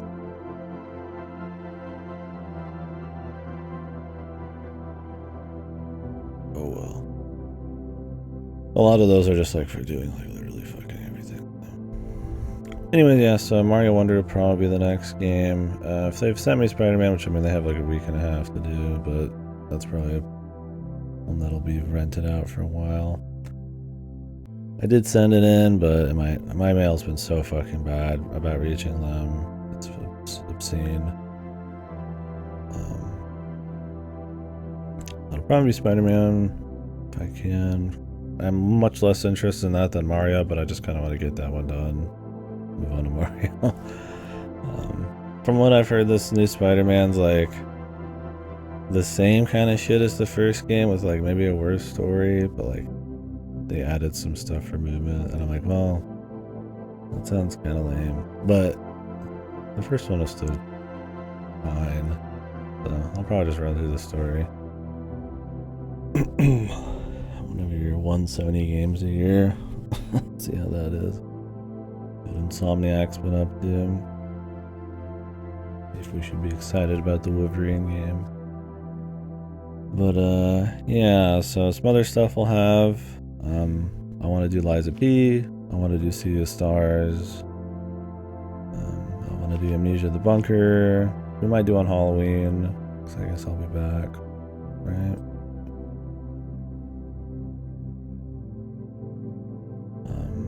I want to do the Yakuza coming on Game Pass. The man, there's no name or whatever the fuck it's called. I don't remember exactly. I did want to do that King Kong game. That's supposed to be fucking horrid. So that'll be cool. Maybe I'd mess with City Skyline 2, although they've already apologized for how bad the performance is and it's not even out yet. So maybe not. That's a new one. Pre-prep, we're gonna release the game broken instead of saying it after. That might not go well. I might not play that, we'll see. So that'll be something. I'm forgetting a few. There's still a lot of stuff I haven't gotten to from this year and stuff I'm really interested in. Did I mention Sea of Stars? I think so. Do that.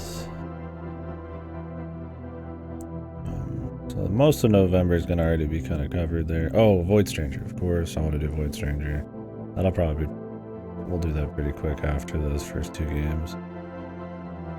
Yeah, I'm back in my day.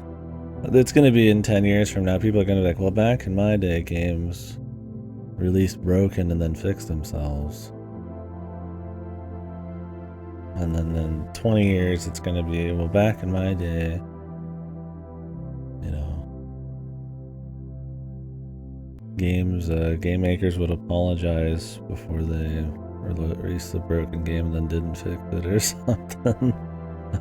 I'm waiting for the continual degradation of the state of big budget games. I mean, there's things that devs aren't just gonna know, right? So I like the idea of patching things. They can fool around with it or add new content in and stuff. But when it's used in such a manipulative way, kind of like that, like we're just gonna release a broken game and we'll fix it later. Let's hit that fucking tight release time and make that money. Like, yeah, it's cool. Cyberpunk's like good, but it's kind of sad that like they're getting like a bunch of credit for some kind of comeback story. They shouldn't have released it broken. It's obvious broken. Everybody and their mother said it. They knew it. Right? Yeah, I'd agree. Releasing something broken is for early access, man. And even that, it's like, I mean, you release something early access as like a smaller dev. I mean, you're shooting yourself in the foot and it's game over probably, but still, it's more of an acceptable way to do it. I don't care about early access games usually, though. I just want to play finish up. Is because I like binging stuff, so that feel, that continuation of like the game and like, keeping things recent in your mind and the flow and like that's such an important part of something, right? Like a movie, like you wouldn't split a movie in half, right? Like, games are kind of in a way like that for me. I don't want to like buy a game and then 3 years later play the rest of it. It depends on the game though. I mean, it's not like Minecraft where it's like they just kind of add a few things on. Like, it's not a huge deal. But something with like a campaign, I never want to. I hate the idea of like a campaign or something being split up. But yeah, for sure, man. Oh yeah, I got the RE4 DLC I want to do. Almost forgot about that. That'll be cool. Oh, Tabby's this year too. Jesus, there's so much coming up. We'll be doing that, which is the Rabby Ribby developer's next release. So we got pretty packed next couple months, but maybe by the end we'll have a little bit more time to kind of knock out. I would really like to do some of the gifted stuff, but obviously we'll have more gameplay shit I want to keep up with. A lot of those are kind of long, the ones I've skipped. And then there's some unknown quantities like Smile for me. Insignia, All Guns Blazing, if it even fucking releases physically this year. I'd like to do.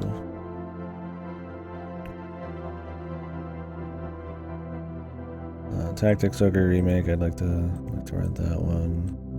We'll need to do Undernauts. Obviously I want to get to Degradia. I'd like to do that soon as well. So yeah, there's quite a bit coming. And there's always gonna be something else popping up. And that's assuming I don't, for some reason, buy some indies. But then anything leaving Game Pass too. But I've been keeping up with that a bit. I've been playing a lot of the new stuff. But I don't have like a shitload of old stuff that we're missing.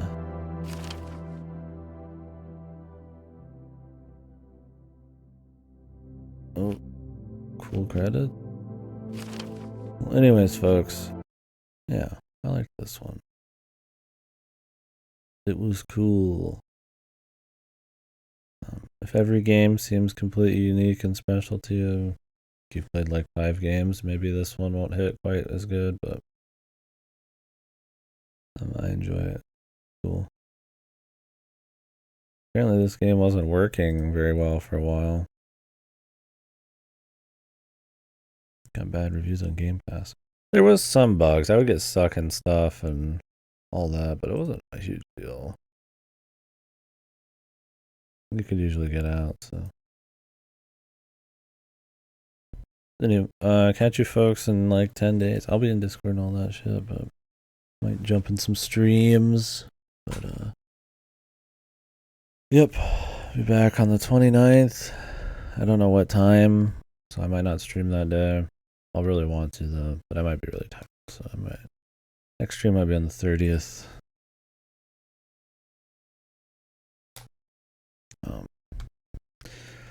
We'll start a little something, and then, I don't know. I didn't get to do a horror event this year. I honestly haven't done many horror games this year in general, because usually in the past we would do like a big event, so I just kind of do them all at once. I've watched a lot of horror shit. I'm almost always watching horror games, like shitty budget ones coming out that I would never play or don't care about. But it'd be cool to like play Amnesia the Bunker on Halloween. We'll see. I might, but I might be dig deep into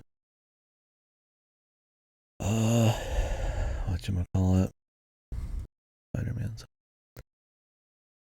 Anyway, bye bye. I might, maybe I'll be back. It depends if I could find like a 2-hour thing I want to do.